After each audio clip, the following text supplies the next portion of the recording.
Chapter 101, Killing the Legendary Powerhouse in One Shot? Devil appears. I have to say, this wave of baby boomers has a very high quality. Especially Lifa. Perhaps due to the recovery of her physical potential, this pregnancy has directly given Ren a big surprise. She actually gave birth to a golden level heir. 2 silver level heirs, 1 golden level heir. Naturally, the rewards given by the system are quite generous. The cultivation of Doqi will reach 160 years. In addition, there is proficiency in intermediate magic arrays, proficiency in advanced magic arrays, and the second-order magic lock Wrath of the Elements. There is also magical technology, the blueprint for the magic crystal cannon. There is no need to say much about the proficiency in intermediate and advanced magic arrays. It is the advanced version of the basic magic array that was obtained before. After obtaining it, more advanced magic arrays can be arranged. As for the second-order magic lock Wrath of the Elements, it is powerful. Once activated, it will automatically extract all elemental energy within a radius of 10 kilometers, creating a large number of 067 to create elemental creatures above the 10th rank and elemental giants above the 13th rank. These powerful and fearless elemental creatures will form an elemental army to attack any invading enemies. No strong person who has not stepped into the legendary realm can break through. It is almost as difficult as reaching the sky to break this magic lock. Its power completely surpasses the first-order magic lock War Mist that Ren obtained decades ago. As for the magical technology, the blueprint for the magic crystal cannon that the golden level heir produced.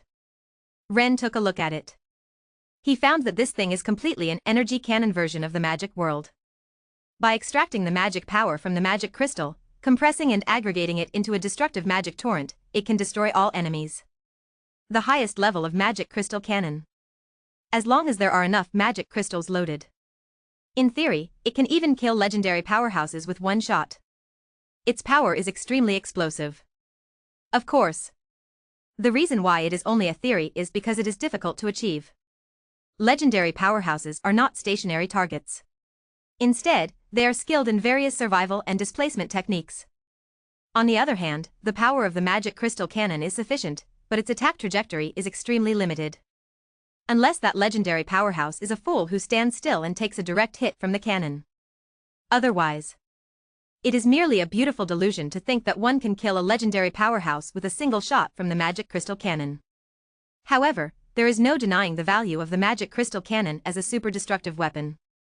Whether used for city defense or legion warfare, it can play a decisive role in determining the outcome of a battle. Most importantly, this thing can be mass-produced. If hundreds of magic crystal cannons can be manufactured, a barrage of artillery fire would make even a legendary powerhouse flee in embarrassment.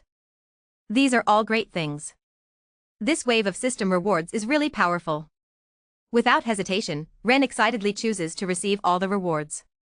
In the next moment, 160 years of Doqi cultivation rapidly merged into his body. After the fusion was complete, the total amount of Doqi in Ren body significantly increased. He was now closer to breaking through to the 15th rank. It is estimated that it would take another 300 years or so of Doqi cultivation to achieve the breakthrough. And then, countless profound knowledge about magic arrays merged into his mind and quickly interconnected. It was as if he had studied it countless times himself. When the cultivation and knowledge rewards were fully integrated, a strange magic sphere emitting dazzling magical light and a stack of blueprints suddenly appeared in front of Ren.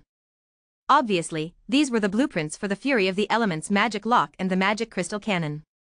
Ren already had ideas on how to use these two things. It was time to replace the magic locks that guarded the Habs Garden and the Eagle City. There was no reason not to. With the more advanced and powerful Fury of the Elements. Still using the second-level Warfog. With the protection of the second-level magic lock, the defensive capability of Eagle City can be increased by at least 10 times. As for the magic crystal cannon, he is preparing to set up a dedicated military factory. Mass production. He wants to equip all the towns in the Habsburg territory with a large number of magic crystal cannons to destroy any enemy that comes. If he wants to do it, he will do it. Ren immediately took action. He retracted the original Warfog magic lock. Then, he placed the core array plate of the Elemental Fury at the installation point, and activated and recognized the master by inputting energy. 10 minutes later, an invisible and secretive magical fluctuation instantly enveloped the entire Eagle City. The magic lock, Elemental Fury, has been successfully deployed. As for the replaced War Fog magic lock, Ren has no intention of retiring it either. He directly sent someone to send it to Iron Furnace City. Among the 7 towns under his rule, Iron Furnace City is the farthest from his Eagle Town. Once a critical event occurs, it is difficult to transmit the request for assistance in a timely manner. It is in the greatest need of the protection of the magic lock. The other 5 towns are relatively closer. Even if something happens, he can provide timely support. The demand for magic locks is not that high. It is not too late to send them over when there are extras in the future. After dealing with the matter of the magic lock, Ren gathered all the skilled military craftsmen in the territory and began to study the manufacturing diagram of the magic crystal cannon. Preparing for the production of magic crystal cannons. This thing is a high-end magical technology, and the technical content is still very high. Even though Ren is proficient in advanced magic array studies, it will take some time for him to completely understand its manufacturing principles. In such a busy state, another half a month has passed. During this time, Katie, Florina, and Leligia, who were in the late stages of pregnancy, have all given birth. They have given birth to offspring for Ren. 2 girls and 1 boy. Detected the birth of the 84th child of the host. The magical aptitude of this offspring is high, the fighting spirit aptitude is high, and the evaluation is silver level. Reward, 30 years of fighting spirit cultivation, 5 years of magical cultivation. Detected the birth of the 85th child of the host. The magical aptitude of this offspring is high, the fighting spirit aptitude is high, and the evaluation is silver level. Reward, 30 years of fighting spirit cultivation, talent danger perception. Detected the birth of the 86th child of the host. The magical aptitude of this offspring is high, the fighting spirit aptitude is medium, and the evaluation is silver level. Reward, 30 years of fighting spirit cultivation, talent sun sword art genius. 3 silver level offspring. Ren is somewhat disappointed. Katie, Florina, and Leligia all have special bloodlines and their own aptitudes are quite excellent. Originally, he thought that in this wave of baby boom, there would be at least 1 golden level offspring. Who would have thought that there wouldn't be a single one? My luck hasn't been good lately. Ren sighed helplessly. He quickly adjusted his mindset. That's just how reality is. If you don't accept it, what else can you do? Receive the rewards. There hasn't been much progress in cultivation. No breakthrough, just a slight increase in overall strength. But those 2 passive talents are quite useful. One enhances the perception of danger. One increases the training speed and power of sword techniques. Both are quite useful. After fusion, Ren combat power has greatly increased. In the blink of an eye. Half a year has passed. There have been sightings of abyssal demons within the kingdom of Lance. And there are quite a few of them. Chapter 102. The disaster is approaching, the first magic crystal cannon is released. At noon today, hundreds of demons suddenly appeared in the River Bay area. They were burning and killing everywhere. Several villages were in distress, completely slaughtered by the demons. Fortunately, these demons are relatively low-level demon races. Their strength is average. After paying a certain price, the nobles in the River Bay area successfully exterminated them. However, although these demons are dead, the impact they brought has not disappeared. The perceptive nobles have already sensed that something is wrong. Under normal circumstances, it is impossible for the Roland continent to have such a large group of demons. Unless there are demon worshippers opening demon portals, or there are dimensional rifts leading to the abyssal plane. Regardless of which one, it means that more demons could come out of the bottomless abyss at any time. That's why the atmosphere in the River Bay area is quite tense. And in the neighboring Rhine region, it is naturally impossible to remain unaffected. Many intelligent nobles have already started hoarding food, buying weapons, and expanding their families' armed forces. Hab's Manor. Study. It seems that the demonic disaster is most likely true. Looking at the intelligence collected and summarized by the Shadow Organization, Ren also felt a strong sense of urgency. If a demonic disaster really occurs, the demons appearing in the River Bay area will definitely increase. By then, the Rhine region will probably not be spared. A catastrophe is about to come. We must speed up and make thorough preparations. Ren thought to himself. To stop the demonic disaster. He doesn't have the ability to do so. But he must ensure that his wife, children, and territory are safe. To achieve this, he must continue to greatly strengthen the defensive forces of the territory. However, it is definitely unrealistic to achieve this goal by significantly increasing the armed forces of the family. After all, the cultivation of extraordinary individuals takes years. As for mortal armies, they are useless in the face of the demon disaster. They are simply sending themselves to their deaths. It seems that the only way to enhance the defensive strength of the territory is through other means. After pondering for a moment, Ren quickly came up with an idea. First, he needs to quickly grasp the manufacturing process of the magic crystal cannon and produce a large number of them as city defense weapons. Second, he will use his recently acquired expertise in advanced magic arrays to set up defensive magic arrays in major towns. Third, he will continue to thicken and raise the walls of various cities. The acquisition of strategic supplies such as food cannot be stopped. Each town needs to establish strategic reserves to prevent being besieged by the demon army and running out of ammunition and food. Ren wrote down these plans on parchment one by one. The procurement of food and the strengthening of city walls do not require his personal attention and can be delegated to his subordinates. However, the production of magic crystal cannons and the arrangement of defensive magic arrays must be personally handled by him. After all, he is the only one in the Habsburg family who understands advanced magic arrays. After finalizing the work plan, Ren entrusted the affairs to Janice. He began to seclude himself and tackle the difficult task of manufacturing the magic crystal cannons. 1 month later, with Ren and numerous military craftsmen working tirelessly, the first magic crystal cannon was finally successfully manufactured. After a simple test, the data of this magic crystal cannon came out. Its maximum range is about 15 kilometers. As for the power, it is limited by the problem of insufficient material strength. Even if enough magic crystals are filled, it can only produce an attack power equivalent to a 5-ring magic, equivalent to a full force strike from a 13th level mage. Any higher and it would explode. As for consumption, taking the maximum output power as an example, each shot requires filling with magic crystals worth tens of thousands. It's like a gold-devouring beast. With the current Habs family's reserves of magic crystals, I'm afraid they will be depleted after a few hundred shots. Ren directly added magic crystals to the procurement list to increase the ammunition reserves. At the same time, a large quantity of materials for manufacturing magic crystal cannons were purchased. Mass production of magic crystal cannons began. The manufacturing cost of one magic crystal cannon is around 500,000 gold coins. Although it is somewhat expensive, the Habs family's financial resources can still afford it. He plans to start with 100 cannons and turn all the cities in his territory into fortresses. Just as Ren was busy, Baron Blake's family head, Bennett, suddenly came to visit. Bennett is the brother of his wife, Katie, and Charlotte. Therefore, Ren couldn't refuse to see him. There was no other way. He had to temporarily put down what he was doing and walked towards the reception room. As soon as he entered, Ren saw Bennett sitting in a chair waiting. It has been several decades since Ren rescued the Blake family and killed the projection of the evil god. Time waits for no one. So many years have passed. Bennett has already transformed from a handsome young man into a middle-aged man with a big belly. I have seen Duke Ren. Seeing Ren enter, Bennett quickly stood up to greet him. Lord Bennett, do you have any business coming here today?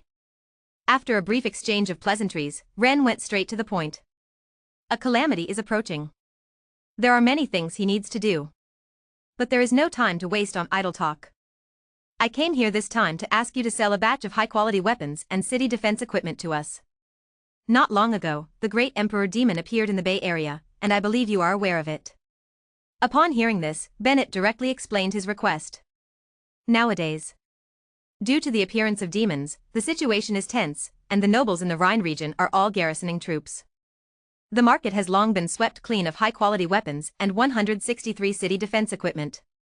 The Black family simply cannot purchase enough weapons to protect themselves, like the Strong family's armed forces. Therefore, he hopes that Ren can sell a batch of high-quality weapons and city defense equipment to the Black family, considering their alliance relationship. Okay. After pondering for a moment, Ren agreed to it. Due to early preparations and hoarding, the Habus family had an abundance of high-quality weapons. In addition, with the mass production of the magic crystal cannons, some of the city defense armaments were no longer needed. Selling a batch to the Blake family would not have much impact. Thank you very much, Duke Ren. Upon hearing Ren's prompt agreement, joy on Tointer's face was filled with excitement and gratitude. He once again celebrated his wise decision decades ago. Fortunately, he had foresight and married his two sisters to Ren, establishing a solid alliance. Otherwise, how could the Blake family now receive the weapon support from the Habuz family? After a discussion, Ren sold 50 Wind Chaser crossbows, 500 fine steel greatswords, and 5 bursting city crossbows to Bennett at a discounted price of 3 million gold coins. With a satisfied smile, Bennett left the Habuz manor. After seeing off Bennett, Ren once again devoted his energy to the mass production plan of the magic crystal cannons. Chapter 103. The town defense system is completed and the Duke family is destroyed. In the blink of an eye. Another 3 months have passed. Because we couldn't find the passage through which demons entered the Roland continent. The number of demons appearing in the River Bay area has been increasing. From time to time, news of villages being breached and massacred by demons can be heard. In fact, it's not just the River Bay area. Signs of large-scale demon activity have also appeared in other regions of the Kingdom of Lance. The Rhine region is no exception. Just a few days ago, a demon army of several thousand ravaged the Rhine region. This demon army is quite powerful, led by a 12th level berserker demon. Under its command are hundreds of quasi-demons and flow demons, equivalent to advanced transcendents. There are also thousands of fallen demons and timid demons, equivalent to mid to low-level transcendents. Most of the armed forces in the hands of the Rhine nobles cannot match this strength. Therefore, at first, this demon army was like entering an uninhabited land. Burning, killing, and looting all the way. Destroying dozens of villages and several towns with populations exceeding 100,000. When passing through the territory of the Habuz family in the Harvest City, this demon army also wanted to have a bloodbath. However, the Habuz family is obviously not an easy target. Upon receiving news of the demon invasion, Ren immediately went to support the Harvest City. After arriving, with just 3 moves, Ren wiped out the entire demon army. Unfortunately, during the time he rushed over, most of the crops in the farmland outside Harvest City were destroyed by these demons. The losses were not small. With the territory under attack by a large group of demons, Ren felt an even greater sense of urgency. While increasing the production of magic crystal cannons, he also began to set up protective magic arrays for other towns. Eagle City and Iron Furnace City have magic enchantments guarding them. Ren only needs to set up magic arrays for the 5 cities of Blue Moon City, Harvest City, Saltwell City, Flower City, and Red Cedar City. However, even so, Ren work is still very long. After all, as the guardian magic array of the town, its size certainly cannot be small. Without the help of other magicians, to set up such a large magic array, Ren would need at least half a month. Therefore, during this period of time, Ren was extremely busy. Of course, no matter how busy he was, Ren would not forget about having children. With Ren efforts, Katie, Lifa, Frenna, Betty, and Lashinu will not be left behind again. If nothing unexpected happens, 10 months later, he will be able to receive at least 5 system rewards again.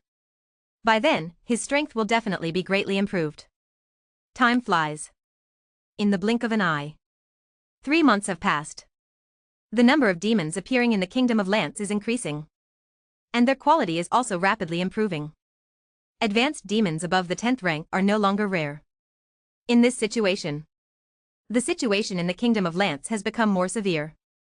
If it weren't for the 3 transcendent Knight Orders of the Kingdom of Lance attacking and suppressing these demons everywhere, I'm afraid the Order of the Kingdom of Lance would completely collapse and lose control.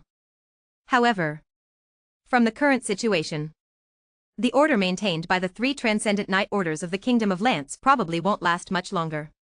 As time goes by, the number and quality of demons continue to increase. Just when the outside world is undergoing great changes, Ren is not idle either. In addition to eliminating the demons invading the territory, he spends every day setting up protective magic arrays.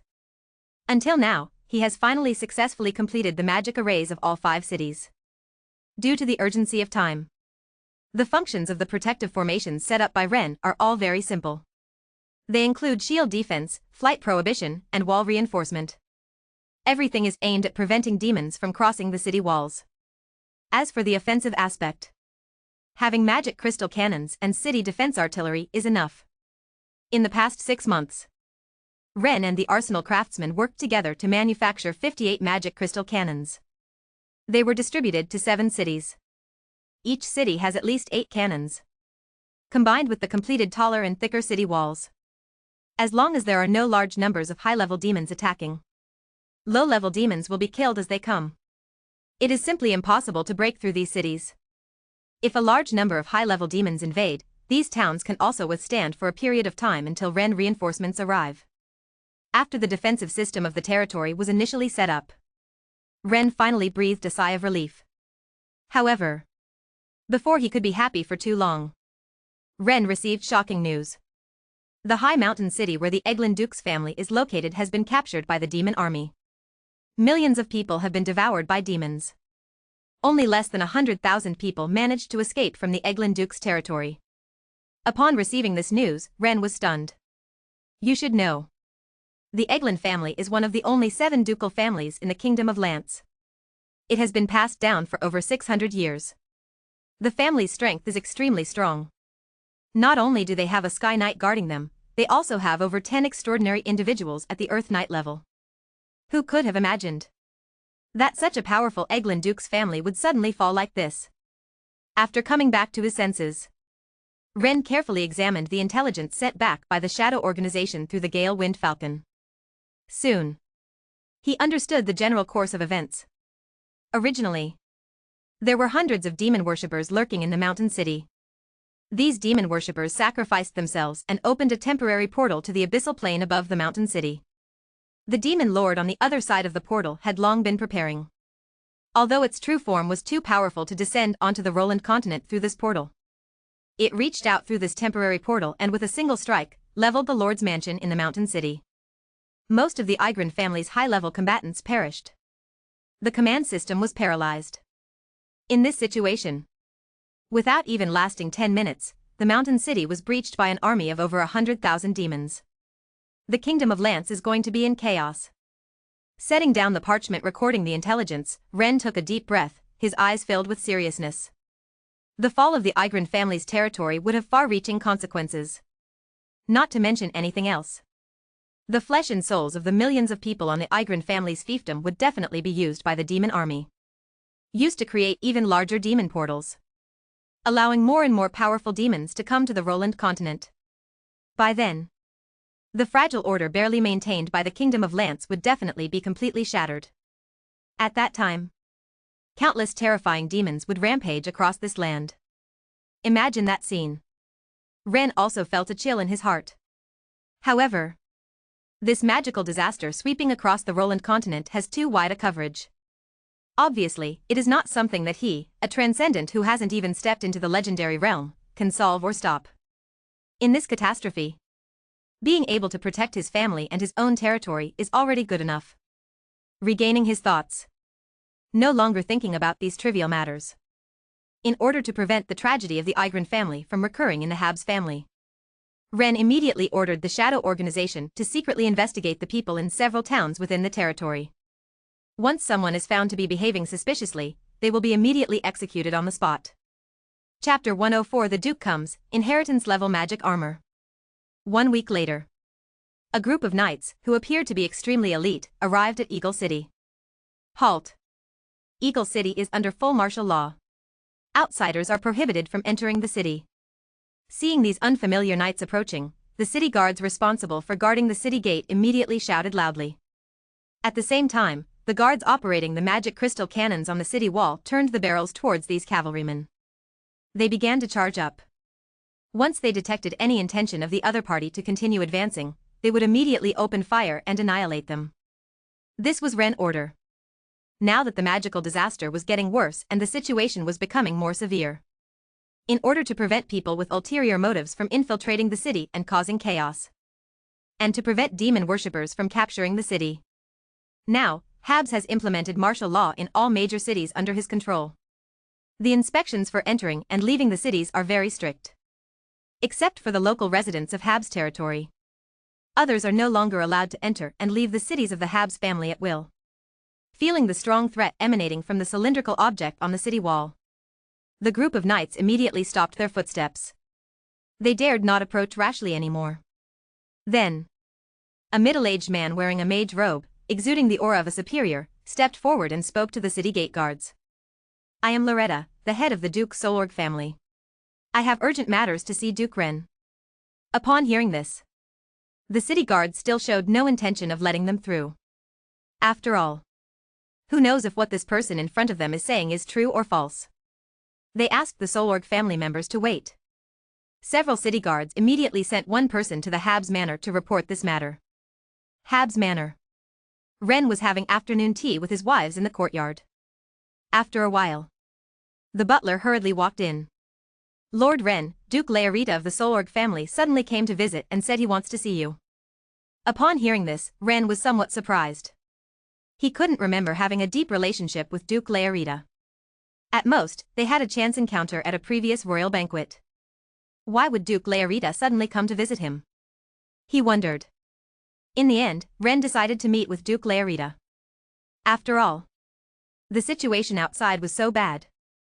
And Duke Laerita had come from afar to visit him, so maybe there was something important to discuss. Verify the identity of Duke Laerita. If there are no issues, bring him in, Ren said. Yes. The butler nodded. Immediately, he walked out. 10 minutes later, a dignified middle-aged man with purple hair was brought before Ren by the butler. This was the current Duke Laerita of the Solorg family. This duke was quite famous within the Kingdom of Lance. Not only was he a 12th level Grand Mage, but he was also a very skilled master of magical weapon crafting. He had once created a legacy-level staff called the Eternal Frost, which shook the Kingdom of Lance. "Duke Ren, long time no see." As soon as he entered, Duke Laerita immediately greeted Ren with a smile. With such enthusiasm from the other party, Ren naturally wouldn't be impolite and responded immediately. After a brief chat and exchange of pleasantries, "Duke Laerita, do you have any important matters for visiting today?" Ren didn't want to beat around the bush anymore and directly asked. Upon hearing this, Duke Laerita's expression immediately became serious. "Duke Ren, I have come for a marriage alliance. My 8th daughter, Cecilia, has reached the age to marry. I would like to find a good husband for her. Duke Ren, are you interested in marrying my daughter?" After speaking, Lord Laerita also mentioned Cecilia's personal qualities. She possesses exceptional magical talent, a sweet appearance, and is a 5th level mage. She perfectly meets Duke Ren requirements for a wife. Clearly, she has been carefully selected as a marriage candidate for Duke Ren. "Marry me?" Upon hearing this, a hint of surprise flashed in Duke Ren's eyes. With the current chaos outside, everyone is busy strengthening their armed forces to defend against the demon army's attacks. Yet, the Solorg family has come to seek a marriage alliance with him? This is obviously abnormal. Most likely, they have some ulterior motive. He did not rush to make a decision.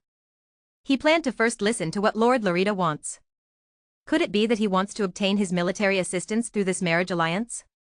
If that's the case, he definitely cannot agree. The external situation is so critical right now. He also has his own wife, children, and family to protect. Unless necessary, he will not leave the Habsburg family's territory. As expected, Lord Laerita's next words confirmed his speculation. Not long ago, the destruction of the Duke of Eigland's family sounded the alarm for the Solorg family. Indeed, Lord Laerita has come from afar to seek a marriage alliance with Duke Ren of the Habsburg family, hoping to obtain the military assistance of Duke Ren, who is capable of slaying the projection of a demon lord, to ensure the stability of their family. With the current chaotic situation outside, I have no intention of taking a wife. Let's discuss this matter later. After listening to Lord Laerita's words, Duke Ren shook his head and politely refused. If Duke Ren is willing to marry my daughter and help my Solorg family through this difficult time, I am willing to offer a legacy-level magical armor as my daughter's dowry. Upon hearing Duke Ren's direct refusal, Lord Laerita did not give up. Once again, a higher price was offered. He didn't believe that Ren could remain unmoved by this. You should know. Inheritance-level magical weapons are not something easily obtained. Even in the entire Kingdom of Lance, there are only a few. The newly rising Habs family doesn't even have one. The Storm Greatsword in Ren hands is only a fine-level magical weapon. This shows the preciousness of inheritance-level magical weapons. Even if Loretta himself is a master weapon maker, it is still extremely difficult to create an inheritance-level magical weapon. Not only does it require a large amount of precious materials, the success rate is also not more than 30%. It must be said, in order to obtain Ren military assistance, Duke Loretta has spared no expense. Upon hearing this, Ren couldn't help but be tempted. However, after thinking for a moment, in the end, he firmly chose to refuse once again. Because he couldn't abandon his duty to protect his wife and children for the sake of an inheritance-level magical armor. If something were to happen to his wife and children because of this, he would regret it for the rest of his life. Furthermore, as a man with a golden finger, he believes that he will never lack weapons of this level in the future. If he refuses, then he refuses. There's nothing to regret. Duke Ren, don't you want to think about it anymore? Seeing Ren decisively and resolutely reject the offer he made, Duke Loretta couldn't help but be astonished. No need to think. I cannot agree to this. After saying that, Ren immediately prepared to see his guest off. But Duke Loretta was unwilling to leave like this. Since he couldn't obtain Ren military assistance, then he would seek an alternative. Before coming here, he had prepared more than one plan. Chapter 105, Twin Golden Heirs, Epic Talents. Ren was about to leave as a guest. Loretta spoke again, Duke Ren. The conditions remain the same as before. I wonder if you can allow some descendants of the Solak family to temporarily reside in the Habs family. Don't put all your eggs in one basket, right? Hearing this, Ren also understood Loretta's intention with this request. Unable to obtain his military assistance, then, send some descendants of the family to the territory of the Habs family in order to obtain his protection.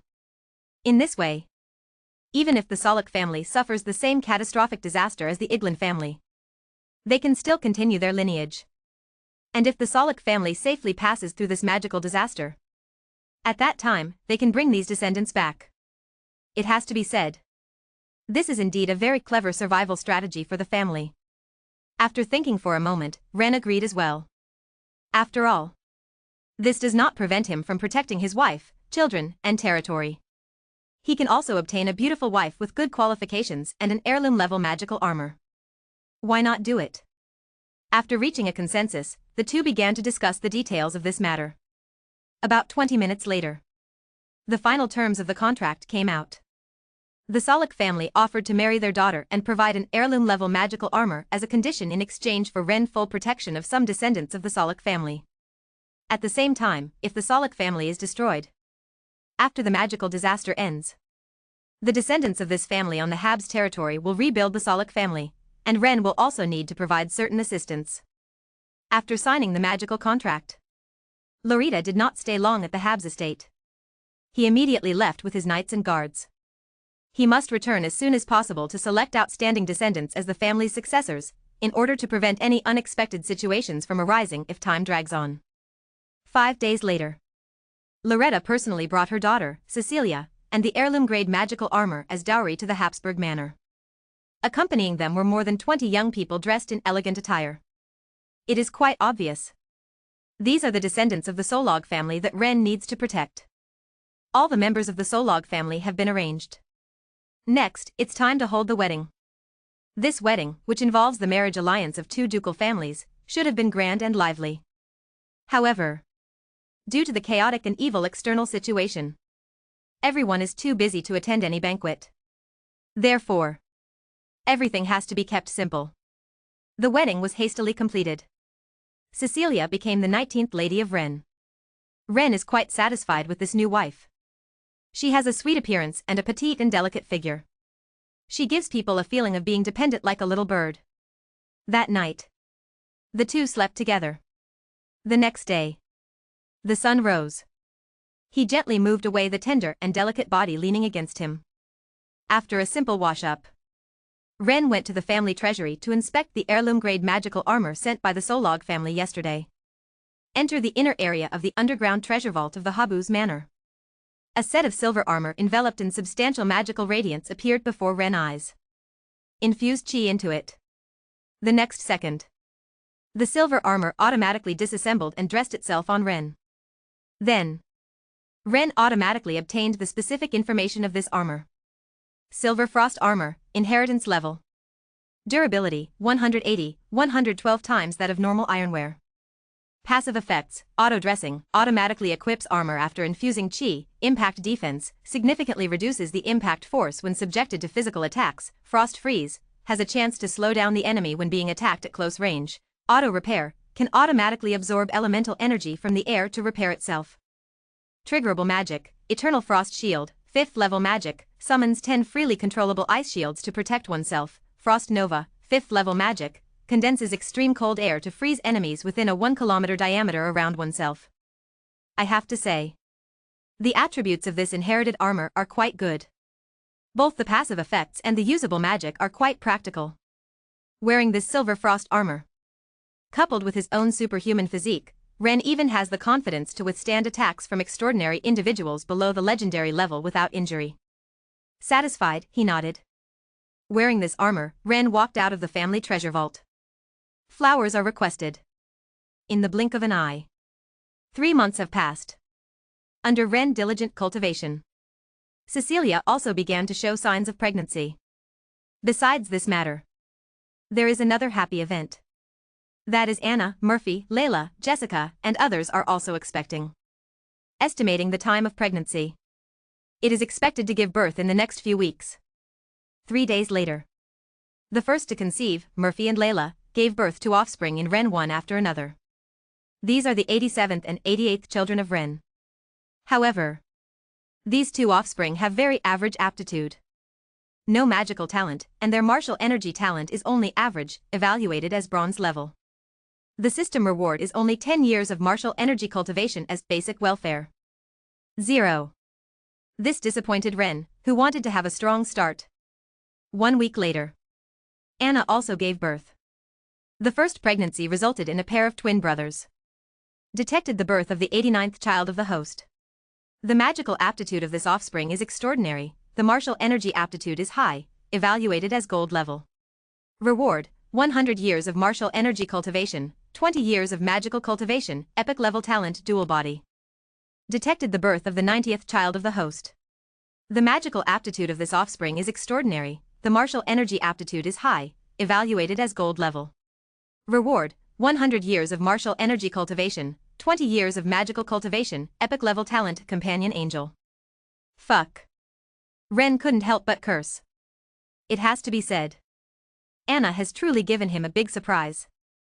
This pair of twins actually have extraordinary magical talent. 2 gold level offspring in 1 pregnancy. This is simply a miracle. He has never encountered this situation before. What a pity. If luck could be a little better, maybe Lifa and I could directly give birth to a pair of platinum-level offspring. Suppressing the excitement in his heart, Ren greedily thought. So far, the highest evaluated child he has given birth to is only gold level. If he were to give birth to a pair of platinum-level offspring, the value of the rewards he could obtain would definitely increase by more than 10 times. Maybe it could even allow him to soar directly and break through into the legendary realm. Chapter 106 Angel Pregnancy Plan?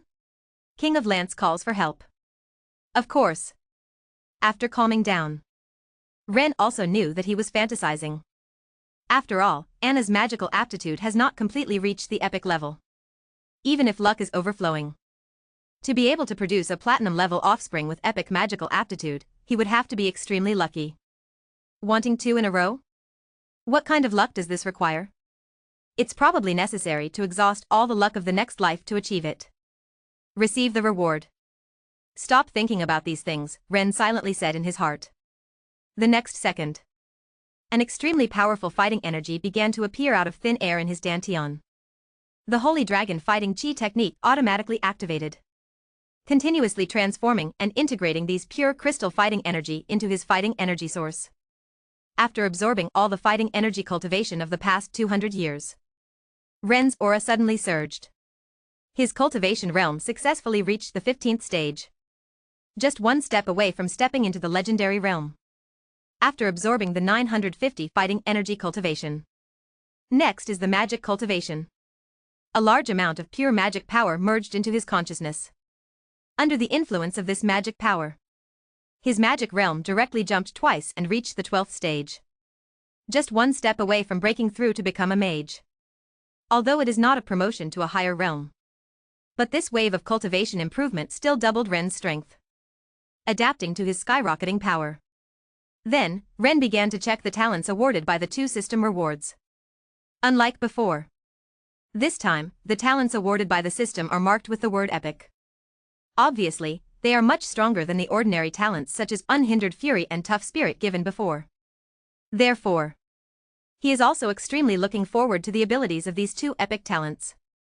The abilities have merged into his body along with his cultivation. Just a simple recollection. Ren quickly obtained the information about the innate abilities granted by the system. Epic Talent Dual Body Fusion. Effect: with this talent, you can summon a clone with the same attributes and skills as yourself. The clone does not have self-awareness, and the main body has absolute control over it. As long as it is not killed, it can exist permanently. Epic Talent Companion Angel. Effect: with this talent, you will have a companion angel as your life and death partner. The strength of the companion angel will increase as your own strength increases, with a maximum limit of second rank. I have to say, these two talents truly deserve the title of epic. Their abilities completely surpass the talents Ren obtained before. Dual Body Fusion is like an enhanced version of true mirror magic, capable of summoning a powerful clone that permanently exists with equal strength. This is equivalent to doubling his combat power out of thin air. If Ren controls this clone to attack together with himself, it can even produce an effect where 1 + 1 greater than 3. And the companion angel. Equally incredible. Directly obtaining an angel companion of the same rank as oneself. You should know. Every angel is a nurturing mother who practices both magic and martial arts. Their strength is rarely matched within the same rank. Having such an all-around helper, you can imagine how much the strength will increase. It can be said. With these two epic talents, his combat power has at least increased tenfold. Even against legendary powerhouses, he is not inferior. And if the companion angel can have children, that would be even better. Giving birth to children with angels. They will surely produce highly talented offspring with angelic bloodlines. Thinking of this, Ren immediately couldn't wait to experiment. Using the companion angel talent. Accompanied by the sound of holy and sacred singing. A golden gate adorned with various angels appeared before Ren's eyes. The next second, a holy light angel walked out of it, standing quietly in front of Ren. Its aura is extremely powerful, reaching the level of 15th rank. I knew there wouldn't be such a good thing. Looking at the angel in front of him, surrounded by holy light from head to toe, Ren sighed disappointedly. The holy light angel is a celestial being composed of energy. It is inherently neutral. In other words, it has no gender. Even with its extraordinary reproductive abilities, it is impossible for a genderless holy light angel to become pregnant. Therefore, his angelic pregnancy plan naturally had to be declared bankrupt. In the blink of an eye, 2 more years have passed. During this time, Jessica, Charlene, Serena, and others who have experienced a 10-month pregnancy have all given birth to Ren offspring. The Habsburg family has gained 9 newborns.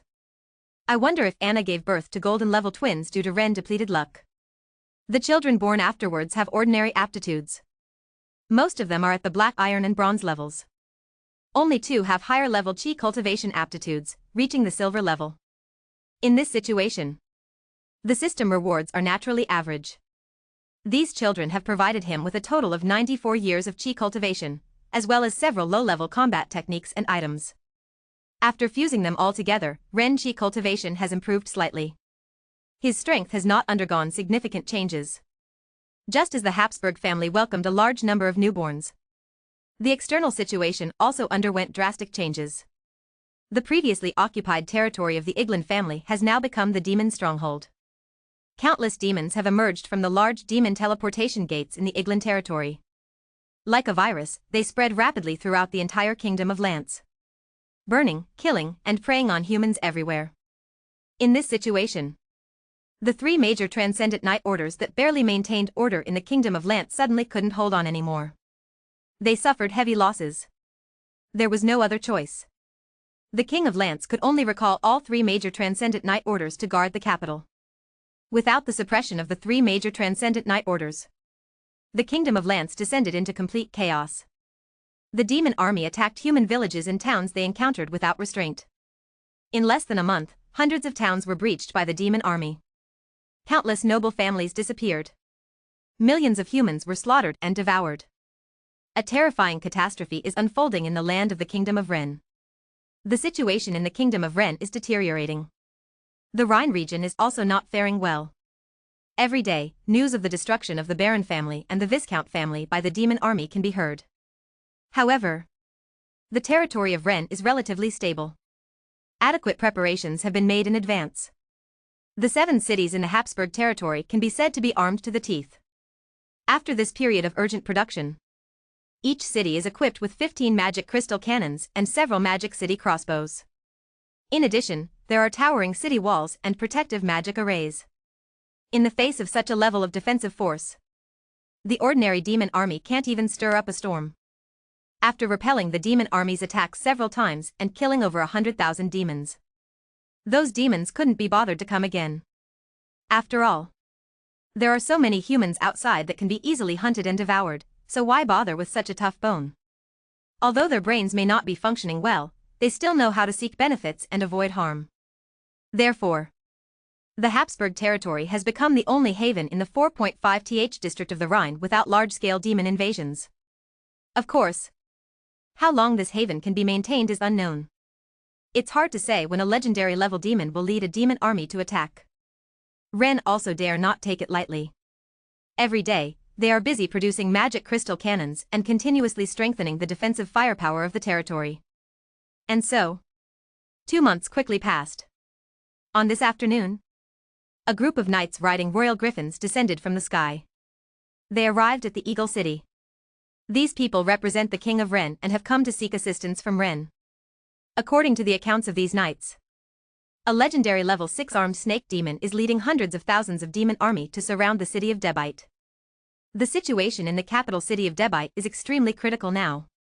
His Majesty the King hopes that Ren, in consideration of the alliance between the two families, can go to support Debite City and help resolve this enormous crisis. P.S. Talent level, normal, rare, epic, say. Chapter 107 Supporting the Royal Capital, Debite City captured by demons. This king really knows how to give me a difficult problem.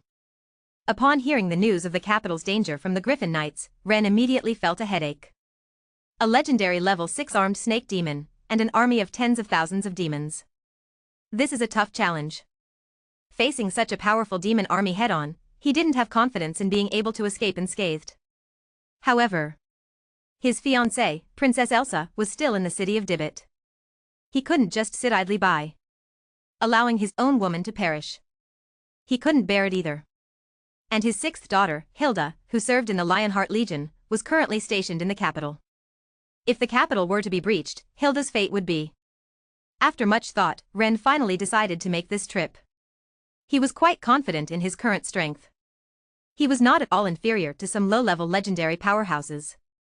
Although this level of strength couldn't defeat that terrifying demon army. But if he was determined to escape, he could definitely get away. Upon arriving in the capital city of Debite, act accordingly. If it becomes impossible, directly take Princess Elsa and our daughter and run away. Ren made up his mind. After all, he was absolutely not willing to die defending the city of Debite for the Lance royal family. That would be playing with his own life. He still had his wife, children, and territory to protect. If he died, the Habsburg family would fall apart. After making his decision, Ren immediately began arranging matters in his territory. At the same time, he used his dual body talent to summon a clone with his full strength, ensuring that even after he left, the Habsburg family would still have a high-end combat force guarding it. In fact, if he didn't possess this talent, he definitely wouldn't leave his territory and go to the capital. After all, Princess Elsa is his fiancée, and Hilda is his daughter, that's correct. But the Habsburg family also has more than 10 wives who need his protection. In a situation where he is stretched thin, naturally, he cannot abandon his wives and children and leave hastily.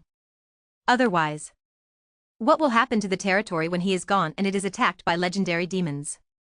He doesn't want to come back and find his territory turned into a wasteland, with all his wives and children dead.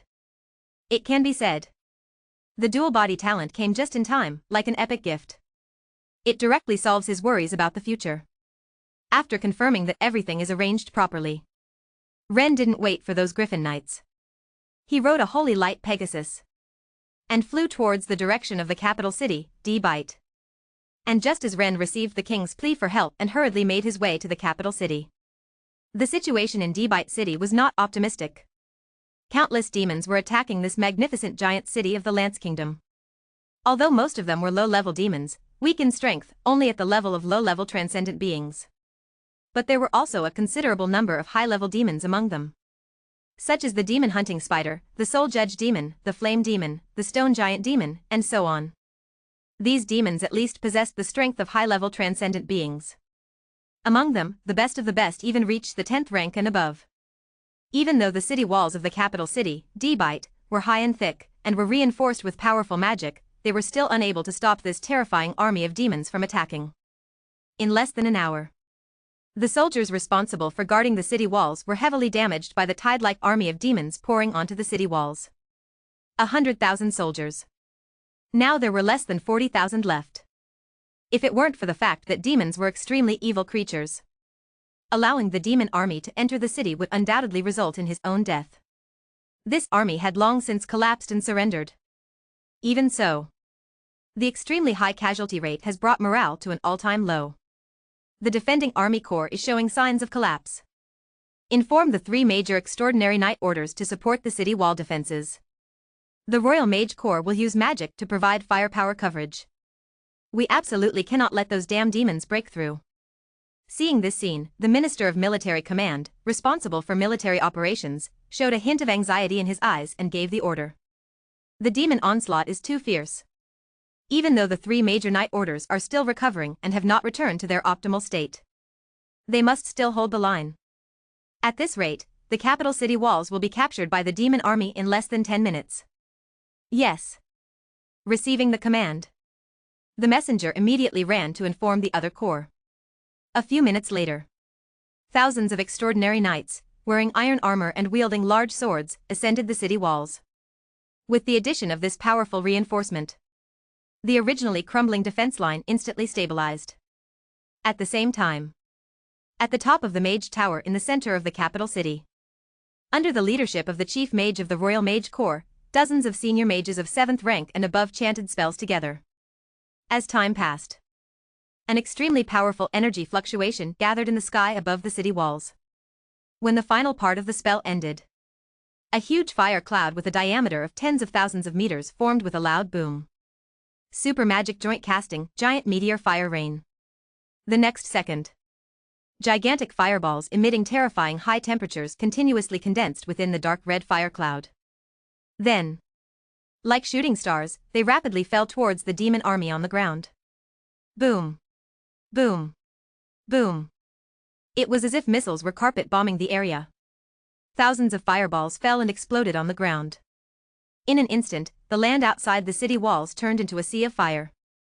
This powerful magic lasted for nearly 3 minutes. During this time, at least close to 100,000 demons were burned to ashes by the flames. For a moment, the pressure on the defense line of the D-Byte city walls was instantly reduced by more than half. However, 427 didn't have to be happy for too long. A few minutes later, the demon army regrouped. More demons filled the positions of the previously deceased demons and continued to launch attacks towards D-Byte city. And this time, the Royal Mage Corps was powerless. The release of the super powerful magic had already depleted their magic power. Without the firepower support of the Mage Corps, the soldiers and members of the Night Order on the city wall could only deal with the constantly charging demons themselves. However, the number of demons was simply too many. No matter how they killed, the number seemed to remain unchanged, as if it were endless. As time passed, the physical condition of the guards and members of the Night Order on the city wall deteriorated. The number of sacrifices and deaths began to rise rapidly. Noticing the rapid decrease in resistance on the city wall, the demon army became even more excited. More and more high-level demons began to lead the charge. They were ready to reap the fruits of victory and rampage through this giant city. Even the legendary 6-armed snake demon, who had always been sitting back and using other demons as cannon fodder, also made a move. Like the last straw that broke the camel's back, The guards and members of the Night Order guarding the city wall were instantly defeated. 3 minutes later, the tall city walls guarding the city were occupied by countless demons. The city of King Dibite in the Kingdom of Lance fell. Chapter 108 The Tragic Death of King Lance, the extremely ferocious snake demon. Crossing the city walls, this obstacle. Tens of thousands of demons rushed into the city of Dibite, killing and devouring humans. Wails, screams, and cries of pain echoed one after another, resounding through the sky above the royal capital. Lance Palace. Standing on the high platform, looking at the city that had already become a hell, King Lance was stunned, his face filled with despair and unwillingness. He knew that everything was over. Today, the 1,000-year foundation of the Lance royal family was about to be destroyed by these damn demons. Father, while the demons haven't reached the palace yet, let's escape quickly. Otherwise, it will be too late when the demon army surrounds the palace.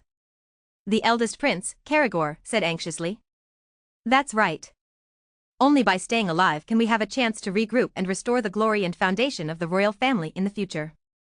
The third prince, Axes, who had always been at odds with the eldest prince, also spoke up. He didn't want to die. Especially not at the hands of demons. This way of dying was too miserable. His soul would be completely swallowed. Upon hearing the words of his two most outstanding children, King Lance, who was in a daze, showed a glimmer of light in his cloudy eyes. That's right. The foundation was already gone. But the inheritance of the Lance royal family must not be severed here. There is hope with talent. Thinking of this, King Lance immediately ordered to the crowd. You're right. Order all members of the royal family to pack up their valuable items and ride warhorses to the east gate of the palace. Knight Andrew, immediately gather all members of the Royal Night Order and prepare to break out of the city. The Royal Night Order does not belong to the 3 major extraordinary night orders, it is a private army directly under the royal family. Although the number is only over 1,000, it cannot compare to the 3 major extraordinary night orders, which often have tens of thousands of members. But their elite level is superior. Even the lowest-ranking members of the Royal Night Order have the strength of the 5th rank. The leader of the Royal Night Order is even a Sky Knight. It can be said that the Royal Night Order is the last trump card and defense line of the Lance royal family. Deploying this army represents the most critical moment for the Lance royal family. It's time for the final gamble. Yes. Yes. Yes. Receiving the king's order, several princes showed a hint of joy on their faces. They immediately went to find other members of the royal family. And Captain Andrew began to gather all members of the Royal Night Order. A few minutes later, members of the royal family arrived one after another at the east gate. Princess Elsa was also among them. By her side was a woman full of heroic spirit. It was Hilda, the 6th daughter of the Wren family. Knowing Hilda's identity, the Burchilwo family of the Lance royal family died a tragic death in a bloody battle with demons. Therefore, after summoning the Lion Corps back to the capital, the Lance royal family transferred Hilda from the front lines to be Princess Elsa's personal guard. That's why Hilda and Princess Elsa are able to act together. Hilda, do you think we can really escape? Princess Elsa tightly gripped her staff and asked in a worried voice. In her crystal-clear azure eyes, helplessness, unease, and fear were revealed. What happened today was really terrifying. Demons broke into the city and slaughtered indiscriminately. Now the Lance royal family is abandoning everything and fleeing. These major events make her, who has never experienced hardships and has been pampered since childhood, feel very insecure. Knowing that the young princess in front of her is her father's fiancée. Also her stepmother. They are all family. Hilda didn't mean to mock her. Instead, she reassured her with a firm tone, we definitely can. That's what she said. But she also had some doubts in her heart. After all, there are at least 100,000 demons rampaging in Dibite. Not to mention outside the city. The number will only be greater. To break free from such a huge demon army. The difficulty. I don't know Hilda's true thoughts. After hearing Hilda's words, Princess Elsa's anxious and uneasy heart calmed down a lot. Just as the two girls were talking, thousands of members of the Royal Knights gathered from all directions. After completing the assembly, King Lance of the Lance Kingdom immediately ordered the start of the breakout outside the city. Due to the large number of people, King Lance directly chose the Blue Mountain Avenue, which is the widest and leads directly to the city gate, as the breakout route. under the protection of the royal knights. The Lance royal family's advance speed was very fast. The small groups of demons encountered along the way were unable to hinder the progress of the crowd. However, the good times didn't last long. Due to the large number of people and the size of the target, the breakout team of the Lance royal family quickly attracted the attention of many high-level demons. A large number of high-level demons flocked towards them in groups. In this situation, the resistance encountered by the breakout team of the Lance royal family became increasingly stronger. The speed of advancement has become increasingly slow. Misfortune always strikes when the roof is leaking. Having completed more than half of the journey, when the city gate is within sight, the legendary six-armed snake demon, which is currently happily devouring humans, also notices this group of highly advanced superhumans.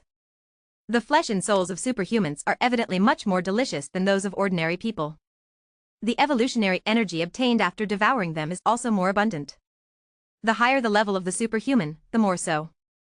Understanding this point, the gaze of the legendary six-armed snake demon towards the royal escape team is filled with greed, as if seeing some extraordinary delicacy. Without hesitation, it launches an attack on them. Its snake tail swings, and in the blink of an eye, it charges into the formation of the royal knights. At the same time, its 6 arms hold 6 large knives, spinning like a meat grinder. Wherever it passes, whether human or demon, all are shredded into pieces. In an instant, the royal knights have lost nearly half of their men. Andrew, the Sky Knight and the leader of the knights, is also powerless and dies at the hands of this 6-armed snake demon.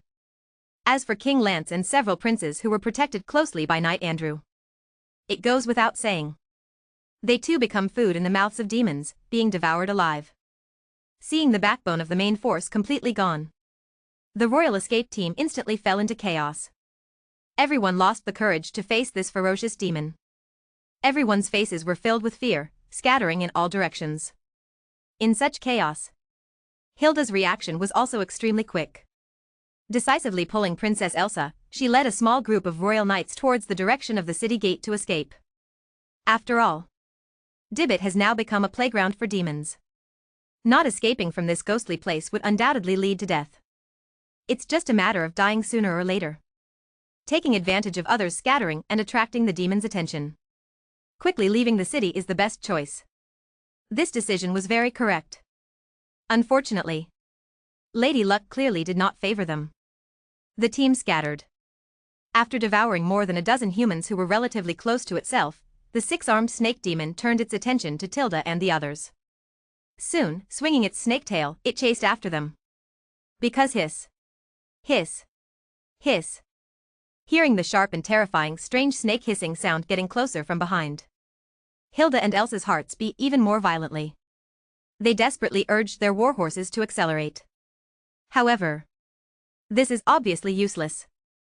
Even an ordinary Warcraft warhorse, even if it runs until it spits blood, cannot match the speed of a legendary demon.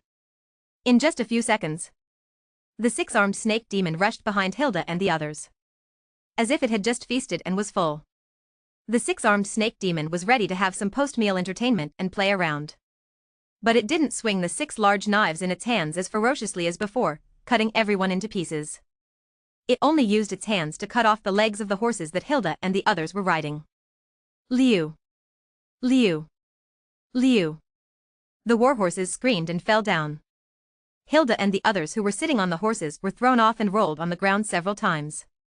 That demon is catching up. Run! Enduring the intense pain, they got up from the ground. Hilda pulled Princess Aisha and rushed into a nearby alley. And the 6-armed snake demon followed closely behind the 2 women. Like a cat playing with a mouse. Occasionally launching attacks, watching the 2 women panic and flee. No matter whether Hilda and the others used magic or combat skills, they couldn't shake off the pursuit of this demon. More than 10 minutes later, under such intense and frantic fleeing, Hilda and Princess Elsa quickly depleted their physical strength, fighting spirit, and magic power. Naturally, their speed also slowed down. Seeing this, the 6-armed snake demon seemed to have had enough fun. With a burst of speed, it easily ran ahead of the 2 women's escape route and blocked their way. Seeing this terrifying demon gradually approaching them, Hilda and Princess Elsa's hearts sank rapidly. Their eyes were filled with thick despair. They knew that they were most likely doomed. Hiss. Seeing the fear and despair on the faces of these humans, the ugly face of the six-armed snake demon clearly showed a pleased expression.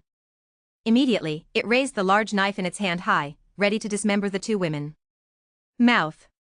Accompanied by the sound of air tearing, the 6 large knives fell rapidly. Hilda and Elsa, who had no power to resist, instinctively closed their eyes, waiting for death to come. However, the next second, holy light shatters evil slash. A nearly 10-meter-long golden sword energy descended from the sky. Carrying the purifying holy aura, it fiercely slashed down on the 6-armed snake demon's head. The speed was like light, reaching its extreme. Chapter 109 Holy Sword Judgment, Slay the Legendary Demon. Hiss hiss hiss. Feeling the strong threat of this divine sword energy to itself, the 6-armed snake demon immediately let out a rather irritable hiss, quickly switching from offense to defense. With lightning speed, it retracted all its large swords and held them horizontally above its head. The dazzling divine sword energy collided with the large swords in the hands of the 6-armed snake demon. Boom! A violent explosion resounded. The powerful impact directly sent the 6-armed snake demon flying hundreds of meters away. Along the way, it smashed more than 10 houses before finally coming to a stop. Coming back to their senses, seeing the previously extremely ferocious 6-armed snake demon being knocked away, Hilda and Elsa, who had just saved their lives, were shocked. When did a powerful individual capable of contending with legendary demons appear in the royal city of Debite? However, this thought only flashed through their minds. The current dangerous situation didn't leave them much time to think.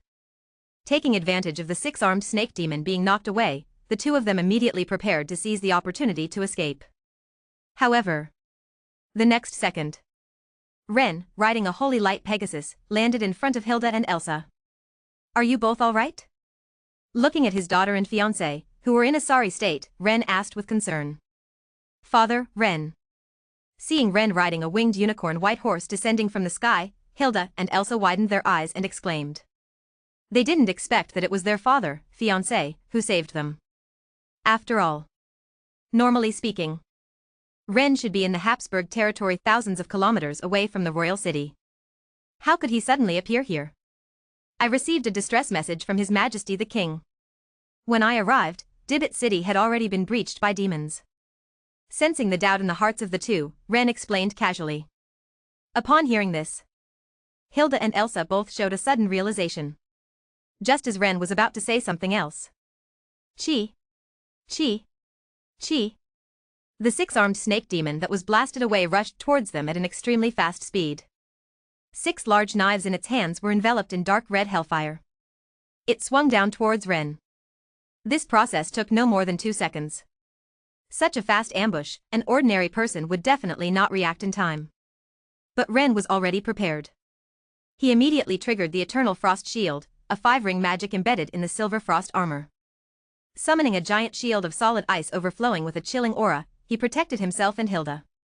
Chi. The sound of cutting and colliding rang out. The terrifying strikes of the 6-armed snake demon were all blocked. Afterwards, Ren quickly launched a counterattack, activating the Holy Dragon Chi, wielding the Storm Great Sword in his hand. In less than 0.1 seconds, he consecutively unleashed 2 dazzling divine sword energies. The centers of these 2 sword energies connected, forming a cross shape. With an incomparable sharpness, they struck the 6-armed snake demon. Holy light cross slash. Hiss. The holy light burned brightly. Under the direct impact, the 6-armed snake demon was once again blasted away. Simultaneously, it emitted a painful and angry hissing sound. The gaze towards Ren was about to spew fire. However, after the previous exchange, it also knew that Ren was a tough opponent. It didn't rashly attack again. Instead, it chose to gather its demon minions to surround and attack Ren. Feeling the rapid gathering of the demon army around him, Ren turned to Aisha and Hilda and said, "You two go first. I'll hold them off." After speaking, without waiting for their response, he jumped straight down from the Holy Light Warhorse and helped the two of them up. Then, he used his innate ability, Companion Angel, to summon a 15th level Holy Light Angel. Under Ren command, the Holy Light Pegasus carried Princess Aisha and Hilda, swiftly flying towards the sky. The Holy Light Angel followed closely behind. Seeing this scene, many demons with flying abilities immediately swarmed over. However, these demons were simply walking into their own deaths, only to see the Holy Light Angel raise its sword high in its right hand. The next second, an incredibly dazzling holy light shone.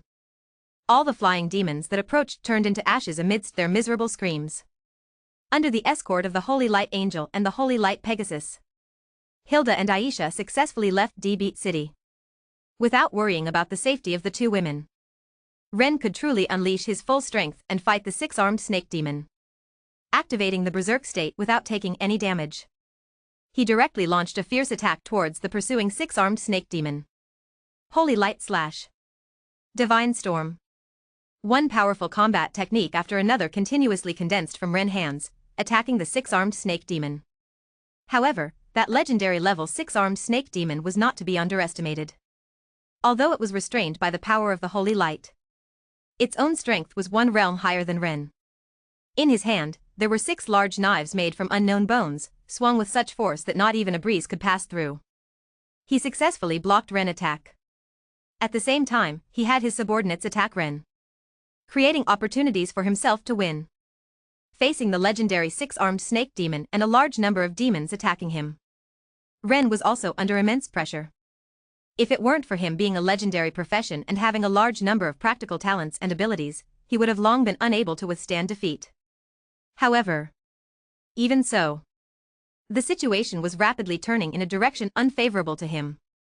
10 minutes later, the berserk state without any injuries ended. Feeling the power, DCD, rapidly dissipating in his body, Ren suddenly had the intention to retreat. He came to D-Beat City this time to save people, not to fight these demons to the death. Delaying for such a long time now, presumably, these demons wouldn't be able to catch up to Hilda and Elsa either. So he should also make his escape. Thinking like this, Ren didn't hesitate to trigger the second ring magic of the silver frost armor he was wearing, Frost Nova. The next second, the temperature dropped sharply. The chilling frost rapidly spread from Ren to the surroundings. In the blink of an eye, all the demons within a 1-kilometer radius were frozen by the frost, turned into ice sculptures. Controlling the movements of these demons, Ren also had no intention to attack. Immediately activating his chi, he spread his wind and thunder wings, quickly ascending into the sky to escape. However, that legendary six-armed snake demon had no intention of letting Ren go. Struggling to break free from the binding of the second ring magic Frost Nova, its eyes locked onto Ren, who was rapidly ascending. Petrifying Gaze, activate. As a demon race with Medusa bloodline, only a few six-armed snake demons could awaken the special ability to petrify enemies through their eyes. This ability's power was equivalent to 7th ring magic. No casting trajectory. Once it hits, it cannot be blocked by objects. Once hit, the body would immediately enter a petrified state lasting for several months. Even if the physique was too weak, it would directly be permanently turned into stone. Completely dead. Unexpectedly, this legendary six-armed snake demon still had this hidden card.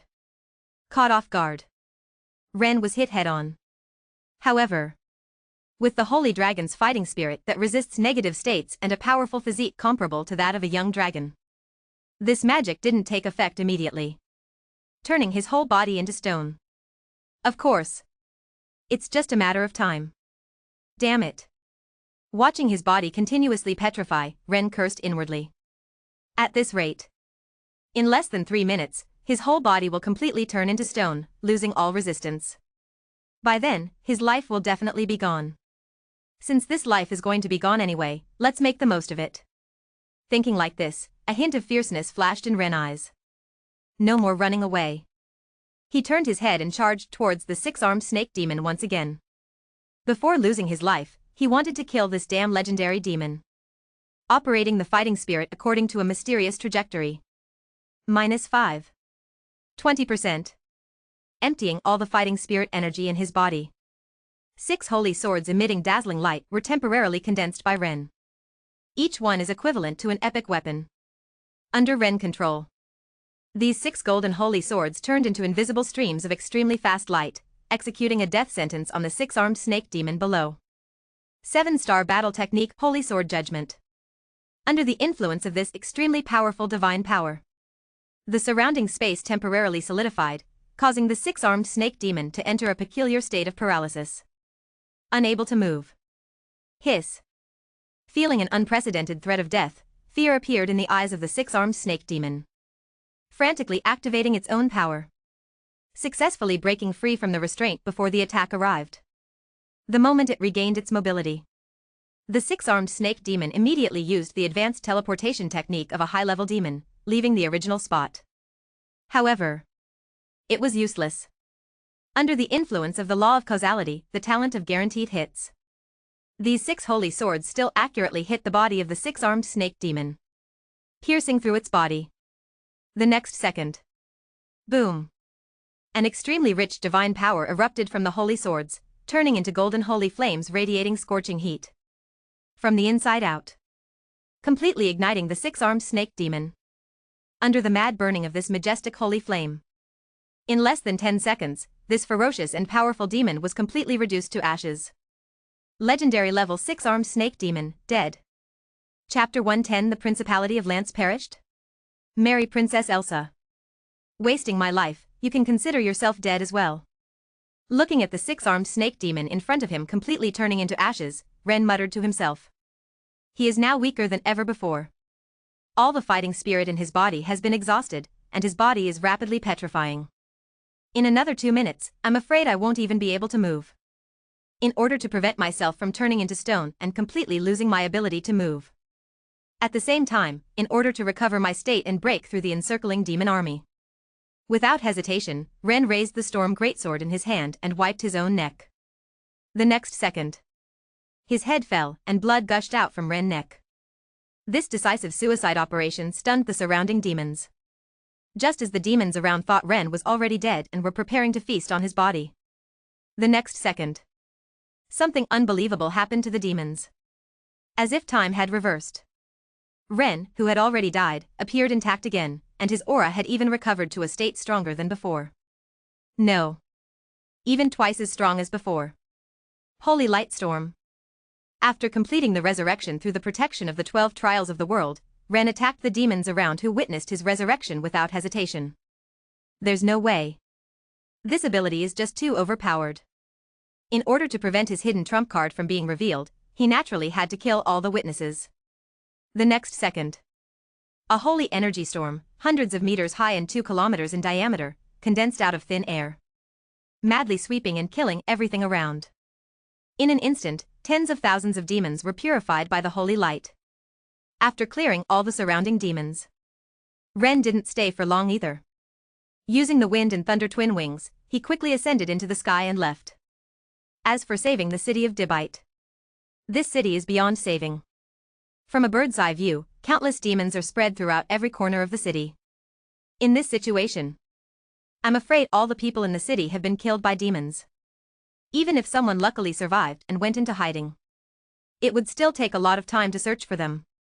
And he obviously can't waste time here. The demonic disaster is getting worse. His wife, children, and territory are waiting for him to return and protect them. Following the contract connection with the Holy Light Pegasus, Ren quickly caught up with his daughter and fiancé who had left earlier. After successfully reuniting, Ren flew with the 2 women towards the direction of the Habsburg territory. They traveled at full speed. 8 hours later, Ren and the others returned to Eagle City. Habsburg Manor. My daughter, you're finally back. Janice tearfully embraced Hilda, filled with excitement. Since Hilda left home to join the army, they have been separated for a long time. Not to mention, during this time of demon rampage, the Lion Legion often fought against the demon army. She was afraid of hearing news of her daughter's death in battle. Now seeing Hilda's safe and sound figure, the worry in her heart finally dissipated. Mother, I'm fine. Feeling her mother's concern, Hilda also felt warm in her heart. The mother and daughter embraced each other, wordless for a long time. After calming their emotions, Janice shifted her attention to Elsa, who was by Ren's side. The other wives also cast curious glances. Dear, who is this person by your side? Although covered in dust, she looked quite disheveled. But it still couldn't hide the noble temperament of this girl. Clearly, this girl's identity is not simple. Hello, sisters. My name is Elsa, and I am Ren's fiancée. Before Ren could speak, Elsa took the initiative to introduce herself. Because of those damn demons, her father and brothers all died. Her husband Ren is her only reliance in the future. In this situation, she naturally wants to be more proactive and leave a good impression on her husband's wives, in order to integrate into this big family as soon as possible. So you are Princess Elsa? Upon hearing this name, Janice and the others suddenly realized. They naturally knew about the engagement between their husband and Princess Elsa, who was known as the most beautiful woman in the duchy. They just hadn't seen Princess Elsa's appearance. They just momentarily forgot about it. Confirming that they are family, Janice and the others became more enthusiastic. They directly left Ren aside. They pulled Princess Elsa aside to chat and talk. Flowers please. When they heard that Princess Elsa's relatives were killed by demons not long ago, they couldn't help but feel pity and sympathy for Princess Elsa, their future sister. More than 10 women chattered and chatted passionately. Ren, who was eavesdropping, was a little confused at this moment. The King of Lance and the Crown Prince and others are all dead? Doesn't that mean the Duchy of Lance is destroyed? How unpredictable life is. Coming back to his senses, Ren had a deeper understanding of the horror of this magical disaster. A family that rules a country can be wiped out so easily. Next. It's possible that the Habsburg family will be next. After all, the disaster caused by the demons has not shown any signs of stopping. On the contrary, it is getting worse. Now, there are legendary-level demons emerging from the bottomless abyss.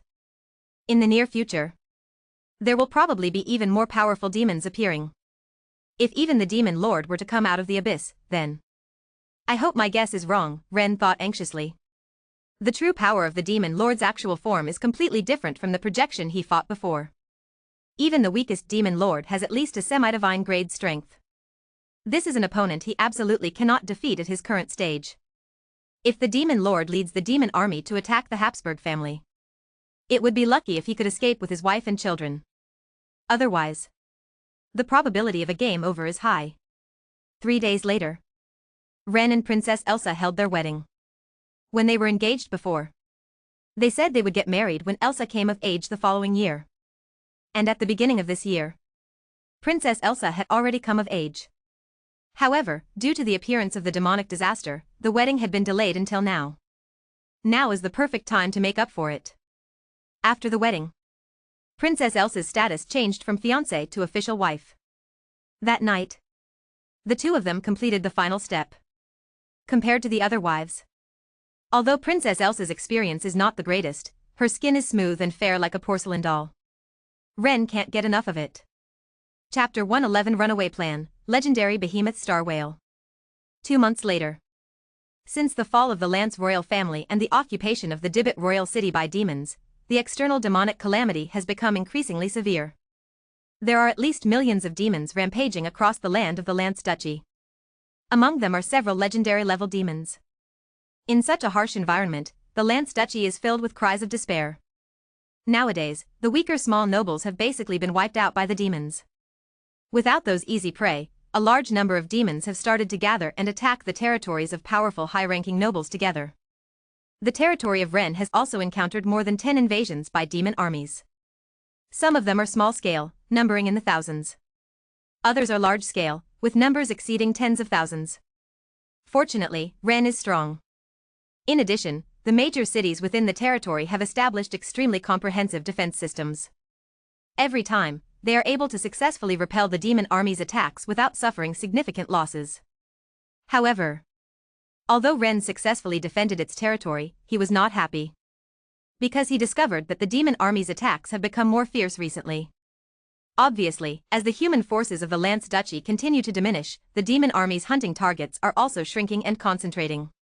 If this continues, when all the other noble territories of the Lance Duchy are completely destroyed and occupied, all the demons will rush towards the Habs territory. Imagine the terrifying scene of millions of demon armies gathering at the Habs territory. Ren's mood is also extremely heavy. If possible, he naturally wants to prevent this scene from happening. However, this matter is obviously beyond his capabilities. Unless a demigod or 10 extraordinary powerful individuals intervene. Otherwise, The demon army ravaging the kingdom of Lance cannot be resolved. The only thing he can do now is hope that other nobles can step up, withstand the demon army's attack, and hold out until the end of the calamity. If we really can't defend our territory, I can only flee with my wife and children. Ren has already prepared for the worst in his heart. However, apart from this troublesome matter, everything else is developing in a positive direction. Under Ren hard work, Princess Elsa is already pregnant. At the same time, Jessica, Serena, Charlene, and others are also pregnant. The Habsburg family suddenly has 10 more expectant mothers. As for Anna, after more than a year of cultivation, she is now a 3rd-tier Holy Word priest. She is currently preparing to break through to the 4th tier, promoting to an intermediate transcendent. In order to not distract Anna and let her focus on her cultivation, Ren did not let her get pregnant again. Time flies. In the blink of an eye, another month has passed. During this time, besides preparing an escape route, Ren has focused more on his wives. Because Katie, Lifa, Frenna, Betty, and Lachia are all due in less than a month. He is looking forward to the birth of this group of children. After all, the bloodline and aptitude of Katie, Lifa, Frenna, Betty, and Lachia are all very good. As long as luck isn't too bad, there's a high probability of having a golden-level offspring. 1 week later, Frenna was the first to be sent into the delivery room. Due to the rampage of the magical disaster, the priests of the Life Church can no longer be invited. There is no life priest who can perform the conservation divine art to help. This time, Frenna can only rely on herself and the midwife for childbirth. Ren anxiously waited outside the delivery room, afraid that Frenna's delivery would not go smoothly. The thing he worried about did not happen. Half an hour later, a loud cry of a baby came from inside. Detected the birth of the 100th child of the host. The magic aptitude of this offspring is super, the fighting spirit aptitude is high, and the hidden bloodline is elf, already awakened, naturally possessing extraordinary talents such as nature whisper and animal friend. Evaluation is golden level. Rewards: 100 years of fighting spirit cultivation, a battle technique deduction card, and a growing stage star realm whale. This time, Frenna's belly was very promising, and she directly had a great start. Once again, she gave birth to a golden level offspring with an awakened elf bloodline. And the system rewards were also very generous. In addition to the 100 years of fighting spirit cultivation, it also gave a battle technique deduction card and a growing stage star realm whale. This reward of a battle technique deduction card is the first time it has appeared. Ren took a look at it. He found that this thing was very practical, with a simple and straightforward effect. After using it, one can directly deduce a lower-level battle technique into a more powerful advanced battle technique.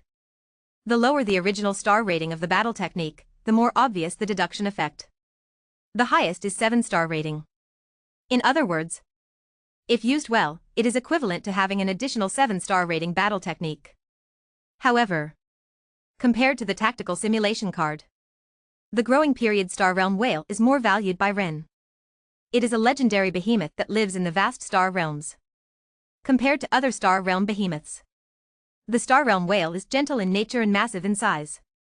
Its combat power is not strong. However, this legendary creature possesses a remarkably powerful innate ability, internal space. Unlike the space ring that can only hold inanimate objects, the internal space of the star realm whale can not only gradually expand with its strength, but also accommodate living beings. Coupled with its natural speed and defense, it is truly a born star realm warship. The Star Realm Wanderer, G.I.'s Yankee, tamed and rode on this behemoth, traversing the star seas and establishing a glorious empire. This Star Realm whale came at just the right time. Recalling the information in his mind, Ren's face showed a hint of joy. The external situation is as dangerous as a chicken's egg. Lately, he has been worried about how to protect his territory and how to escape with his wives, children, and belongings.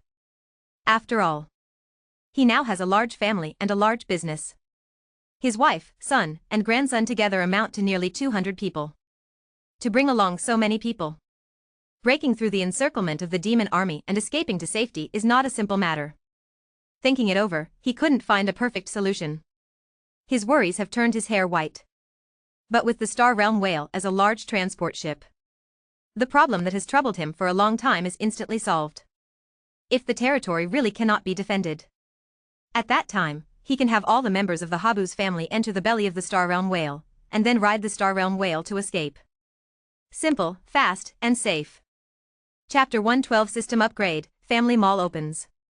Claim the reward. Suppressing his excitement, Ren silently recited in his heart. In the blink of an eye. The fusion of his 100-year battle spirit cultivation was successful. However, for the current Ren, this level of cultivation was somewhat insignificant. It was still far from enough for him to step into the legendary realm. After the fusion of his cultivation, a silver-white card appeared in front of Ren. Obviously, this was the combat skill deduction card. Ren had long had ideas on how to use the combat skill deduction card. Whether it was to complement his sacred attribute with the Holy Dragon Battle Chi technique, or to deal with those demons. Strengthening the 4-star combat skill of the sacred attribute, Holy Light Slash, was his best choice.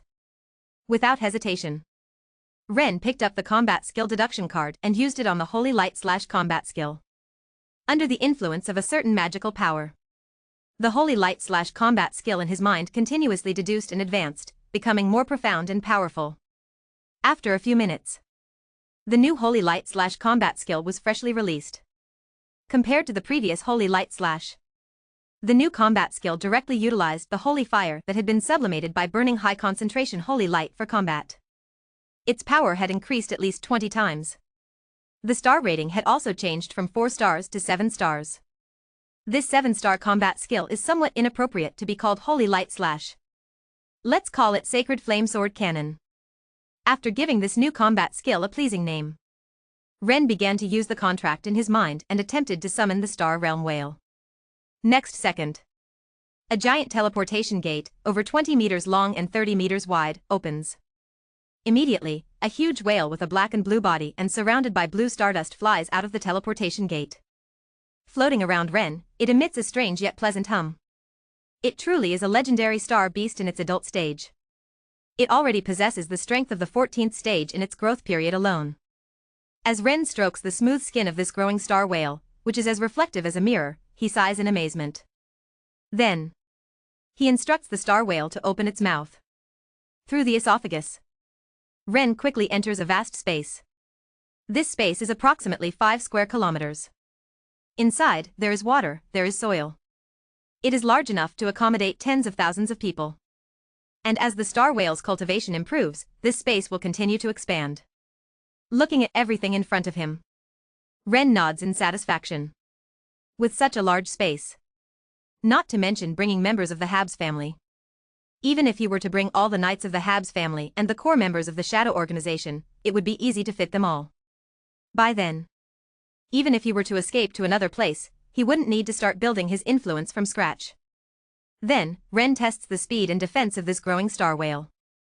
The results are very satisfying. At full speed, it can reach 312 meters per second. As for defense, just by looking at its huge size, one can tell. In one word, it is tough. Attacks below the legendary level are unlikely to cause fatal injuries to it. As a means of transportation, this star whale is undoubtedly very qualified. After completing the performance test of the runaway tool beast, Ren, who was anxious about the magical disaster crisis, suddenly calmed down. Oh, right. After Florina gave birth, it seems like the system has sounded more than one notification. Ren suddenly remembered. Previously, his attention was drawn to the rewards given by the system. That's why he overlooked it. Thinking of this, Ren immediately opened the system to check. With a thought, the previously ignored system information automatically appeared. Congratulations to the host for reaching 100 offspring, meeting the requirements for family size. The system is upgrading. Upgrade successful. New system functions unlocked, attribute panel, family store. Congratulations to the host for completing the first system upgrade, reward, upgrade gift pack *1. What the F *CK? After reading all the system information, Ren was also shocked.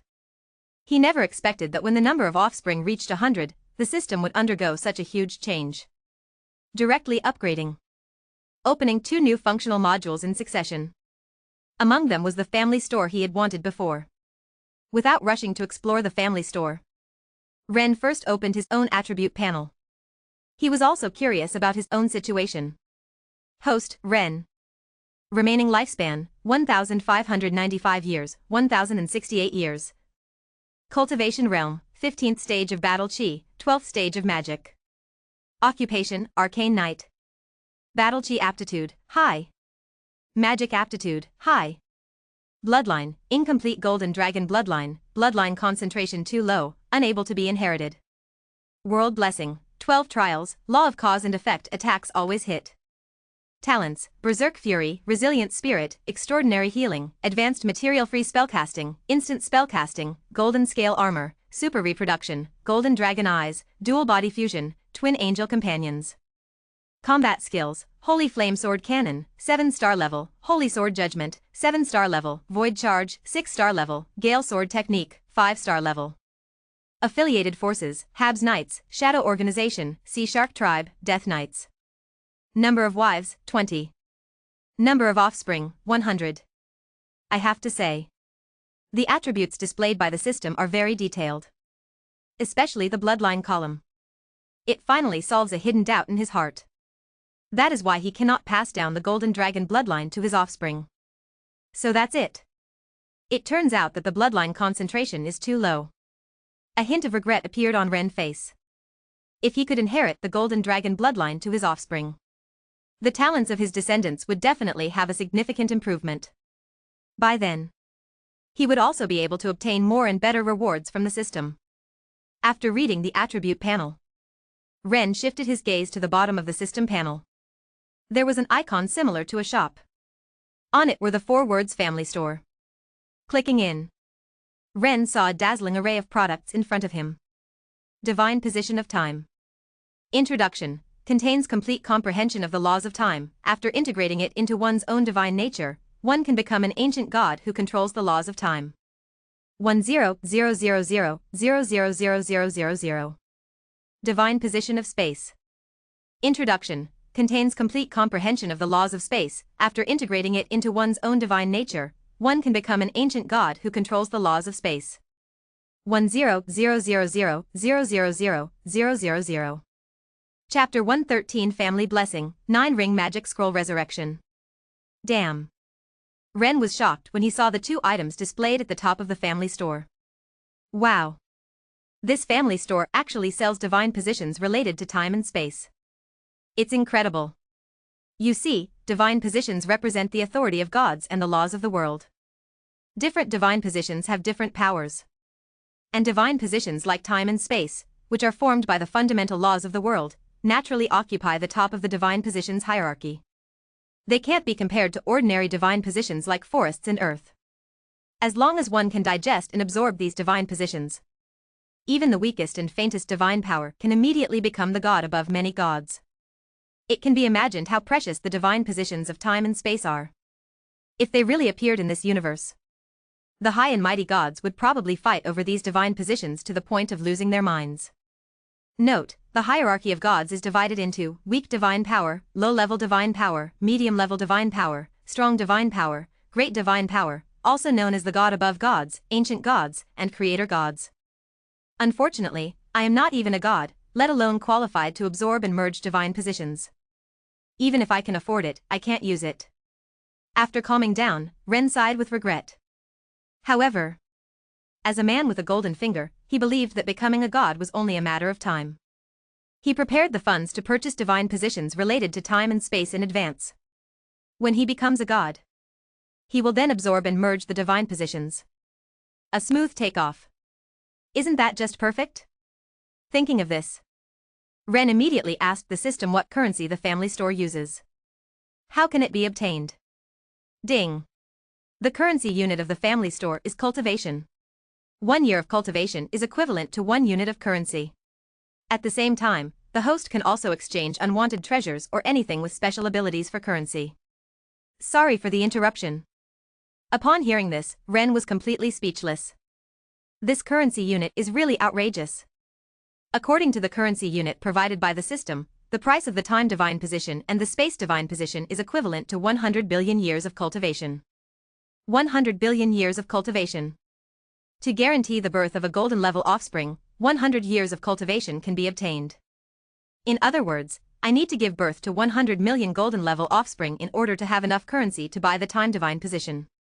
Thinking of this, Ren immediately gave up the idea of purchasing this world's origin level divine position. Damn it. He has worked hard until now and has only given birth to 7 golden level offspring. 100 million? When will he have to keep giving birth? It's not even certain if he can accomplish it by the end of the universe. The delusion of reaching the sky in one step is gone. Ren carefully explored the family store. He also specifically looked at the high-quality talent potions and other similar products that he wanted to purchase before.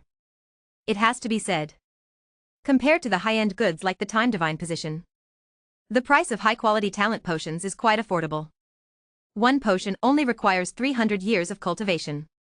Unfortunately, as a poor guy with almost no money, he still can't afford it. There's hardly any money in his pocket. Ren was too lazy to continue shopping at the family mall. Instead, he shifted his attention to the upgrade gift package given by the system. Why buy anything when you can get it for free? With this thought in mind, Ren made a move and opened the gift package. Gift package opened. Congratulations to the host for obtaining 5 high-grade cultivation aptitude potions, 5 advanced potential recovery potions, family blessing accelerated cultivation, and a 9th ring divine scroll resurrection technique. The rewards from this upgrade gift package were extremely generous. Both in terms of quantity and quality, they were more than 5 times better than the previous system gift package. Ren had long been aware of the effects of the first 2 potions. No need to say more. He shifted his gaze to the last 2 rewards. Family blessing accelerated cultivation. Effect: all members of the Habu's family will receive a special blessing, increasing their cultivation speed by 20%. 9th ring divine scroll resurrection technique. Effect: after use, it can resurrect a deceased person whose body is not more than 80% damaged and has been dead for no more than 3 days. Note: this divine technique cannot be used on those who died of natural causes. These 2 rewards were of extremely high value. The family bloodline blessing was equivalent to a permanent group cultivation speed buff for the members of the Habu's family. In the long run, the Habu's family would definitely produce more and more strong individuals. As for the 9th ring divine scroll, there was no need to say more. This was a resurrection technique. If a loved one around him unexpectedly died, this scroll could provide an opportunity to bring them back. Of course, if possible, Ren hoped that he would never have to use this resurrection scroll. He didn't want anything unfortunate to happen to his wife and children. Overall, he was very satisfied with the rewards from the upgrade gift package. Claim all. Ren silently murmured in his heart. The next second, 10 bottles of magic potions emitting a mysterious glow appeared in front of him. At the same time, a golden scroll also appeared. As for the blessing of the family bloodline, it automatically took effect the moment it was received. At this moment, Janice and the others who were practicing in the meditation room felt that their cultivation speed inexplicably increased. They were startled, thinking that there might be something wrong with their bodies. However, no matter how they checked themselves, they couldn't find any problems. Such a strange thing made them uneasy. Under doubt and panic, Janice and the others came to find Ren to explain this matter, hoping to find a solution. Hearing the wives' account, Ren was somewhat speechless and quickly explained. Don't worry. I used a special magic to bless our Habs family members, which can increase their cultivation speed by 20%. It's not some strange curse. That's good. Hearing her husband's words, Janice and the others immediately felt relieved. After calming down their wives' emotions, Ren took out the 5 bottles of magic potions and said to the women, these are high aptitude potions. After taking them, you can obtain high magic aptitude and high combat aptitude. But for now, there are only 5 bottles. One of them I will give to Hilda to help her break through the realm of the Earth Knight. The remaining 4 bottles, you can divide among yourselves. It's okay if you don't get one. In the future, I can get more of these potions, and no one will be left behind. Chapter 114 Promoted to Magister, Million Demon Army Attacks. Advanced Qualification Potion? Upon hearing this, Layla, Murphy, Jessica, Katie, Charlene, and Emick all showed expressions of surprise and longing on their faces. Among the many wives in Ren, they were the only ones who had not yet obtained an advanced or higher level of cultivation qualification. However, 6 people were needed. But there were only 4 bottles of the advanced qualification potion. Clearly, this was not enough to distribute. In order to preserve their sisterhood, the 6 women decided to use a lottery to determine the allocation. After a series of commotion, the final result came out. Emick and Jessica were relatively unlucky. They did not draw the red ticket that represented the qualification for distribution. In this situation, naturally, Layla, Murphy, Yuan Lin, and Katie obtained the 4 bottles of the advanced qualification potion. After obtaining the advanced qualification potion, Layla and the other 3 women immediately went to the meditation room to prepare to take the potion. They wanted to transform their qualifications. As for Ren, he took the last bottle of the advanced qualification potion and headed towards the family training ground. He knew that Hilda was probably there. As expected. Just as he arrived at the family training ground, Ren saw Hilda wielding a giant sword, sweating profusely as she trained her combat skills. Although the Lion Corps was no more, and the Kingdom of Lance had fallen, Hilda, who had always wanted to become a female general, still had no intention of slacking off. She trained herself tirelessly every day, rain or shine. She hoped to seize the opportunity to break through as an Earth Knight. After completing her daily training, Hilda also noticed Ren next to the training ground. "Father, why are you here? You wanted to break through as an Earth Knight, right?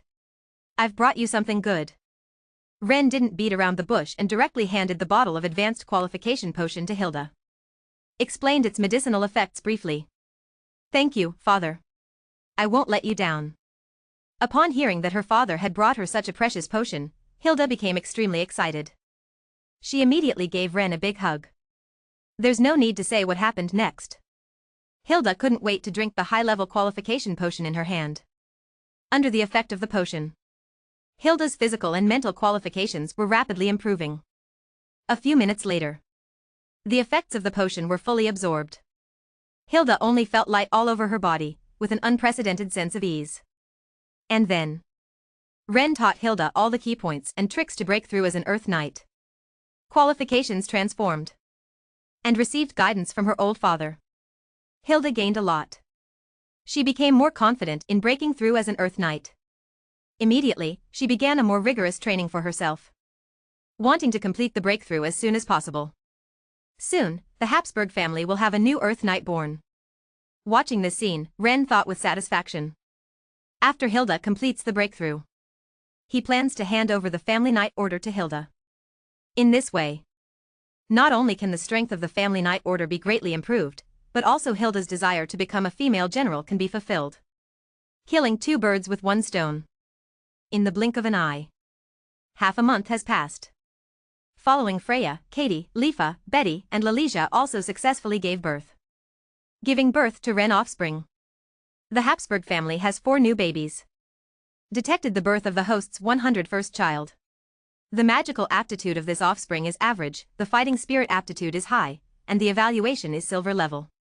Reward, 30 years of fighting spirit cultivation, 10 years of history. Detected the birth of the host's 102nd child. The magical aptitude of this offspring is average, the fighting spirit aptitude is average, and the evaluation is bronze level. Reward, 10 years of fighting spirit cultivation. Detected the birth of the host's 103rd child. The magical aptitude of this offspring is high, the fighting spirit aptitude is high, and the evaluation is silver level. Reward, 30 years of fighting spirit cultivation, basic mastery of forging. Detected the birth of the host's 104th child.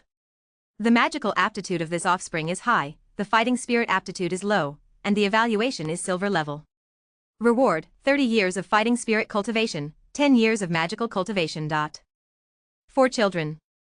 3 silver level evaluations, 1 bronze level evaluation. The quality can be considered quite high.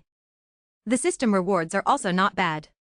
A total of 100 years of fighting spirit cultivation, 20 years of magical cultivation, plus a basic mastery of forging. No rush to claim the rewards. Ren silently thought in his heart, can the system exchange fighting spirit cultivation for magical cultivation? The current situation outside is severe. He needs to increase his combat power. This 100 years of fighting spirit cultivation cannot allow his fighting spirit realm to break through to the legendary domain. But if exchanged for magical cultivation, it can greatly increase the probability of his magical realm advancing. Breakthrough to the realm of a mage. Yes. May I ask if you want to proceed with the conversion? Convert. Ren spoke without hesitation. The next second, the 100 years of fighting spirit cultivation were converted into 100 years of magical cultivation. In addition to the original 20 years of magical cultivation. A total of 120 years of magical cultivation. It was integrated into his body. Ren immediately felt the surge in magical power. Taking the opportunity to activate the elemental star meditation method. Guiding this immense magical power, it began to converge towards the center of his spiritual sea. Integration, compression, refinement. After dozens of repetitions, the first star, composed of solidified magical crystallization, was born.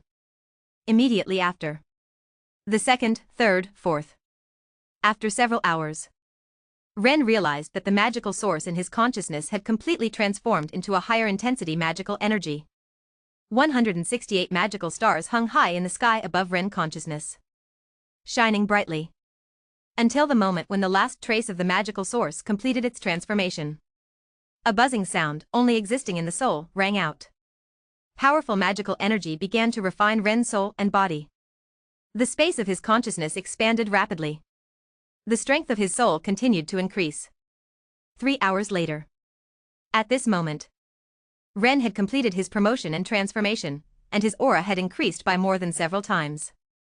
13th rank, the promotion of a mage was successful. The total amount of magic has increased 20-fold, and lifespan has increased by about 100 years. Of course, this is not the biggest change. Similar to the flight ability of a Sky Knight, mages also have a unique ability, dual casting. It's like evolving from single-threaded to dual-threaded. This ability allows mages to simultaneously cast 2 spells, increasing the power of the spells exponentially, completely overwhelming magicians who have not reached the level of a mage. And after reaching the level of a mage, they can also use more powerful and mysterious 6-ring arcane arts. This greatly enhances Ren combat power. However, the joy of promotion did not last long. Tonight, Ren received bad news. A large number of demons are moving towards the Habsburg region. The number is as high as millions. Chapter 115. Ride alone and start the unparalleled mode of mowing grass. This is a big problem now. When Ren received the news from the investigation of this secret organization, his expression also became quite ugly. With such a large-scale demon army, there must be a legendary demon commanding and controlling it. And it is very likely that there is more than one. If not handled properly, the entire Habsburg territory may be destroyed.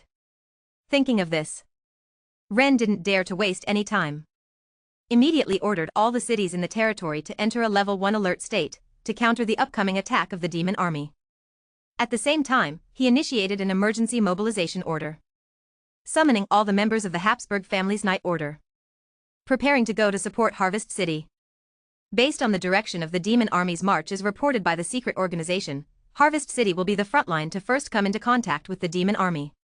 If it can be defended there, it will definitely minimize the damage caused by the demon army's attack on the Habsburg territory.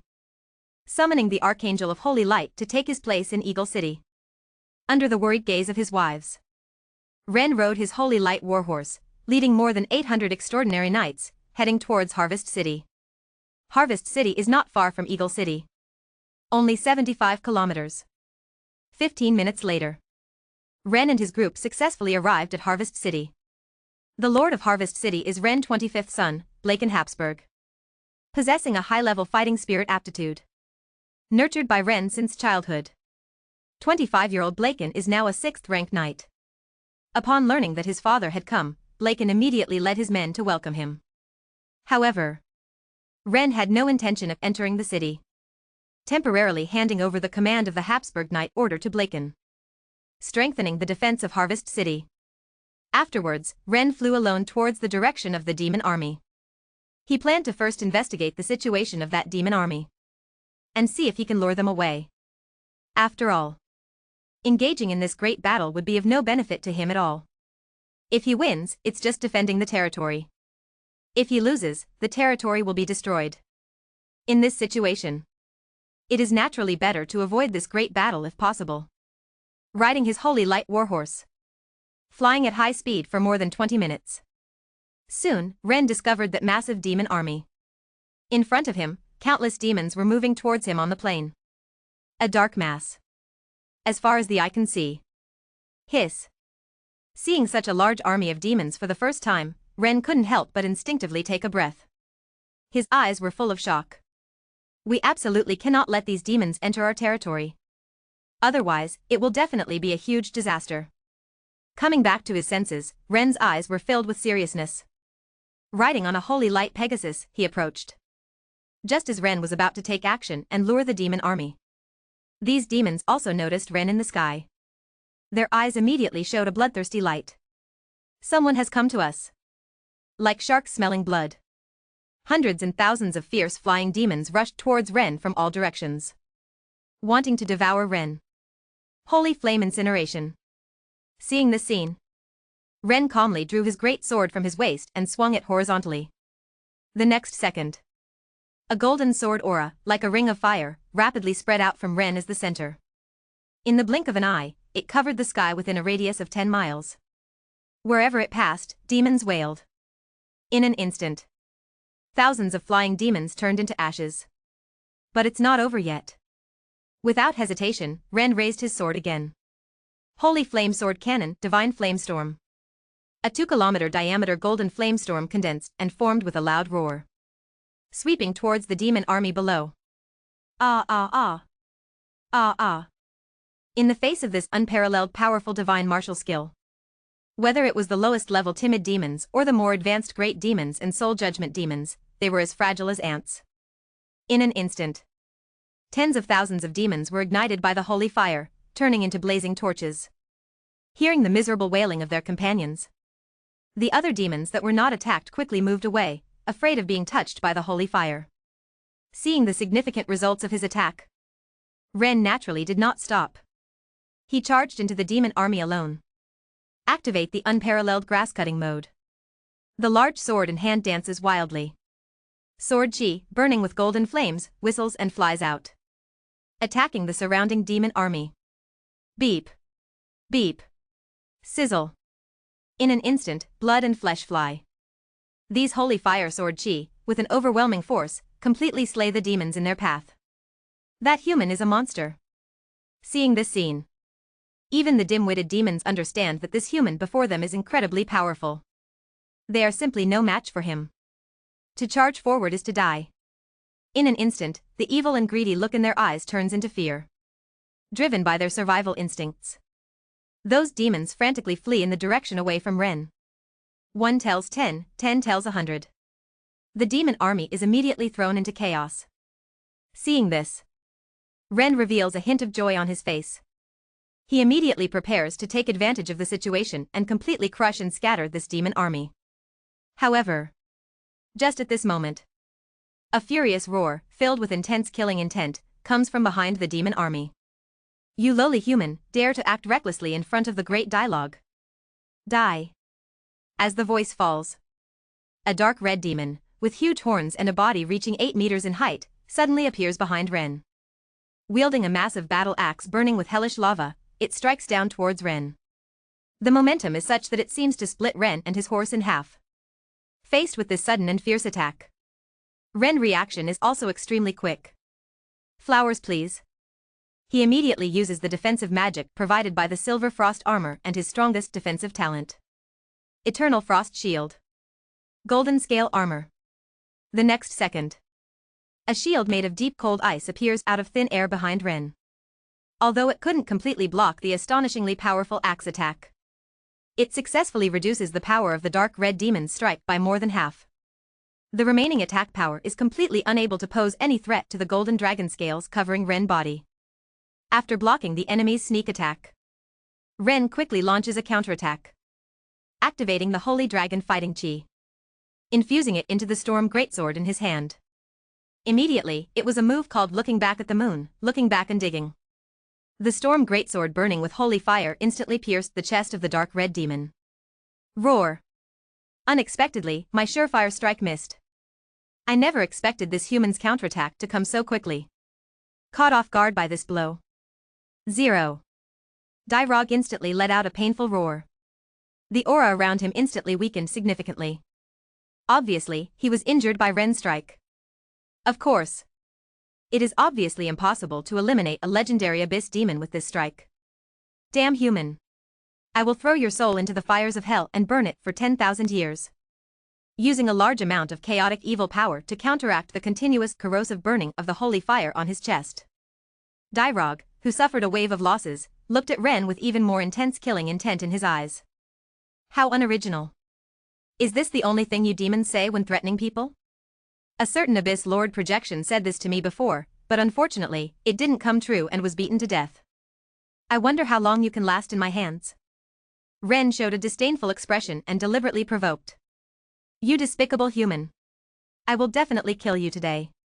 Seeing Ren being so arrogant, Dairog became even angrier. The anger in his eyes was almost tangible. However, it also doubted what Ren said. Could this human really have killed the Demon Lord projection? To be safe, Dairog ultimately chose to lead the demon army to launch an attack on Ren. Faced with the command of a high-ranking demon, the other low-level demons dared not disobey. They immediately stopped their escape and turned to attack Ren. Step 1 of the baiting plan, successfully drawing hate. Seeing this scene, Ren felt triumphant.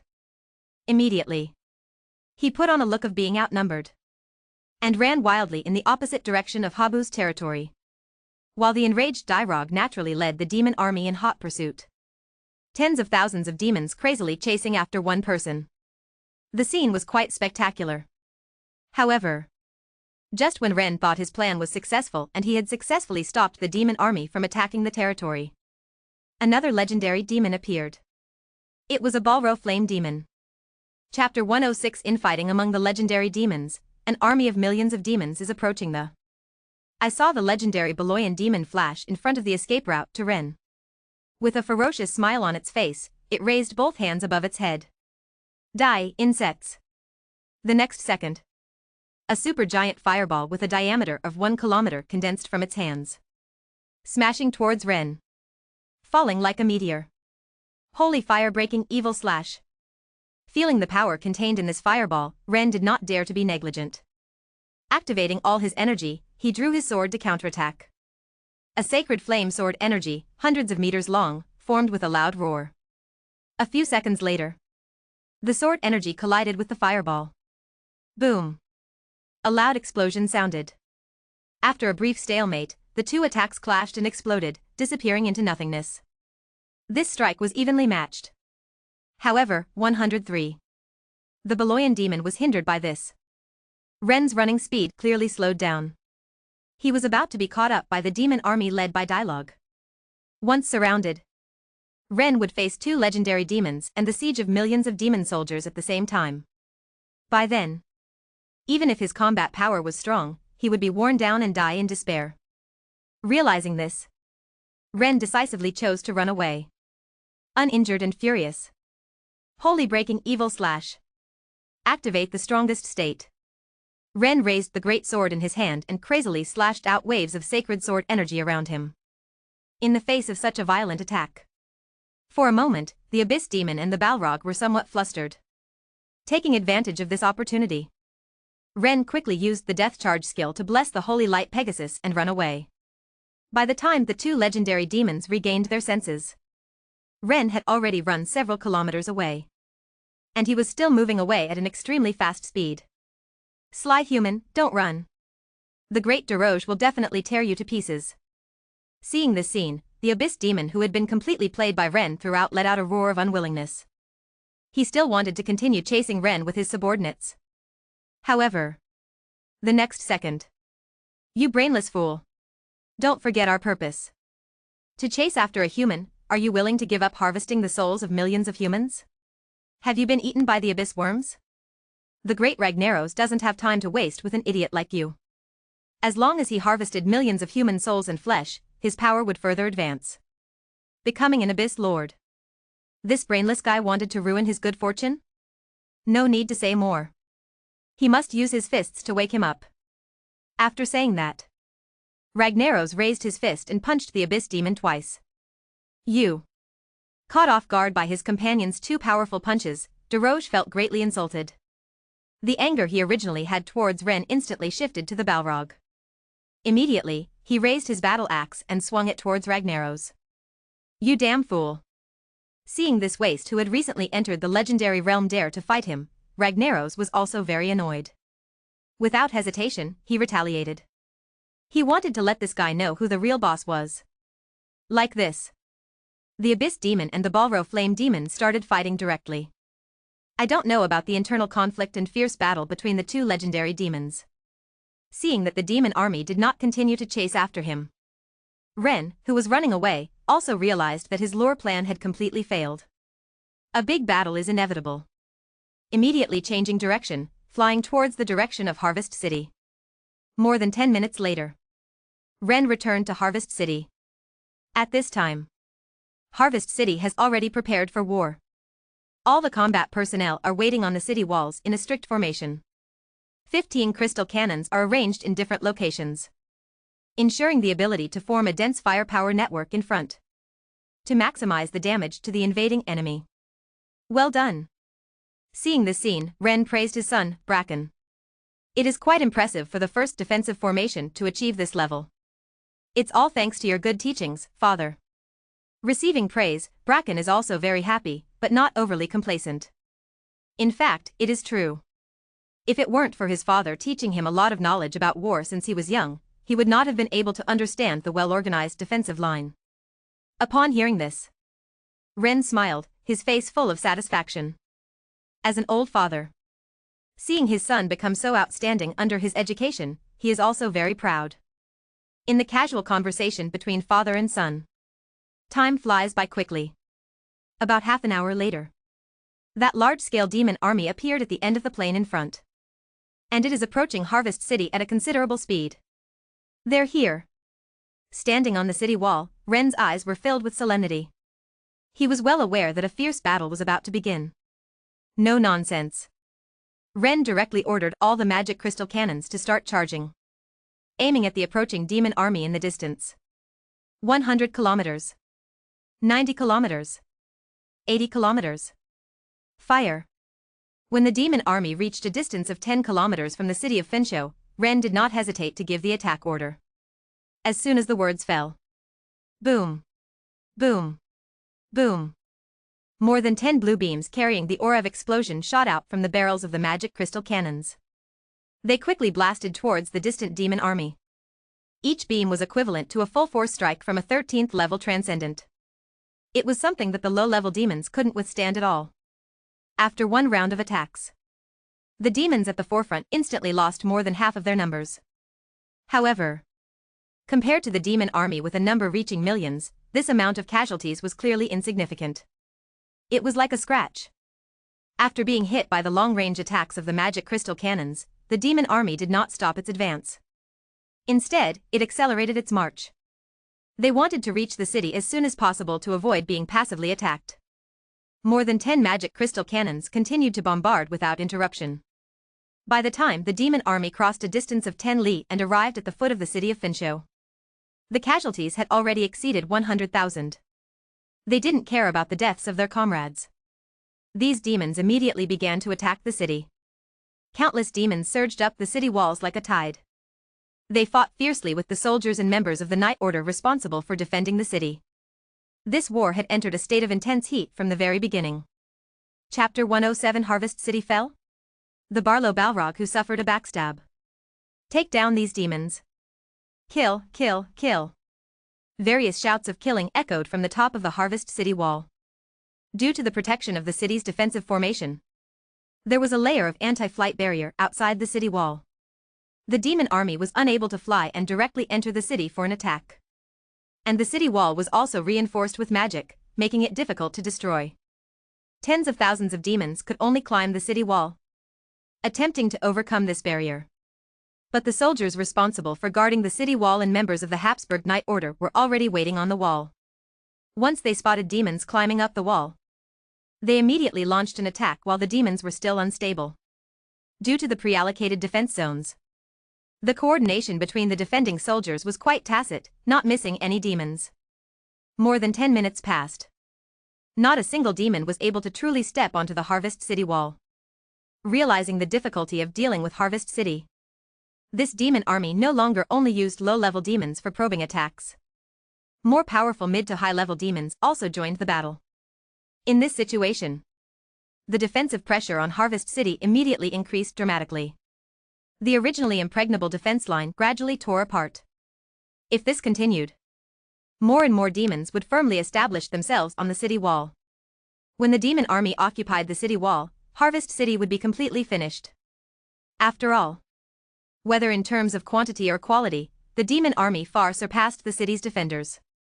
Losing the advantage of terrain, it was only a matter of time before Harvest City was breached by the demon army. Archers focused all firepower on killing the high-level demons climbing the wall. The magic crystal cannons abandon cooldown, increase firing speed, fully suppress the demon army around the city wall, disrupt their attack rhythm. Thinking of this, Ren's eyes flashed with determination and decisively gave the order. Receiving the command, nearly 1,000 soldiers wielding wind chaser crossbows took action. Arrows imbued with sharp elemental wind energy shot out, directly turning those mid to high-level demons climbing the wall into hedgehogs. With the addition of this fresh force, the originally gradually torn city wall defense line instantly stabilized. At the same time, those more than 10 magic crystal cannons that were cooling their barrels once again showed their might. They spared no expense in consuming magic crystals. They began to crazily fire light cannons. In less than 5 minutes, all the demons within a 2-kilometer radius of the city walls were completely wiped out. The pace of the attack was interrupted. The demons attacking the city walls and the demon army in the rear completely lost contact. They lost their support. Soon, these demons were all annihilated by the defending soldiers. They suffered a big loss. The number of the demon army decreased to less than 600,000. However, as the defending side, Fengsho City did not have it easy. Although they relied on the terrain, as well as various tactics and equipment support, the loss of combat personnel was relatively small. But in the just now high-load firing of the magic crystal cannons, 5 of them exploded. The remaining 10 cannons also needed to cool down urgently. Otherwise, they could explode and become scrap at any time. In other words, after this wave of maximum output, the firepower support from the magic crystal cannons could not be relied upon for the time being. Calculating the losses from repelling the first wave of demon army attacks, the joy on Ren's face disappeared instantly. Without the powerful firepower support provided by the magic crystal cannons, Fengsho City had to withstand the remaining demon army. Nearly 600,000 demons attacking together, anyone could bury all the defending troops of Fengsho City. Realizing the seriousness of the problem, Ren immediately began to consider a way to break the deadlock. Thinking and thinking, he realized that there seemed to be only one way to save Fengsho City. That is to implement the decapitation strategy. Kill those 2 legendary demons. Without these 2 legendary demons leading them, the demon army would not be able to form a united force. By then, he alone could completely crush the remaining demon army.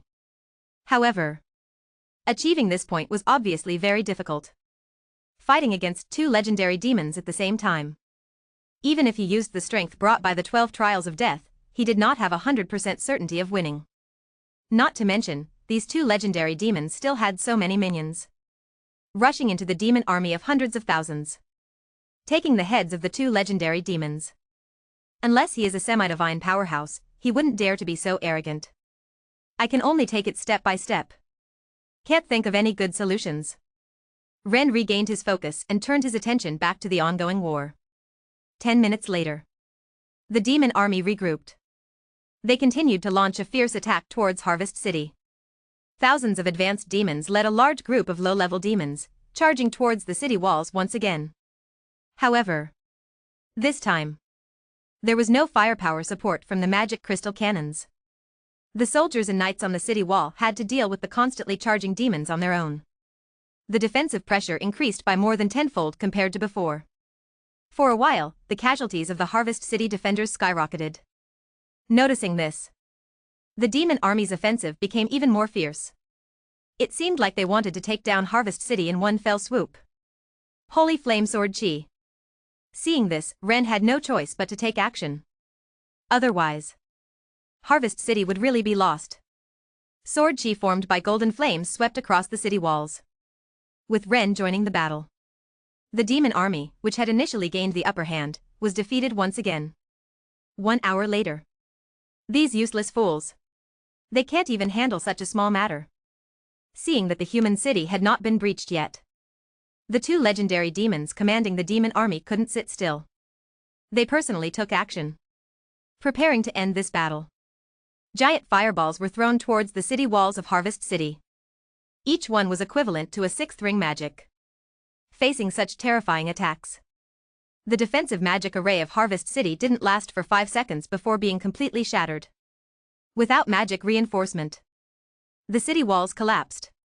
The demon army advanced rapidly. They broke into Harvest City. In an instant, the situation took a turn for the worse. Upon seeing this, Ren knew that Harvest City was most likely doomed. But out of his sense of responsibility as the Lord, he decided to make one final attempt. To try and assassinate those two legendary demons. To turn the tide of the battle. When the two legendary demons entered Harvest City, Ren, hiding in the shadows, without hesitation activated his invincible frenzy, and then unleashed his ultimate move, Holy Sword Judgment.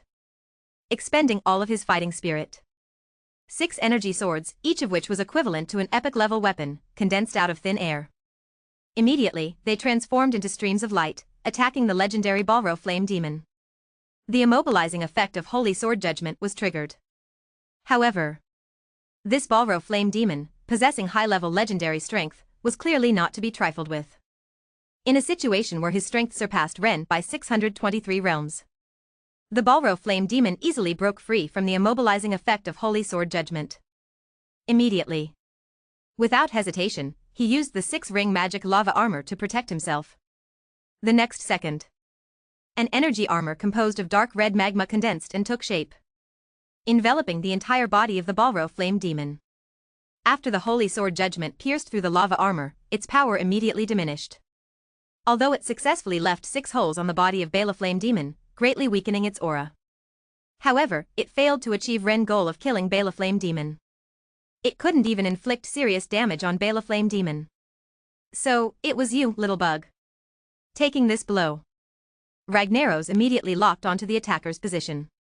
After discovering that the attacker was Ren, the human who had recently attacked the demon army, a sinister smile appeared on his face.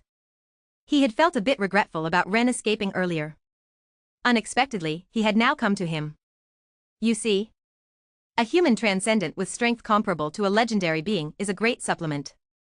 If he could devour him, the evolutionary energy provided would be equivalent to that of millions of ordinary humans. Perhaps it could directly propel him to a higher level. This Balro Flame Demon wants to eat me. Feeling the greedy gaze from Ragnaros, Ren also felt a chill in his heart. He didn't want to experience the feeling of being bitten and swallowed alive by a demon. Just as Ren was preparing to commit suicide and resurrect to escape, a subordinate-looking abyssal fiend, who was following behind Balro Flame Demon, suddenly launched a backstab, viciously striking Balro Flame Demon's head. Chapter 118, Reaping the Benefits of the Fisherman, the Surrender of the Legendary Demon. At this moment, the attention of the fire demon Ragnaros, Lord of the Firelands, was completely focused on Ren, the great source of nourishment. There was absolutely no defense. The surprise attack from the abyssal demon was successful without any unexpected incidents. The giant battle axe, carrying the power of thunder, fiercely struck Ragnaros' head. Although Ragnaros was covered in defensive magic, but due to the need to withstand Ren's ultimate move, the Holy Sword Judgment, the effect of this defensive magic had long been weakened to the extreme. Therefore, this surprise attack caused great damage to Ragnaros. His head was almost chopped off directly. Roar! His vital point suffered a heavy blow. Balor, the fire demon, let out an extremely painful roar. He immediately turned his head to find the attacker. He wanted to tear that guy into pieces. However, when he saw who attacked him, Ragnaros' gaze was filled with disbelief. Dyrog. This waste that he had recently subdued actually dared to betray him? Dyrog, what the hell do you want to do? Thinking of this, Balor couldn't help but angrily roar in question. His gaze at Dyrog was almost spewing fire. Ha ha ha. What do I want to do? You despicable worm who should be thrown into the river Styx, today I will kill you. In the face of Ragnaros' questioning, Dyrog let out a sinister laughter. This damn Balor actually dared to insult and beat him. Now he finally had the opportunity for revenge. Kill this guy. He is the only ruler of this demonic army. The harvested human souls and flesh, he can enjoy them alone. No need to watch this damn Baylor feast on meat while he only gets some soup. Thinking like this, the killing intent in Dyrog's eyes towards Ragnaros became even stronger. Go and die obediently. As his words fell, Dyrog raised the giant axe in his hand and once again fiercely struck Baylor, the fire demon Ragnaros. And Ragnaros was not willing to show weakness. He let out a roar of anger. In my hand, I condensed lava fireballs and threw them towards the abyssal demon Dialog. The two legendary demons instantly engaged in a fierce battle. Seeing such a dramatic turn of events, Ren, who was preparing to commit suicide and resurrect, was dumbfounded. Why did these two legendary demons suddenly start fighting? Could it be that there is some deep-seated grudge? No, that's not right. Demons, creatures of the chaotic evil faction, are extremely selfish and self-serving. How could there be any bullshit family ties? Even if there is a grudge over killing a father, it is absolutely impossible for one legendary demon to attack another more powerful legendary demon. It has to be said that chaos breeds clowns. I equals V%. No matter how hard Ren thinks, he can't figure out that the reason for the abyssal demon's betrayal of the Balefire demon is just a result of the internal strife caused by him.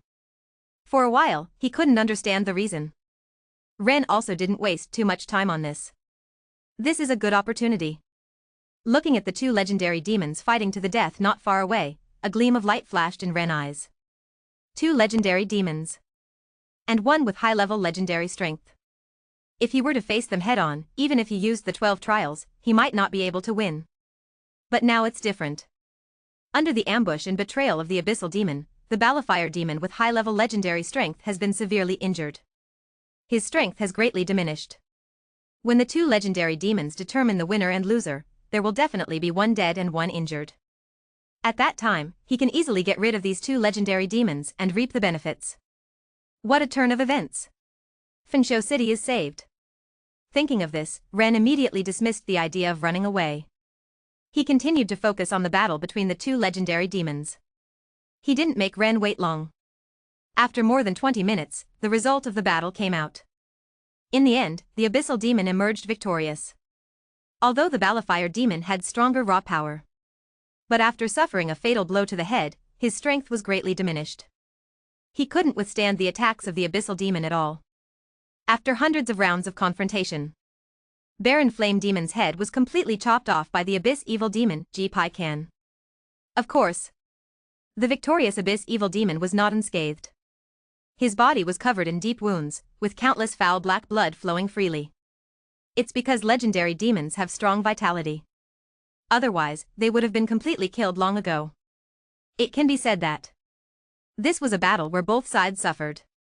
Ha ha ha. Stepping on the corpse of Baron Flame Demon, the victorious Abyss Evil Demon let out a gratifying and piercing laughter. Although he paid a painful price, in his eyes, everything was worth it. As long as he devoured Baron Flame Demon and that human with legendary level strength, along with the millions of human souls harvested this time, he would definitely be able to break through to demigod and become a demon lord. By then, he could attack and conquer several human kingdoms with his demon army. The promotion to Abyssal Demon God was also within reach. Dreaming of a perfect future? The Abyss Evil Demon turned his malicious gaze towards Ren beside him. Baron Flame Demon was already dead. This human who had provoked him before couldn't be let go either. He must torture him severely before devouring him. As for whether he could defeat this human in his injured state, he wasn't worried at all. In his perception, the fighting spirit in this human's body had already been depleted. Without the support of fighting spirit, what could this human use to fight against him? And indeed, although Ren still had a lot of magic power unused, he had only recently advanced to a mage and hadn't had time to learn the 6th circle of magic. He could only use 5th circle magic. It was difficult to defeat a legendary demon with just that, even if the legendary demon was in an injured state. However, Ren was not the least bit panicked. Eat shit. Feeling the gaze of the Abyss Demon, Ren calmly raised his middle finger at it. Immediately, he raised his sword and committed suicide. Damn human. Don't think that suicide can escape my control. Great dialogue, I will slowly chew and devour your soul. Hearing the insult implied in Ren's previous words, Dialogue became furious. Immediately, he prepared to use soul magic to capture Ren's soul. However, Before he could make a move, Ren's body suddenly turned into smoke and dissipated. A few seconds later, he appeared unharmed before Dialogue. Not only did his fighting spirit and injuries completely recover, but even his aura had doubled compared to before. How is this possible? Seeing this scene, Dialogue's eyes were filled with disbelief. Resurrected from the dead? How could a mere human who hadn't even truly entered the legendary realm experience such a thing? This must be an illusion. Thinking this, Dialogue wore a sinister smile and immediately launched an attack on Ren. He wanted to capture this human who dared to play with him and torture him severely. You're seeking death. Seeing this, Ren remained calm and activated his talent of invincibility. Immediately, he raised his storm greatsword and slashed towards Dialogue. A holy sword energy far more powerful than before burst through the air. Holy light-breaking evil slash. Ah. Ah. Ah. Taking this blow head-on, Dialogue instantly let out an extremely painful howl. Meanwhile, Ren, in order to quickly deal with this legendary demon, freed up his hand to deal with the demon army. He was also relentless in his attacks. Using his talent of duality, he summoned an identical clone of himself. The two of them attacked Dialogue together. Being heavily injured, Dialogue couldn't withstand such a strong assault. In less than 2 minutes, he was completely powerless to resist. Just as Ren was about to kill this abyss demon with one sword strike. Don't kill me. I am willing to submit to you. Chapter 119 Territory Crisis Resolved, Succubus Girl Surprised. Don't kill me. I am willing to submit to you. Feeling Ren's murderous intent, the previously arrogant Dialogue did not hesitate to beg for mercy. Having gone through countless battles to reach this point, he naturally did not want to die like this. And in order to preserve his life from the human in front of him, submission seemed to be the only way out. You are willing to submit to me? Upon hearing this, Ren was immediately intrigued. Then, he stopped his actions. After all, this abyssal demon possessed legendary level power. If he could subdue it, he would also gain a considerable amount of formidable combat strength. Seeing Ren stop, Dialogue also breathed a sigh of relief. A hint of cunning flashed in his eyes, and he quickly nodded, saying, "Yes. I am willing to sign a master-servant contract with you and serve you as my master." No need to sign a master-servant contract. I want your demon's true name. Upon hearing this, Ren's face revealed a smile that was not quite a smile as he spoke. He knew that this abyssal demon was not truly submitting. He didn't expect this guy to play tricks on him in this regard. You see, demons are chaotic creatures from the lower planes of the abyss. Normal magical contracts have very little binding power over them. As long as the demon pays a certain price, it can easily break free. But a demon's true name is different. It is the fundamental imprint given to the demon by the consciousness of the abyssal plane. Once you have the demon's true name, it is equivalent to having control over its life. An enslaved demon can never disobey the commands of the one who controls its true name. As a legendary demon, Dialogue naturally knew this. Impossible. Dialogue answered without hesitation. He had an expression that he would rather die than give up his demon's true name. Then you can go die. Ren shrugged and raised his sword once again. Without knowing the true name of this legendary demon, he dared not subdue it. After all, this guy has a criminal record. The previous boss, Beloyan, was backstabbed by this guy at a critical moment. In the end, he died a miserable death. He didn't want to repeat the same mistake.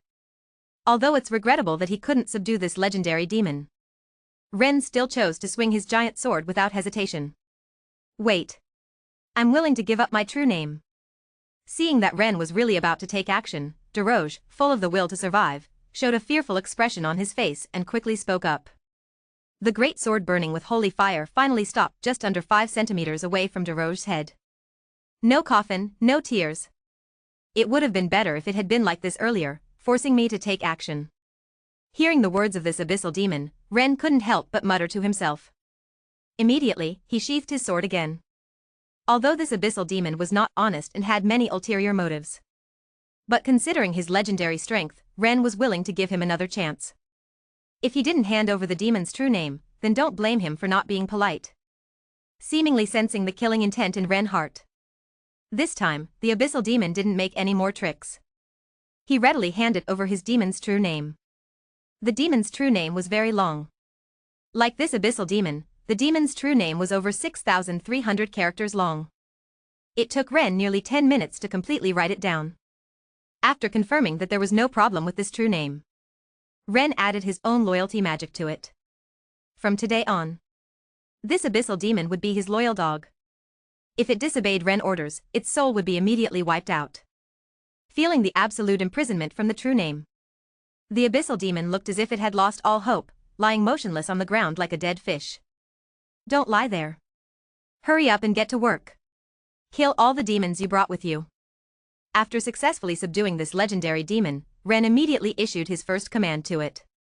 Now the demon army is still rampaging inside Harvest City. If they are not cleared out quickly, the losses in Harvest City will continue to grow. As for letting the Abyssal Demon Lord command this demon army and turn it into a force under Habu's control, he didn't even consider it. Demons are chaotic creatures. Betrayal is the nature of demons. Even legendary demons can only temporarily subdue other demons through force. Over time, without any supporting benefits, these demons will definitely not obediently follow orders. In this situation, keeping this large-scale demon army captive is like placing a bomb in the territory that could explode at any time. It could easily plunge the territory into great turmoil. The returns are too small and the risks are too great. Yes. Receiving the master's command, Dialogue didn't dare to disobey. He quickly got up from the ground and began to take action against the demon army under his command. Seemingly to show loyalty, and seemingly to vent his negative emotions of being controlled by others, Dialogue was very ruthless in his actions. He directly killed and devoured all the demons he encountered. And Ren was not idle either. Taking advantage of the power boost from Resurrection, he began to madly slaughter the demons entering the city. Under the attacks of the two legendary level forces, the demon army was quickly defeated. 30 minutes later, except for a few demons that escaped, hundreds of thousands of demons were all exterminated. This huge crisis that could have endangered the entire Habu's territory was resolved like this. The only thing that is a bit regrettable is, in this battle, Harvest City was mostly destroyed. Over 10,000 people were killed or injured. However, at such a cost, to overcome this enormous crisis that could lead to the destruction of the territory, Ren felt that it was still acceptable. After resolving the crisis, Ren had no intention of staying in Harvest City for long. Immediately, he set off on his way back with the Abyss Demon and the body of the Balrog Flame Demon.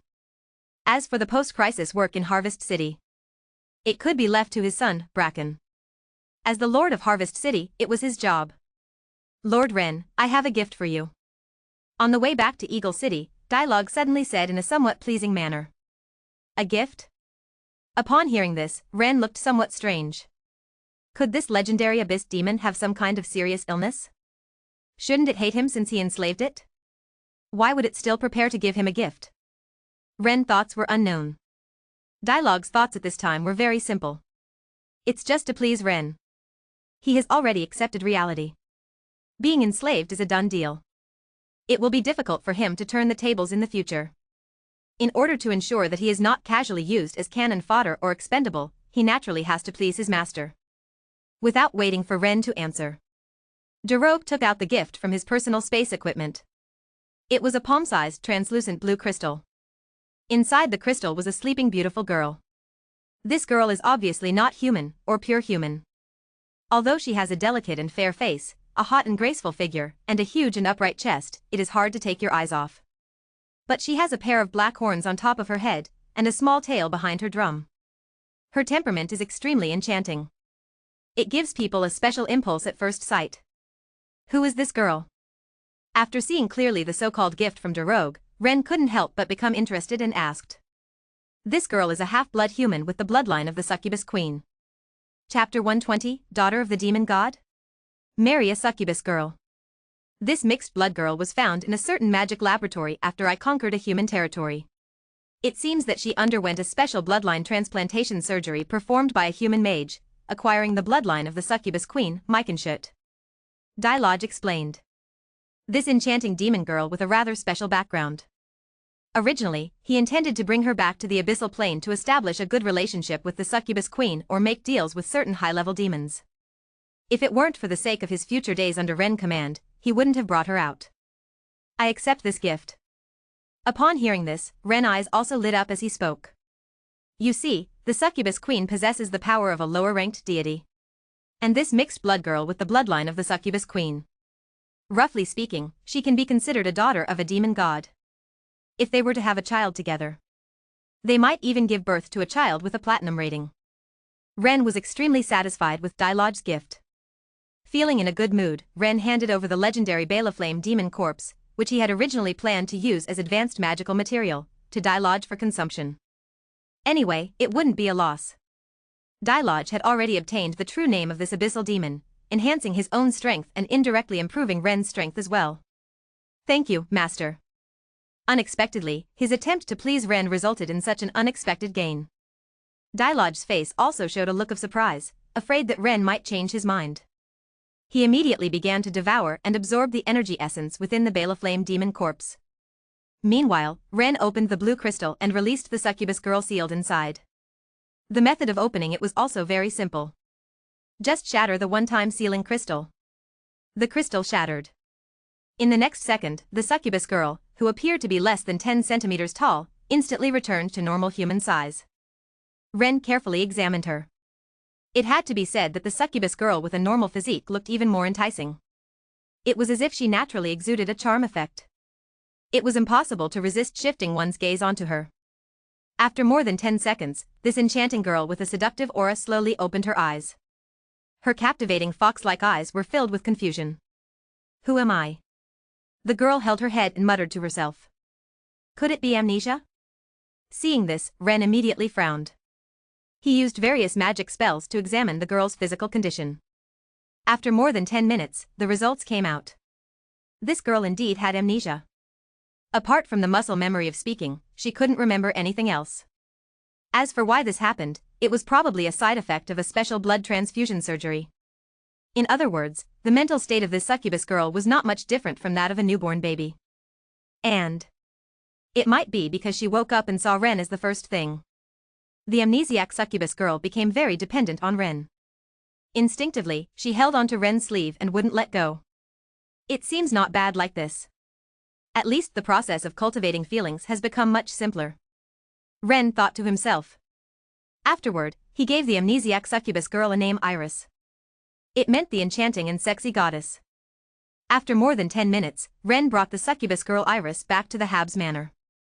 As for the legendary abyss demon, because it was too ugly and terrifying, Ren didn't bring it back. He let it accompany the Death Knight Order instead. Upon learning that her husband had returned, Janice, Jessica, and others who had been worried about his safety came out to greet him. However, when they saw a strange girl with horns, a tail, a hot figure, and a seductive temperament intimately holding on to Ren, they were instantly confused. Darling, who is this? Janice couldn't help but ask about the origin of this strange girl. This is a mixed blood girl I accidentally saved, with succubus bloodline. But her mind has some problems, she has amnesia. She can't remember anything now. I gave her a temporary name, Iris. Ren briefly introduced. Amnesia? Upon hearing this, Janice and the others looked at the succubus girl with sympathetic eyes. Immediately, they started chatting with the succubus girl and imparting various common knowledge to her. I hope to be able to help her recover her memory. And the succubus girl also seems to feel the enthusiasm and goodwill of Janice and the others. Although she doesn't speak, she listens very attentively. However, she never lets go of Ren's hand. Wherever Ren goes, she goes. Like a super clingy spirit. Obviously, the loss of memory and the unfamiliarity with the world make her feel very insecure. Ren is her pillar of safety, the first person she saw.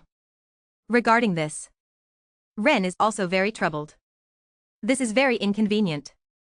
What if he needs to go to the bathroom or engage in intimate activities with his wives? What should he do? Is he supposed to let this succubus girl watch the whole time? Imagine that strange and embarrassing scene. Ren feels a headache coming on. To avoid this situation, Ren starts trying to get Eris to let go. Unfortunately, the end result is a failure. Once he forcibly separates Eris' hand, the succubus girl immediately starts crying uncontrollably. She can't stop. Please give me flowers. Unless he lets Eris grab onto him again. In this situation, Ren can only go along with it. Who asked him to want to marry this succubus girl? Just consider it as cultivating feelings. Night falls. The moon hangs high. Because of the succubus girl Eris, Ren can't do certain things with his wives. He can only sleep alone in the master bedroom. Lying on the bed, Ren feels Eris constantly snuggling up to him.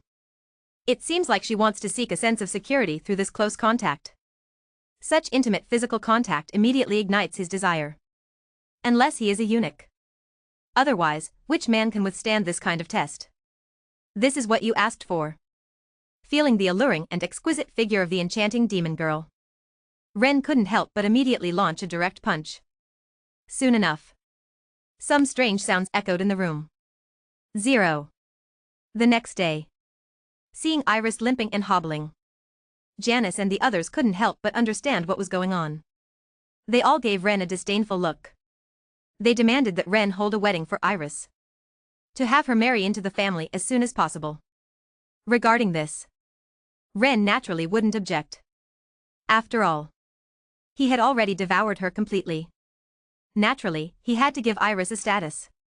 1 week later, under the arrangements of Janice and the others, a grand wedding banquet was held at the Habs Manor. The protagonists of the wedding were naturally Ren and Iris. Iris, wearing a pure white wedding dress, looked both holy and enchanting. She was simply a combination of an angel and a devil. Even Ren, who had been honest with Iris many times, couldn't help but be dazzled. Although Iris had lost her memory, her brain was still very functional. During this week, Janice and the others took turns explaining common knowledge to Iris. Now, Iris was no longer as ignorant as before. She understood the meaning of the wedding. She knew that after getting married, she could be with Ren forever. Iris had been looking forward to this day. For this reason, she even consulted Janice and the others about the wedding process and rehearsed it several times herself. Her efforts were not in vain. The wedding went very smoothly. There was not a single mistake throughout the entire process. Under the blessings of the people of Eagle City, Ren and Iris officially became husband and wife. The wedding lasted for a day. After the banquet ended, Ren couldn't wait to pull Iris into the room. There was no way. Iris in her wedding dress was too irresistible. It was like she had a double attack speed buff. Even Ren, an experienced driver who had been driving good cars for decades, couldn't resist this uniform temptation. Chapter 121, The End of the Disaster and the Birth of a Platinum-Level Heir. In the blink of an eye, a month has passed. Since the annihilation of the million-strong demon army in the Habsburg territory, the number of demons in the Rhine region has decreased significantly. After this incident, other demons also realized that the Habsburg territory was an extremely difficult challenge. The demon army that used to harass and attack the Habsburg territory from time to time, now they all take detours. They don't dare to approach the Habsburg family's territory at all. They are afraid of following in the footsteps of attacking the Harvest City, without the harassment of demons. During this time, life in Rennes naturally became very peaceful. Apart from the Habsburg territory, other powerful aristocrats in the Rhine region have also benefited. After all, with the sharp decrease in the number of demons, their defensive pressure naturally decreased significantly. After discovering this, these aristocrats who were troubled by the demon army were extremely grateful to Rennes. If it weren't for the current rampant demons outside, preventing them from going out, they would definitely bring generous gifts and personally go to the Habsburg family's 207 to express their gratitude, and maybe even curry favor. Another month passed. With Rennes being idle again, they began to sew for their wives. After a period of hard work, Iris, who had just entered the door, became pregnant. At the same time, Jessica, Katie, Lifa, and Frenna were also visibly pregnant. As for the other wives, it should be soon. According to the current progress, in another month, all of Rennes' wives should be pregnant. Except for those who have recently become pregnant. Among Rennes' wives, 2 have been pregnant for a long time. They are Cecilia and Princess Elsa. Cecilia's belly is already over 9 months old. And Princess Elsa is already 7 months pregnant. In other words, in less than 2 months, these 2 children will be born into this world. Rennes is also very much looking forward to this. After all, both women are having their first child. Based on his many years of experience in giving birth, the first child has a special bonus, making it easier to give birth to a child with high aptitude. Perhaps this wave can directly give birth to 2 golden level heirs. In anticipation in Ren. Time flies by. 1 week later. Cecilia gave birth. Detected the birth of the host's 105th child. The magic aptitude of this heir is high level, the fighting spirit aptitude is high level, and the evaluation is silver level. Reward, 30 years of fighting spirit cultivation, rare level talent, soul barrier, da. This child is a silver level heir. This disappointed Ren, who was full of expectations. However, the rewards given by the system this time are still good. In addition to 30 years of fighting spirit cultivation, it also gave a rare level talent. Soul barrier. Effect, constructs a powerful barrier that envelopes the soul, immunizing against soul magic attacks below the 5th rank and greatly enhancing resistance to higher level soul magic. This is a passive talent. The effect is very practical. After all, the importance of the soul goes without saying. No matter how strong the physical body is, once the soul is shattered, one will die on the spot. But this talent can greatly enhance his soul defense, making up for the shortcomings in his soul defense. In the future, when encountering magic instructors who specialize in soul magic, he can easily handle them. Without hesitation, Ren directly chooses to receive the reward. The next second, a layer of purple energy barrier, suspended between reality and illusion, suddenly emerges out of thin air, tightly enveloping his perception space. Sensing the huge changes in the consciousness space, Ren only feels a sense of security emanating from his soul. 1 month later, Ren receives good news again. The magic disaster that has been going on for almost a year is finally coming to an end. Not long ago, the 5 major human empires united, sending out a joint army led by half-divine grade powerhouses. They began to hunt down demons all over the Roland continent. Under the sweeping of the joint army, the number of demons began to decrease rapidly. The war-torn Roland continent gradually returned to its original tranquility. The same goes for the Kingdom of Lance. Under the vigorous encirclement of the 5 great human empires' coalition forces, millions of demons within the territory of the Kingdom of Lance were quickly annihilated by humane means. This great catastrophe has finally come to an end. However, the catastrophe is over. But the impact it brought has not disappeared. This catastrophe completely reshuffled the power structure of the Kingdom of Lancelot. A large number of nobles perished, even the king was gone. Without constraints, the few lucky surviving nobles naturally began to expand frantically. By annexing the unclaimed territories around them and plundering the wealth of other extinct families, they rapidly strengthened their own power. Some even went so far as to start unifying the entire region, establishing a new principality, and making their own family the dream of a new royal family. While other nobles were making a killing during this magical disaster, Ren chose to remain idle. Every day, he was either busy restoring the economic stability of his territory or sowing seeds for his wives. This was not because he was not tempted by the easily available unclaimed wealth around him. Rather, he did not believe that the human empire coalition would forget about these spoils of war. Now the Kingdom of Lance no longer exists. The 5 major human empires have reclaimed this land from the demon army.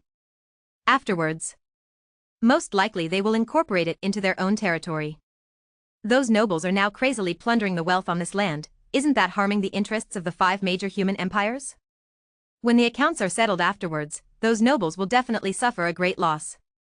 Of course, even if his speculation is wrong, Ren will not suffer.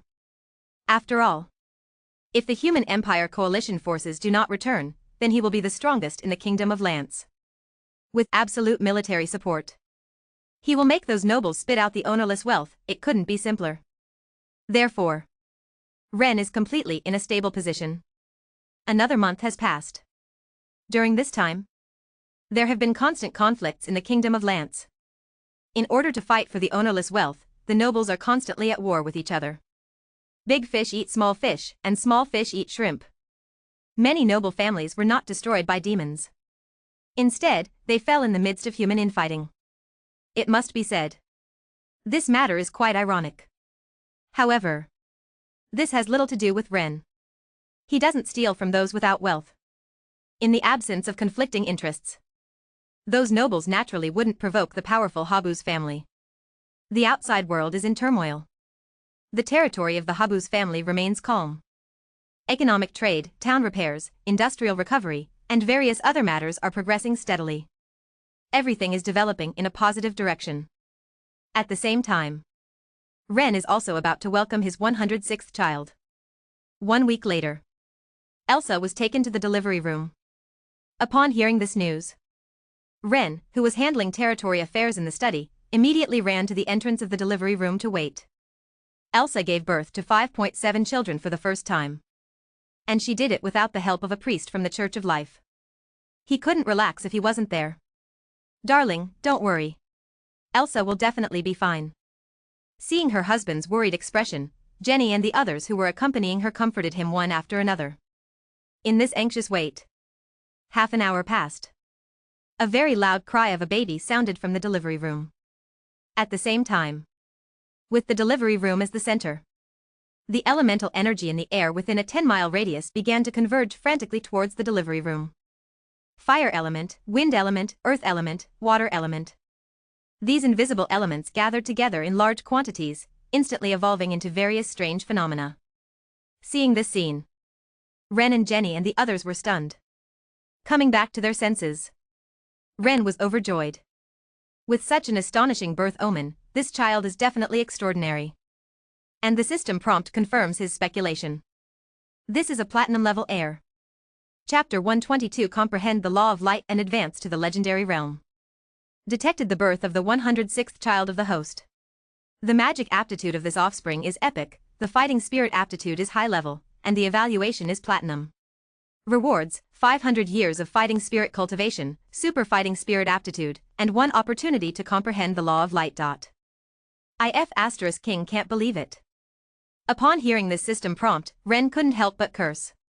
His face was filled with excitement. The first platinum level evaluated offspring was born. And the system rewards did not disappoint him either. Compared to the golden level offspring, there was a significant qualitative change. The guaranteed cultivation reward increased from 100 years to 500 years. In addition, there were 2 other rewards. The value of the super fighting spirit aptitude and the opportunity to comprehend the law of light was astonishing. Among them, the super fighting spirit aptitude could greatly increase his fighting spirit aptitude, allowing him to truly become a genius in fighting spirit cultivation. At the same time, it could greatly enhance the quality of the system's cultivation rewards, increasing his cultivation breakthrough speed by more than 10 times. As for the opportunity to comprehend the law of light, it goes without saying. To step into the legendary realm, besides reaching the 28th cultivation realm, the most important thing is to comprehend a trace of the mysteries of the law. In doing so, one can thoroughly elevate their own essence of life. This is the biggest difference between legendary and non-legendary professionals. If one does not comprehend the law, even if they cultivate their fighting spirit to an unimaginable level, they still cannot become a legendary powerhouse. And as for the difficulty of comprehending the law, just by looking at the rarity of legendary powerhouses, one should know how difficult it is. Out of 100 extraordinary individuals who reach the limit of the 15th stage of cultivation, perhaps only one can comprehend the essence of the law through years of accumulation, achieving legendary status, stepping into the ranks of the strong in the Roland continent. In this situation, one can imagine how high the value of one opportunity to comprehend the law of light is. It can be said that it directly paved the way for his promotion to the legendary realm. Suppressing the excitement in his heart, Ren did not rush to claim the reward. He wanted to attempt to break through into the legendary realm. The order in which these system rewards are claimed is very important. Claim the qualification for Super Martial Chi. As soon as the words fell, whoosh. The next second, Ren felt a sudden surge of special energy emitting an extreme life force, continuously transforming his own body. Under the influence of this power, impurities in his flesh and blood were expelled. The meridians in his body were also rapidly expanding. Both the intensity and other aspects were enhanced by more than 20 times. After the complete fusion of the Super Martial Chi qualification, Ren then chose to claim the reward for martial cultivation. The system's martial cultivation is calculated based on Ren own qualifications. 1 year of martial cultivation with a Super Martial Chi qualification is equivalent to 10 years with a High Martial Chi qualification. In other words, by claiming the Super Martial Chi qualification first, Ren instantly gained 10 times the amount of martial energy. The current 500 years of martial cultivation is equivalent to the previous 5,000 years. This immense and unimaginable martial energy appeared out of thin air in his Qi Sea. It rapidly merged into his martial energy source. In less than a minute, his Qi Sea and various acupoint spaces were completely filled with martial energy. Ren cultivation directly reached the peak of the 15th stage, Sky Knight Pinnacle. And this process, only 400 years of Duqi cultivation were lost. There is still 100 years of Duqi cultivation that hasn't been used up. Due to not yet comprehending the laws, the cultivation is stuck and unable to advance. This 100+ years of Duqi cannot merge into the already reached limit of Qi Hai and Qiao Shui. It runs rampant within Ren body. Receive the opportunity to comprehend the law of light. Feeling the body that could explode at any moment due to excessive cultivation, Ren decisively chooses to receive the final reward. As the words fall, his vision suddenly changes. His consciousness enters a strange space. This space is composed of endless light. Observing carefully, Ren discovers that these lights have significant differences. Some are full of vitality, some are full of explosive destruction, some are pure and divine. Observing these rays of light, Ren feels various mysteries of light emerging in his mind. Unconsciously, he forgets the passage of time, not knowing how long has passed. The aura of light on Ren body becomes increasingly rich. After reaching a certain limit, these auras of light merge into a more advanced power. That is the power of the law representing light. In the instant when Ren comprehends the law of light, the real world, his aura begins to wildly surge. The excess 100 years of Duqi cultivation merges into Ren body. 10%, 20%, 30%. After several hours, the holy dragon Qi origin within Ren body was completely infused with the law of light. It transformed into a powerful force that was closer to the origin of the world's rules. After the transformation of power, accompanied by a sound that seemed both real and illusory, the completed transformation of the Qi energy began to strengthen and transform his soul and body, allowing him to ascend to a higher level. 1 fold. 2 folds. 3 folds. After the promotion, Ren body and soul were nearly 20 times stronger than before, and the essence of his life had been sublimated to the extreme, completely transcending the realm of mortals. Promoted to the 16th level, a legendary knight. Indeed, only by becoming a legendary can one truly enter the ranks of the strong in the Roland continent, Ren exclaimed. The promotion to legendary brings about such a significant improvement. Opening his eyes, Ren sighed. Not to mention the tremendous changes in his Qi and body. After becoming a legendary, he automatically comprehended and mastered 3 extremely powerful special abilities. For example, legendary physique, advanced elemental resistance, and the favor of light. Special ability, legendary physique. Description: your physique has surpassed all mortals and reached the level of monsters. With this physique, you are immune to attacks from ordinary magical weapons, can go without breathing for several days, years without eating or drinking, and can ignore temperatures of thousands of degrees, even bathing in lava. Special ability, advanced elemental resistance. Description: your body has a strong resistance to elemental damage. You are immune to elemental magic damage below the 6th circle, and the damage from elemental magic above the legendary level is greatly reduced.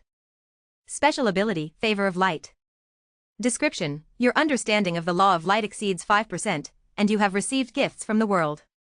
When you bask in the sunlight, all your attributes automatically increase by 50%, and you quickly recover from injuries and fatigue. When using skills with light attributes, their power is increased by 50% and their consumption is reduced by 30%. Chapter 123: The Third World Protection, Time Suspension. The effects of these 3 special abilities are truly abnormal. The first one greatly enhances his survival ability, giving him a physique comparable to that of an adult dragon. The second one directly makes him the nemesis of elemental mages. The third one is even more outrageous. Just by basking in the sunlight, all his attributes automatically increase by 50%. He can also quickly recover from injuries and fatigue, becoming an eternal engine. In addition to this, using light attribute skills, the power can be increased by 50% and the consumption reduced by 30%. It can be called an inexhaustible superbuff. It can be said that, regardless of the tremendous improvement in his body and fighting spirit, just these 3 special abilities alone can increase Ren's strength by more than 10 times. When combined, His actual combat power has increased by at least 30 times. If he were to encounter that demon army again, he has the confidence to single-handedly annihilate the million-strong demon army. Even those two legendary demons working together would not be able to stop him. This is the terror of a legendary professional. After advancing to the legendary realm, his combat power is simply incomparable to ordinary legendary powerhouses. In addition to the improvement in strength, Ren also feels that his lifespan has increased several times over. The qualitative change in the level of life has made his body vitality comparable to that of a dragon. Now, living for over 5,000 years is definitely not a problem. Promoted to Legendary Knight, I can now condense the Third World Blessing. After adapting to the surge in power in all aspects, Ren adjusts his state. He begins to prepare to condense his Third World Blessing. The legendary profession he serves, the Arcane Knight, can condense a new world blessing with each breakthrough to a major realm. The 12 trials and the law of causality he previously condensed were both extremely powerful. They were of great help to him. Therefore, he is quite looking forward to the Third World Blessing. He sinks his consciousness into the soul space, following the method of condensing the world blessing he used before. Ren begins to communicate and sense the soul beacon located at the root of the world. Because of his previous experience, Ren is naturally skilled at this. After a few minutes, a mysterious collection of runes, filled with the essence of time, appeared in Ren's soul space in Ren. The next second, Ren automatically knew what kind of world blessing he had condensed this time. Time paused. Effect: after activating this ability, time flow within a radius of 10 kilometers is forcibly paused. Only the caster is unaffected and can move freely. The time stop lasts for 3 seconds and can be used once a month. Smash Waldo? After learning the effect of his Third World Blessing, Ren was stunned. Wow! This world blessing can actually directly pause time. As long as this ability is used, time within a radius of 10 kilometers will be paused for 3 seconds. At that time, the enemy can only be at his mercy. Invincible. Thinking of this, excitement couldn't help but appear on Ren's face. Too awesome. This world blessing ability is simply amazing. You know, even in this high magic world, time stop magic is also the top tier 9th circle legendary magic. Only a semi-divine grade mage who has mastered time spells can cast it. And he can use this powerful ability once a month through the world blessing. It's simply incredible. With this ability, my strength has once again undergone a huge qualitative change. Ren nodded in satisfaction. Except for legendary creatures like the Time Dragon and Time Worm that have time abilities. Other legendary powerhouses who cannot be immune to time stop. Once he stops time, he can easily kill anyone. Even the half-god with divinity may not have the power to fight back. After completely adapting to the skyrocketing strength, Ren informed his wives of the news of his breakthrough into the legendary realm, sharing his joy with them. What? Darling, you've broken through into the legendary realm? After hearing this news, all of his wives widened their eyes, their faces filled with disbelief. The legendary realm. Since the establishment of the Kingdom of Lance, there has never been a single legendary powerhouse. And now, her husband suddenly became one? This gives them a sense of unreality, as if they were in a dream.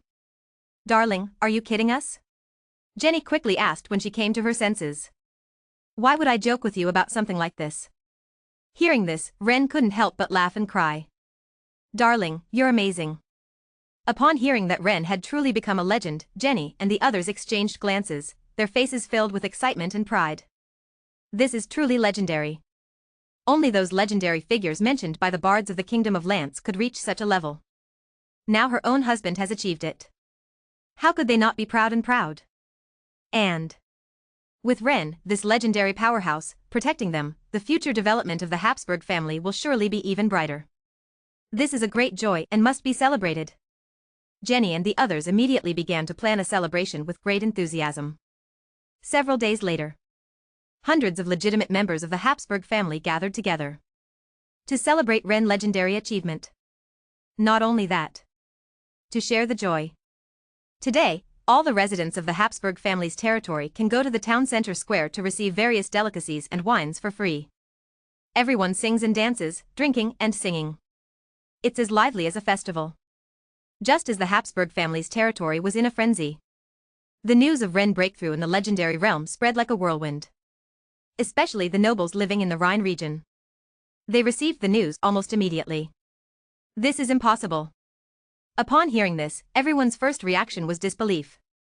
In the 1,000 years since the founding of the Kingdom of Lance, there has never been a legendary powerhouse born. How could Ren achieve it? Of course. Doubts aside. With such a significant news, they couldn't rely solely on their own speculation to make a judgment.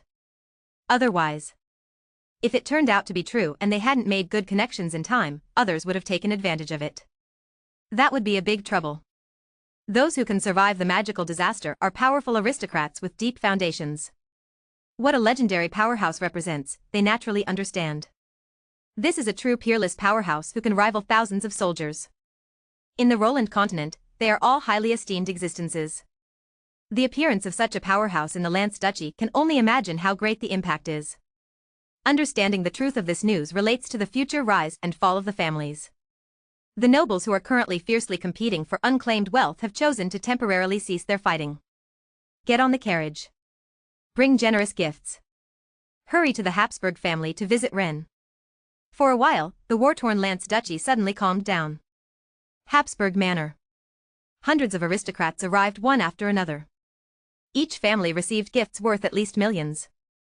Hundreds of families combined. The value of the gifts alone amounts to billions of gold coins, directly causing a significant increase in the assets of the Habsburg family. For these gift-bearing individuals, Ren naturally wouldn't neglect them and personally received them. Duke Ren, congratulations on breaking through the legendary realm and becoming the first legendary strongman, Money King, in the Lance Duchy. We have never seen a legendary powerhouse before. Can Duke Ren show us the power of a legendary strongman? Hearing the subtle or obvious probing in the words of these aristocrats, a hint of amusement appeared in Ren's eyes. Directly releasing the aura belonging to the legendary realm. That powerful pressure unique to higher life forms made everyone present stiff. As if being stared at by a primordial beast. Even a few with weaker mental endurance were scared to the point of wetting their pants. After a few seconds, Ren retracted the pressure and a hint of apology appeared on his face as he said, "I'm sorry. Everyone. I just broke through not long ago, and I couldn't control my aura. It's okay. It's okay."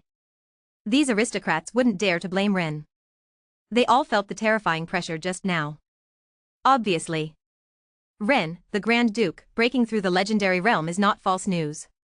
It's real. Blaming a genuine legendary powerhouse? If you want to die, it's not done like this. After this reception banquet, all the aristocrats knew that the uncrowned king of the Lance Duchy had been born.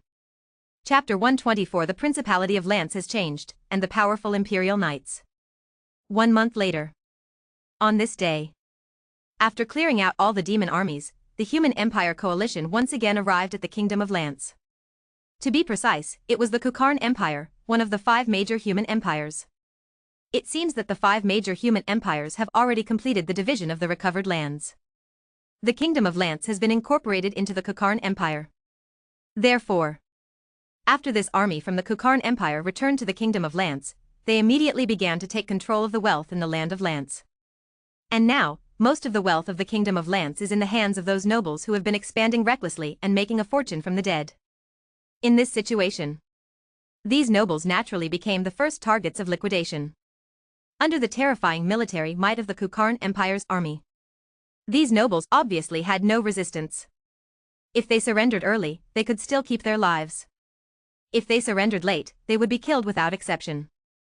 In less than 3 days, the Kingdom of Lance has completely changed. I knew it would be like this.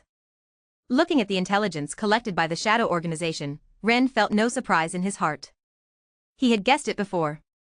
When the world is bustling, it's all for profit. When the world is in chaos, it's all for profit. The 5 major human empires are not philanthropists. How could they not collect compensation after expending a large amount of manpower and resources to dispatch armies to suppress the demons? The current situation is already very clear. It seems that the Kukarn Empire, with its 850, is preparing to annex the Kingdom of Lance as its own territory. And these former nobles of the Kingdom of Lance. In order to reduce the number of people sharing the cake, most of the people from the Kukarn Empire will not recognize their titles. In other words, these former rulers will be completely swept aside. It seems that I must do something. A glimmer of light flashed in Ren's eyes. The Habsburg family has developed to this day, but it has cost him a lot of effort. He cannot accept that his family business is taken away like this. However, as one of the 5 human empires in the Roland continent, the Kukarn Empire is extremely powerful. It has 5 demigods sitting in power. There are also more than 20 legendary powerhouses.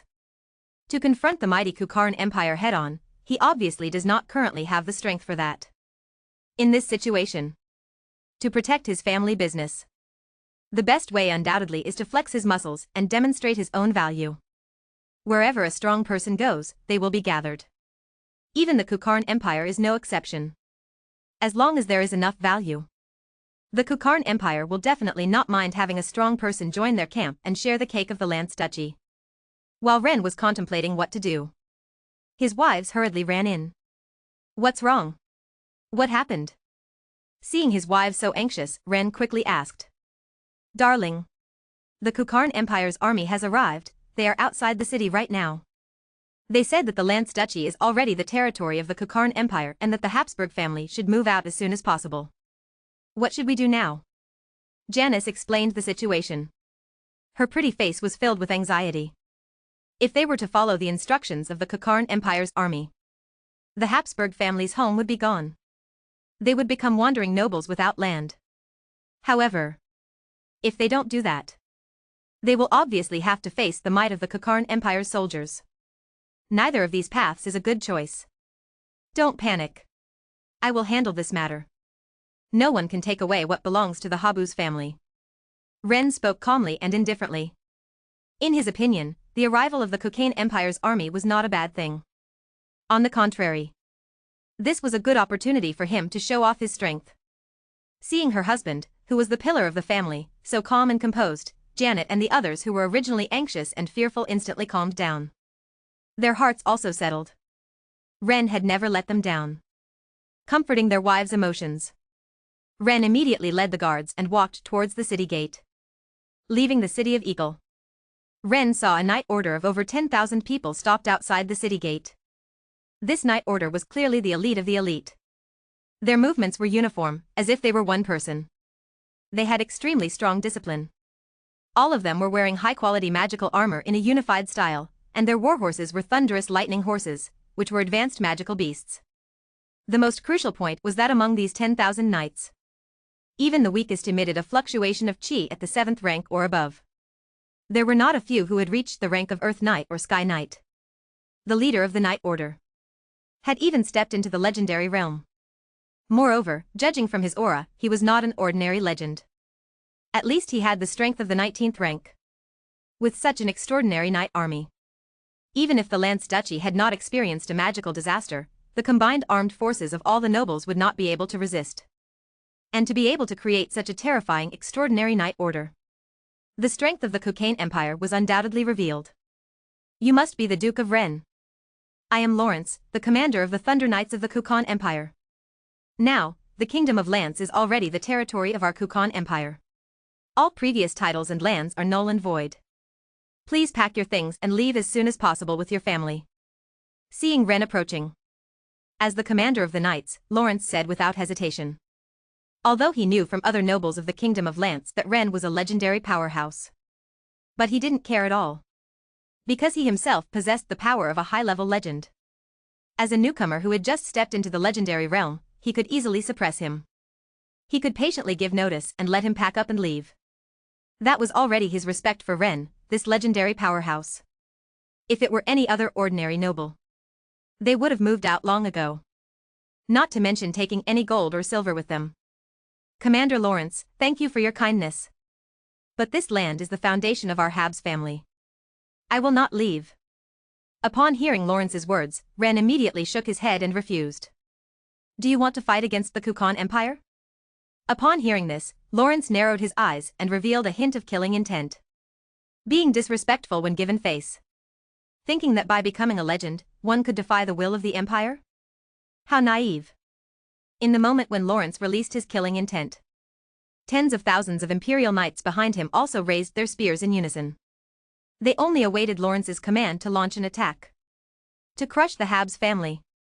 In an instant. The atmosphere on the scene became extremely tense. The terrifying killing intent surged towards Ren and the others like a tsunami. Chapter 125. Stop showing power in seconds, Imperial Knights in seconds. Facing the murderous intent of the Knights of the Kukan Empire. Dozens of family guards around Ren couldn't hold on. Directly intimidated by it. Fear appeared in their eyes involuntarily. They even lost the courage to raise their weapons. However, Ren remained unfazed. His expression remained calm and composed. I have no intention of opposing the Kukan Empire. On the contrary, I want to join the Kukan Empire. Ren explained. Upon hearing this, Lawrence's face eased a lot. Naturally, he understood the meaning behind Ren's words. Obviously, this was a condition to join the Kukan Empire and preserve the Habsburg family's estate. The Kukan Empire warmly welcomes the addition of a legendary powerhouse like you. However, even so, you cannot retain the original territory and title of the Habsburg family. Lawrence explained. A newly emerged legendary powerhouse is indeed valuable. There are numerous powerhouses within the Kukan Empire. Without enough merits, without enough strength. A newly emerged low-level legendary powerhouse joining the Kukan Empire would be fortunate enough to be granted the title of a real viscount. To retain over 600 square kilometers of land and the title of duke. That is obviously impossible. Unless Ren is a demigod. Only then would he be qualified to make the Kukan Empire make an exception. I consider my strength to be quite good. If I can defeat Captain Lawrence with a single move, I wonder if I would be qualified to keep everything as it is? After listening to Lawrence's words, Ren's expression remained unchanged as he spoke again. Upon hearing this, Lawrence was also filled with question marks. Could this guy be crazy? A mere newly emerged legendary powerhouse, speaking with such arrogance, daring to say that he can defeat him with a single move? He completely disregards him, a high-level legendary powerhouse. If you can do it, then of course you have the qualification. As he spoke, Lawrence's gaze towards Ren became extremely unfriendly. Can we start now? Ignoring Lawrence's gaze, Ren calmly asked. Upon hearing this, Lawrence was truly angry. He didn't expect this kid to dare to challenge him without knowing his own limits. Since the other party was seeking death, he naturally wouldn't hold back. Anytime. You can now launch an attack against me. I want to see how you can defeat me with just one move. He sneered. Lawrence activated his fighting spirit and entered a battle state. The next second, a terrifying aura, like a deep abyss, rose from his body. Under the influence of this terrifying aura, the surrounding air froze. The immense power of a high-level legendary expert was fully displayed. Feeling the killing intent emanating from Lawrence, Ren smiled faintly, completely unconcerned. So what if the strength of a high-level legendary expert was formidable? As long as he couldn't be immune to time stop, he was just a toy in his hands. Smash Valuto, time stop. Seeing Lawrence prepared for battle, Ren calmly snapped his fingers. Snap. A crisp snapping sound rang out. The next second, originating from the power of the world's origin, the space within a radius of 10 kilometers around Ren was instantly enveloped. Flowers, plants, air currents, dust, everything, tangible or intangible, came to a standstill. Time suddenly pressed the pause button at this moment. Lawrence and the Knights of the Kukan Empire were frozen like insects in amber. Completely motionless. In this domain of time stop, only Ren could still move freely. The time stop only lasts for 3 seconds. It seems like I need to make good use of the time. Without wasting time admiring this rare and extraordinary sight, Ren immediately took action. However, his first target was not Lawrence, but the members of the Knight Order. After all, in case Lawrence doesn't keep his word and continues to attack the Habsburg family, these elite knights would pose a huge threat. If conditions permit, he naturally wants to take action to deter them. Using the spell of True Mirror Image, which can summon a clone with the same strength as the original for 5 minutes, and if the number of clones increases, the strength of each clone will decrease. Summoning tens of thousands of level 1 clones to disarm all the helpless members of the Knight Order, taking away all their weapons. Afterwards, Ren leisurely approached Lawrence. He snatched the epic level weapon from Lawrence's hand and held it against his neck. When Ren finished all this, Exactly 3 seconds had passed. The time stop ended. Returning from the time stop state, Lawrence, who had no idea what had happened, had an extremely ugly expression on his face. Because he discovered that Ren had somehow taken away his weapon and held it against his own neck. Obviously, he had already lost this battle. Lost inexplicably. Lost without any ability to fight back. Directly killed in one move by the person he had originally looked down upon. General Lawrence. Seeing their commander being kidnapped by Ren in less than a second, the other members of the Thunder Knight Order immediately panicked. Zero, please give flowers. They were about to launch an attack on Ren right away. However, just as they were about to take action, they found that the weapons they had in their hands had inexplicably disappeared. Such a strange situation. Instantly dumbfounded the members of the Thunder Knight Order. Seeing this, Lawrence's expression became even uglier. Even with just a little bit of common sense, one could tell that this was also Ren doing. Although it is unclear how Ren, a newly emerged legend, could do such outrageous things. But being able to do this, that means Ren can instantly kill everyone present. Duke Ren, you win. I will follow the previous promise and apply to His Majesty the Emperor to retain your original title and territory. But as for the title, it may be reduced a bit, please understand. Realizing Ren's unreasonable strength, Lawrence immediately chose to surrender and make peace. The Thunder Knights are one of the 6 main Knight Orders of the Kukarn Empire. It consumes a huge amount of imperial resources. It is absolutely impossible to suffer meaningless losses here. In this situation, surrendering and making peace is undoubtedly the best choice. It can both preserve the Thunder Knights and bring Ren, this super powerful person beyond imagination, into the camp of the Kukarn Empire, enhancing the Empire's strength. Killing 2 birds with 1 stone. As for the so-called loss of face, he doesn't care at all. Being weaker than others, losing to a much stronger opponent is not a shameful thing. Thank you, General Lawrence.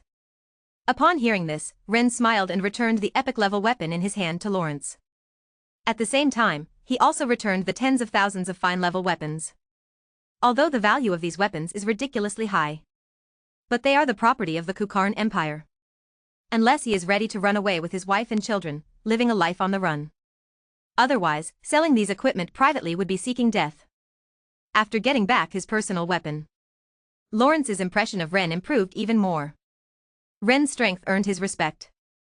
They became friends without fighting. After chatting for a while, Lawrence took his leave. Watching Lawrence lead the Thunder Knights away, Ren knew that the Habs family's difficult situation had passed. This wave of flexing muscles was very perfect. Unless the highest authority of the Kukarn Empire is an idiot.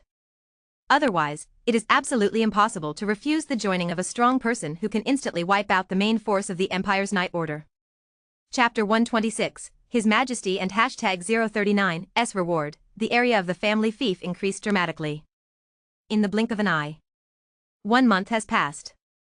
During this time of cleansing, the Cocaine Empire's army has completely taken over the Kingdom of Lance. All the nobles of the Kingdom of Lance have fallen into the dust. They have gone from being rulers high above to ordinary commoners without land or titles. Even the wealth accumulated over generations has been lost. Many nobles couldn't accept such a cruel reality and committed suicide directly.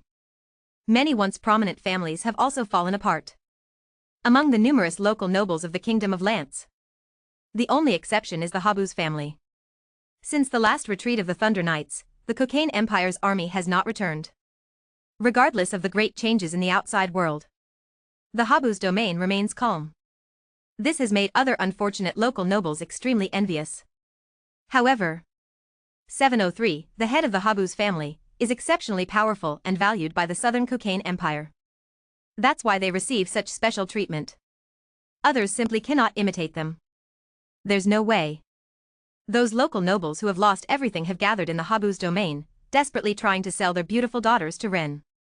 They hope to maintain their family's heritage and have a chance to rise again through marriage with Ren. Regarding this, Ren is naturally very happy. After all, his golden finger requires a large number of excellent girls to bear his children. After careful selection, Ren has gained 5 more wives. All 5 of these wives are incredibly beautiful. They each have their own unique charm. In terms of talent, they are also extremely outstanding. All of them possess cultivation aptitude close to the super level. 1 month later. After this period of hard work, Ren has successfully impregnated all 5 of his new wives.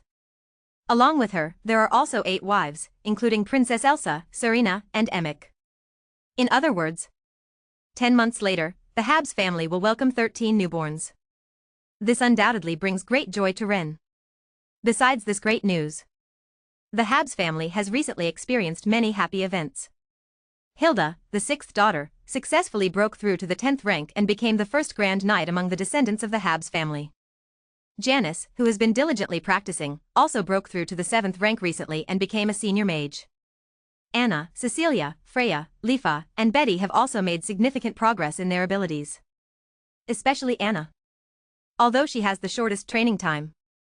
But with her excellent talent and bloodline, her training speed is extremely fast.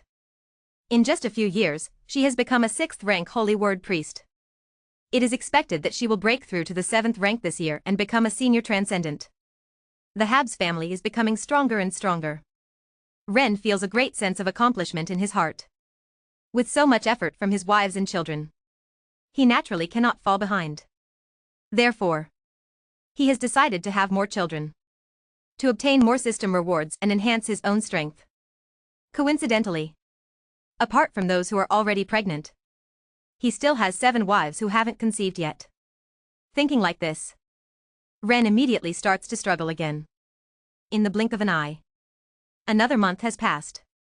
On this day, Lawrence, the captain of the Thunder Knights, came to the Habs manor. He brought good news to Ren. His Majesty the Emperor of the Kukarn Empire has agreed to Ren joining the Empire. Not only that. In order to win over Ren, this super powerful individual who can defeat the Empire's main knight order in one move, His Majesty the Emperor directly granted Ren, who had just joined the Empire, the title of Marquis. And he also rewarded the entire Rhine region to Ren as his fiefdom. The generosity can be described as extremely great. Regarding His Majesty the Emperor's kindness, Ren naturally accepted it happily and without hesitation. Although his title was lowered by 1 level, he went from being a Duke of a Duchy to a Marquis of the Empire, which was a significant promotion. In addition, his family's fiefdom expanded to the entire Rhine region. This move can be considered a huge gain. After seeing Lawrence off, Janice and the others were extremely excited. They never expected their husband to be so powerful. Not only did he save the Habsburg family's estate, he also successfully joined the Kukan-Human Empire and became a Marquis of the Empire. As a result, their territory expanded several times over. Now, the Habsburg family directly became a powerful family controlling a region. My dear, you're truly amazing. Janice and the others kissed Ren one after another to show their appreciation. After the affectionate moment, Janice and the others began to prepare for a celebration banquet. The Habsburg family became a Marquis family of the Empire. Such a joyous occasion. It wouldn't do to not celebrate it grandly. Ren naturally agreed with his wife's thoughts. Leaving aside everything else, just the fact that the family's territory increased 15 times, reaching over 8,000 square kilometers. This alone was worth celebrating. 1 week later. Habsburg Manor. A grand celebration banquet was held. The officers of the powerful Kukan Empire army also showed great respect to Ren, the newly appointed Imperial Marquis. From the main knight commander, Lawrence, to some ordinary officers, they all came. The number of people reached several hundred. As for those fallen nobles who had lost their land and wealth, except for a few nobles who had married into the Ren family, the rest of them were not qualified to attend this celebration banquet. As the absolute protagonist of this celebration banquet, Ren warmly welcomed these guests with his wives. His face was almost frozen from smiling. This grand celebration banquet lasted for 5 full days before it ended. After the banquet, the reputation of the Habs family became even higher. Even the nobles who had married into the Ren family benefited greatly. They were no longer deliberately targeted by the Kukan Empire's army. They even had some of their family properties returned to them. Upon discovering this, the other nobles were envious. Clearly, everyone was in a desperate situation. But if you attach yourself to a powerful figure, your life will improve. Who can be balanced in their hearts about this? Affected by this, These fallen nobles became more enthusiastic about marrying into the Wren family. Every day, they would come up with different ways to promote their beautiful girls from their families. However, Wren obviously could not agree to these people's marriage requests. After all, those who met his requirements and were pleasing to the eye, he had already married. The rest, either they were not attractive enough, or their qualifications were not good enough. They simply did not meet his requirements for a wife. Therefore, Wren decisively rejected all of them. Chapter 127 Golden Dragon Bloodline. To marry the governor and #039's daughter? 1 month later. During this time, Wren was extremely busy. The family's fiefdom expanded more than 20 times. There were too many things that needed to be dealt with. After the previous demonic disaster, the Rhine region was almost ruined. Large areas became uninhabited wastelands. Both the population and the economy were severely affected. It wouldn't be an exaggeration to say that everything needed to be rebuilt. And restoring the Rhine region to its previous state was clearly not an easy task. Not only did it require a large influx of population, it also required billions of gold coins to be invested in restoring the towns that were occupied by demons. Even if the Habsburg family was wealthy, they couldn't afford such a huge expense. Therefore, Wren also gave up the idea of getting rich quickly. He decided to take it step by step. Starting with the Habsburg territory, he would rebuild the destroyed towns. At the same time, he encouraged childbirth and implemented special policies to attract free citizens, increasing the population of the territory. In addition to being busy with territorial affairs, Wren did not forget to impregnate his wives. With his relentless efforts, Layla, Murphy, Larissa, Charlotte, Betty, Anna, Cecilia, and 20 other women became pregnant. In other words, except for Janice, who no longer wanted to have children, Wren's other 25 wives are now all pregnant. The Habsburg family is about to experience a wave of a large number of babies. 2 months later, the Kuchen Empire's army has transformed the Kingdom of Lance almost completely. From today onwards, the Kingdom of Lance no longer exists. It has officially become a subordinate province of the Kuchen Empire, within the empire's territorial jurisdiction. The appointed governor of the Lance province has already arrived. And he has taken office in the rebuilt Dibit royal city. Accompanying them came many imperial nobles who had received land rewards from the province of Lance. These imperial nobles would replace the old nobles of the Lance duchy and become the new rulers of this land. In the afternoon, Wren, who was far away in the Rhine region, received an invitation to the banquet from the provincial governor. According to the invitation, this was a gathering for all imperial nobles of the Lance province to get to know and interact with each other. The event was scheduled for the evening 2 days later. It seems like I have to make a trip, Wren thought to himself as he held the invitation. The provincial governor was nominally the highest executive officer of the Lance province, so he couldn't refuse the invitation. Moreover, having just become an imperial duke, he also needed to integrate into the circle of nobles in the southern Karn Empire. This banquet was quite meaningful for him to attend. 2 days later, after arranging family affairs and explaining to his wives that he was going out to attend the governor's banquet, Wren set off alone on the Holy Light Pegasus towards the old capital, Dibit City. The Holy Light Pegasus flew at an extremely fast speed. With full speed, it took Wren less than 3 hours to arrive in Dibit City. After the careful transformation by the Kuchen Empire, this once demon-occupied royal city had regained its vitality. The damaged buildings had been rebuilt. On the streets, one could see the figures of many vendors calling out their wares. It could be foreseen that with the assistance of the Kuchen Empire, this city would soon become even more prosperous than before. After casually strolling around for 2 rounds, Wren headed towards the center of Dibit City. The former royal palace of the Lance Duchy had now become the residence of the provincial governor. And it is even more magnificent and luxurious than before. Present the invitation letter to the guards at the entrance of the governor's mansion. After identifying himself, Wren was then taken to a grand banquet hall. This is the venue for the banquet. Go inside. Wren found that there were already many people inside. Obviously, these people are just like him. They are all imperial nobles who have come to attend the governor's banquet as agreed. As for these people, Wren doesn't know any of them, they are all strangers to him. But this is normal. After all, these people have just come from the mainland of the Kuchen Empire. He is the only local person. The customs, habits, and local conditions are all very different. In this situation, Ren will find it difficult to integrate into the circle of these people for a while. And he doesn't force it. He found a corner by himself. While observing these imperial nobles from the mainland, he waited for the banquet to officially begin. According to his observations, these nobles are old and young. But their strength is very good. Even the weakest ones have the strength of a great Earth Knight. The strongest ones have even reached the half-step legendary level. They are only one step away from comprehending the laws and officially stepping into the legendary realm. They truly deserve to be the top forces of the Roland continent. As one of the 5 great human empires, the Kukan Empire's heritage is truly profound. Ren couldn't help but sigh in his heart. Some newly appointed nobles have such strong power. Peeking through the bamboo, it can be imagined how powerful the old nobles of the Kukan Empire on the mainland are in terms of strength and influence. Compared to them, the nobles of the Ren Duchy are at least several levels behind. In such observations, time quickly passed. After 3 hours, the banquet, led by the provincial governor, officially began in 927. Waiters brought various delicacies that had just been cooked to the banquet table. When everything was ready, a dignified middle-aged man in a purple noble robe walked in.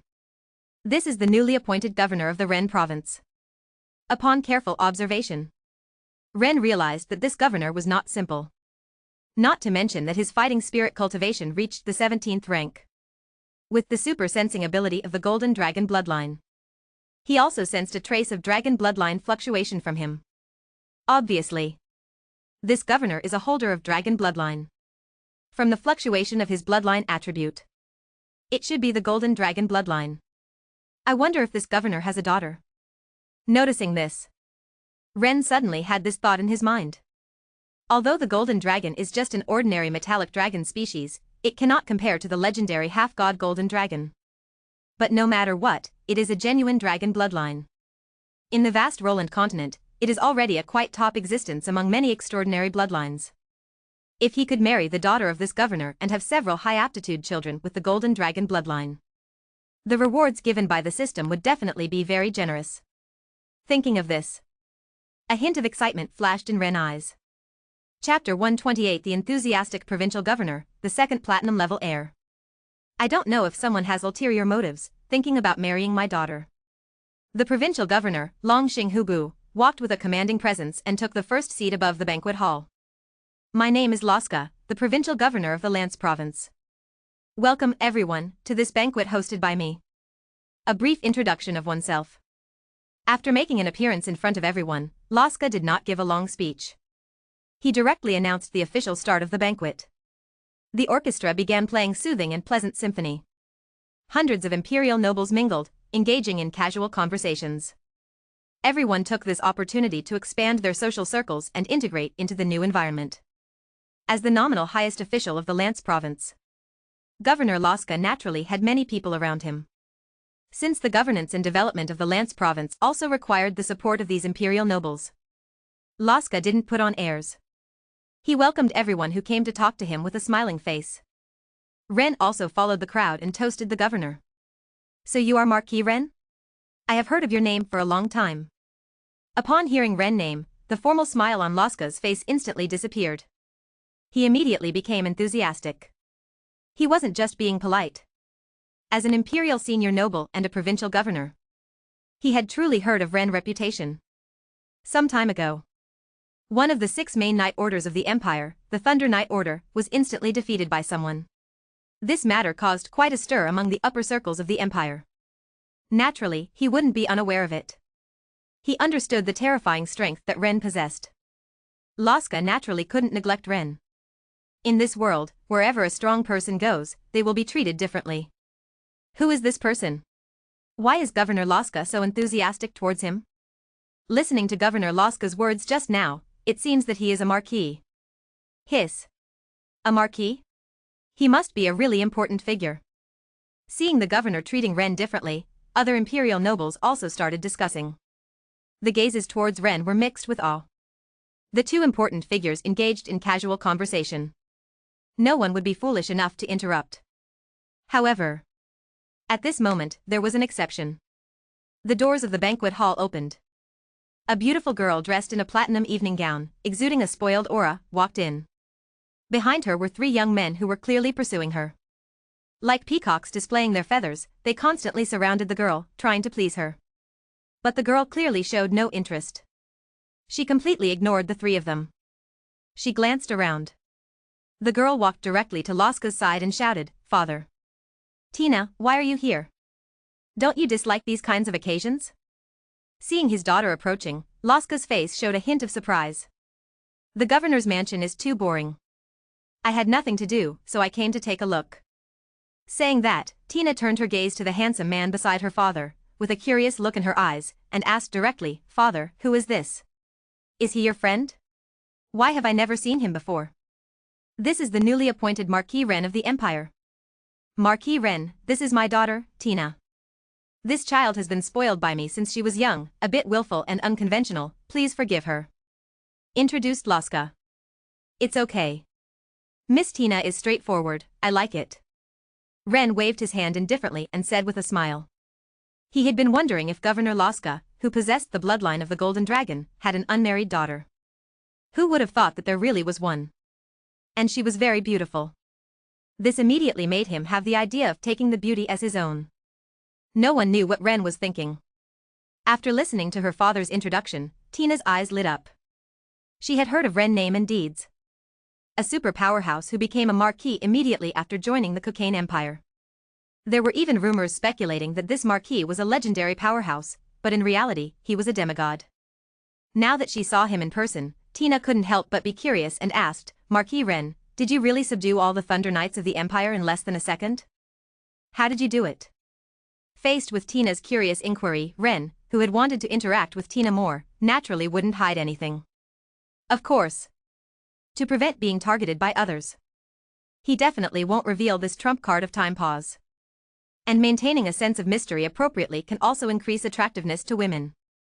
Under deliberate approach in Ren, he quickly became acquainted with Tina. In no time, the two were chatting and laughing. Regarding this, Governor Laska also approves. After all, befriending and winning over a super strong individual who can easily defeat the Empire's main Knight Corps is beneficial to both him personally and his family. Not disturbing their interaction, Governor Laska turned around to entertain other Empire nobles. However, as the father, Laska has no objections, but others may not feel the same. Seeing their goddess laughing and talking with a pretty boy, the three noble youths who came with Tina were grinding their teeth in anger. Jealousy burned fiercely in their eyes. "Tina, who is this friend? You should be careful, some people approach you with ill intentions." Unable to tolerate this scene, the three noble youths immediately rushed over and interrupted their conversation. Although not directly stated, the implications in their words were suggesting that Ren deliberately approached Tina with ill intentions. They hoped their goddess would wake up in time and not be deceived. It must be said, these three people accidentally hit the mark. Ren indeed had ill intentions. He planned to marry Tina and have children with her. But Tina herself had no idea. Seeing these three guys who constantly pestered her coming to disturb her again, Tina was also fed up and directly confronted them in anger. Her appearance was just like a hot chili pepper. "You guys definitely don't have good intentions. What friends I want to make is none of your business. Mind your own business." After saying that, Tina pulled Ren away, distancing themselves from the three individuals. Watching the goddess and the pretty boy walk away, the three of them felt extremely desolate. Unable to snap out of it for a long time. Damn it. Tina must have been deceived by that pretty boy. I don't know how the three-person licking dog group is crazily adding drama to themselves. Tina and Ren found a quiet corner and talked until the end of the banquet. During this period, the relationship between the two jumped directly from being ordinary acquaintances to being good friends. The progress was somewhat unexpected. Ren speculated that there should be a factor influenced by the bloodline of the Golden Dragon. After all, high-level dragons themselves have a great attraction to low-level dragons. Coincidentally, the Golden Dragon is the superior of the Gold Dragon. Due to the instinctive attraction from their bloodlines, coupled with the pleasant communication between the two, this led to Tina's rapidly increasing fondness for him. No matter what. For me, this is a good thing, Ren thought to himself. His ultimate goal is to marry Tina and have children with her, for the sake of money. Naturally, the faster the fondness increases, the better. The governor's banquet ended. After bidding farewell to Tina, Ren rode his holy light warhorse home. Back at home, Ren life returned to its usual rhythm. Every day, he dealt with matters related to the development and construction of his territory, took care of his pregnant wife, and supervised the education of his children. Occasionally, he would receive Tina, who came to visit him from the Habsburg territory. And so, the days passed one by one. 3 months later, after being pregnant for more than 9 months, the bellies of Iris, Jessica, Katie, Lifa, and Frenna, the 5 women, were very big. The due date was approaching. The first one to give birth was Iris, who was the first to get pregnant among the 5 women. Iris has the bloodline of the succubus queen. And it was her first time giving birth. Ren had high expectations for this pregnancy. And Iris did not disappoint. She directly gave birth to a platinum-level offspring. P.S. I have a gathering with friends tonight, so there might only be 3 updates today. I will make up for the missing one tomorrow. I hope you all understand, masters. Chapter 129 The Ultimate Epic Suit, Judgment Night. Detected the birth of the 107th child of the host. The magical aptitude of this offspring is epic, and the martial spirit aptitude is high. Hidden bloodline, succubus queen, semi-awakened, possessing innate charm, extraordinary charisma, high affinity for elements, and other talents. Evaluation is platinum level. Rewards, 500 years of martial spirit cultivation, superlative magical aptitude, and an epic level set called Judgment Night. Platinum level offspring? Upon hearing the system prompt, Ren's eyes were filled with excitement. Holy shit. His luck has been pretty damn good lately. Not long ago, Princess Elsa gave birth to a platinum level offspring for him. And now, Iris has given birth to another one. 2 consecutive platinum level offspring? He even started to suspect if he had become the favored one of the goddess of luck. Snapping back to reality, Ren began to examine the rewards given by this platinum-level offspring. Compared to the previous one, the system rewards from this one were also extremely generous. In addition to the basic 500 years of martial spirit cultivation, there was also superlative magical aptitude and a set of epic-level equipment called Judgment Night. There's not much to say about the superlative magical aptitude. Its function is similar to the previous superlative martial spirit aptitude. It just affects magic instead of martial spirit. The most crucial thing is that set of epic-level equipment. As is well known, the equipment quality on the Roland continent is divided into inferior, ordinary, fine, inherited, epic, legendary, artifact. The higher the level of equipment, the more terrifying the attribute bonuses and skills it provides, and the stronger the increase in combat power. And a handy epic-level weapon. For legendary powerhouses, it is extremely precious. Not to mention a whole set. The complete set of epic-level equipment includes weapons, armor, magical accessories, and boots. In addition, it is also cast together. After being equipped, it can provide additional bonuses and skills. Its value is simply incomparable to those scattered epic equipment pieces. At least tripled. With such a complete set of epic equipment, it's no problem to switch to a normal legendary weapon. You can imagine how amazing its value is. Illis' belly is really impressive. Ren was overjoyed in his heart. The highest level of equipment he currently has is a set of inherited magic armor. And Illis, in this pregnancy, directly gave him a set of epic equipment. This is really a big upgrade. He endured the excitement and joy in his heart. Ren couldn't wait to claim his reward. In an instant, 500 years of cultivation of Do Chi merged into his body. However, after stepping into the legendary realm, the amount of Do Chi required to advance to the next level increased by more than 10 times. To fully integrate this 500 years of Do Chi, Ren was still unable to successfully break through to the 17th rank. He was even more than 200 years of Do Chi cultivation away from reaching the limit of the 16th rank. As expected, the further you go, the more difficult it becomes to advance in realm. Perceiving this, Ren couldn't help but sigh. Legendary ranks. Even advancing 1 rank requires so much Do Chi cultivation. After he reaches the demigod level, it would take tens of thousands of years of cultivation to advance to a higher rank. Cultivation is complete and fusion is achieved. After that, it would be super magic aptitude. An extremely high-level special energy appeared in his consciousness, continuously transforming and strengthening his soul. Under the influence of the energy, The impurities in Ren's soul are constantly being eliminated. The soul becomes more solid and sturdy. At the same time, his consciousness sea is expanding rapidly, and the intensity is rising rapidly. After the successful fusion of super magic aptitude, Ren suddenly feels a clearer perception of the external elements. The range of elemental perception has increased by more than 10 times compared to before. The benefit of this is that in the future, the speed and power of releasing elemental magic will be greatly improved. Finally, there is the epic set. A flash of light. A set of platinum-colored equipment emitting dazzling magical radiance appears in front of Ren out of thin air. Obviously, this is the Judgment Knight set. He takes it in his hand. The next second, Ren gains the specific information of this set of equipment. Judgment Knight, Epic Set. Set components: Holy Radiance Helmet, Bright Battle Armor, Ring of Paradise, Guardian Pendant, Judgment Holy Sword. Passive effects. Divine Protection automatically releases the 6 rings magic Holy Radiance barrier when under attack, protecting the wearer. Cooldown, 10 minutes. Advanced Protection, when under attack, immune to damage from legendary and below attacks, reduces damage from legendary level attacks by 30%. Heavenly Blessing, increases all attributes by 50%, enhances holy attribute skill damage by 100%. Undying Guardian, can withstand 3 fatal attacks, with a limit of half divine grade. Divine Judgment, when wearing this set, attacks come with a holy strike of 4 rings, with no cooldown. Triggerable skills.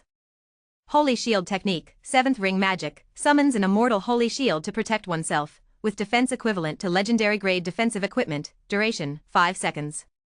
Light of Judgment, 7th Ring Magic, summons the concentrated strike of judgment light from the heavenly plane onto enemies. Angel Guard, 7th Ring Magic, temporarily summons 10 15th rank holy light angels to fight for you. The attributes of this epic grade equipment can be described in 4 words: outrageously strong. Compared to it, his previous weapons and equipment can be considered as scrap metal. Although he has never seen the attributes of other epic sets, he can be certain that the Judgment Knight set is definitely top-notch among epic sets. Wearing this set, even without using Time Stop, Ren is confident in defeating high-ranking legendary powerhouses of the 18th rank and above. At the very least, a draw is not a problem. Combat power soars by more than 10 times. He is not in a hurry to personally experience the effects of this set. Anyway, he has obtained everything. He can slowly play with it in the future. Now, the most important thing is to reward Iris well. She is the one who deserves the credit. Without Iris's hard work, he wouldn't have obtained such powerful weapons and equipment. Thinking of this, Ren immediately put away the Judgment Knight set and walked briskly towards the delivery room. Chapter 130 Ancient Ruins, inherited by the Ancient Strong? It has been over a month since the production of Eris. During this time, there have been many events in the Lance Duchy, no, the Lance Province. In order to govern the land that has been ravaged by the demon army, Governor Laska somehow managed to bring millions of refugees from the Kukan Empire. This greatly supplemented the population of the Lance Province. With a population base, the remaining tasks became relatively simple.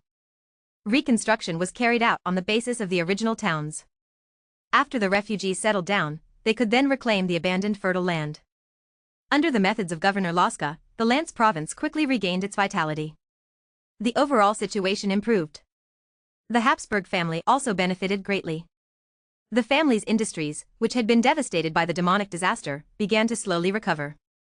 However, it is impossible to restore the family to its previous state of making a fortune in a short period of time. The Habsburg family still needed to rely on their reserves for some time. In addition to this matter, there is also a great joy. Following Eris, Jessica, Katie, Lifa, and Frenna have all completed their production. The Habsburg family has added 4 newborns. Detected the birth of the 108th child of the host.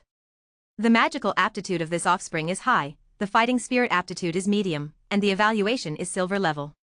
Reward, 30 years of cultivation in fighting spirit. Detected the birth of the 109th child of the host. The magical aptitude of this offspring is high, the fighting spirit aptitude is high, and it possesses a hidden bloodline, fairy, semi-awakened, naturally possessing a high affinity for wind elements. The evaluation is silver level. Reward, 30 years of cultivation in fighting spirit, secret method of griffin taming. Detected the birth of the 110th child of the host. The magical aptitude of this offspring is low, the fighting spirit aptitude is high, and the evaluation is silver level. Reward, 30 years of cultivation in fighting spirit.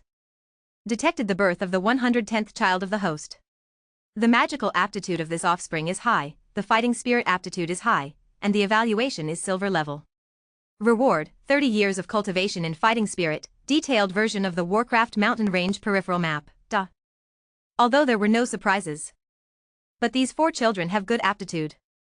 The 4 silver level heirs have brought Ren a total of 120 years of chi cultivation, bringing him one step closer to breaking through to the 17th stage. As for the secret method of griffin taming and the detailed version of the Warcraft Mountain Range peripheral map, Ren took a look. Both rewards are very useful. The secret method of griffin taming. As the name suggests, it is about how to tame griffins, a kind of warcraft. As an advanced warcraft, griffins have 8th stage strength when they reach adulthood. And they also have the ability to carry people and fly. Therefore, Ren plans to use this secret method to form a Griffin Knight Order as an air force, to enhance the power of the Habuz family. And the detailed version of the Warcraft Mountain Range peripheral map is also good. It records the distribution information of all resources in the peripheral area of the Warcraft Mountain Range. Advanced magical plant Thunderfire grass, advanced or purple gold copper, Griffin tribe. There are even ancient ruins. I didn't expect that the resources in the peripheral area of the Warcraft Mountain Range, which seems to have been explored and plundered by many people, are so abundant.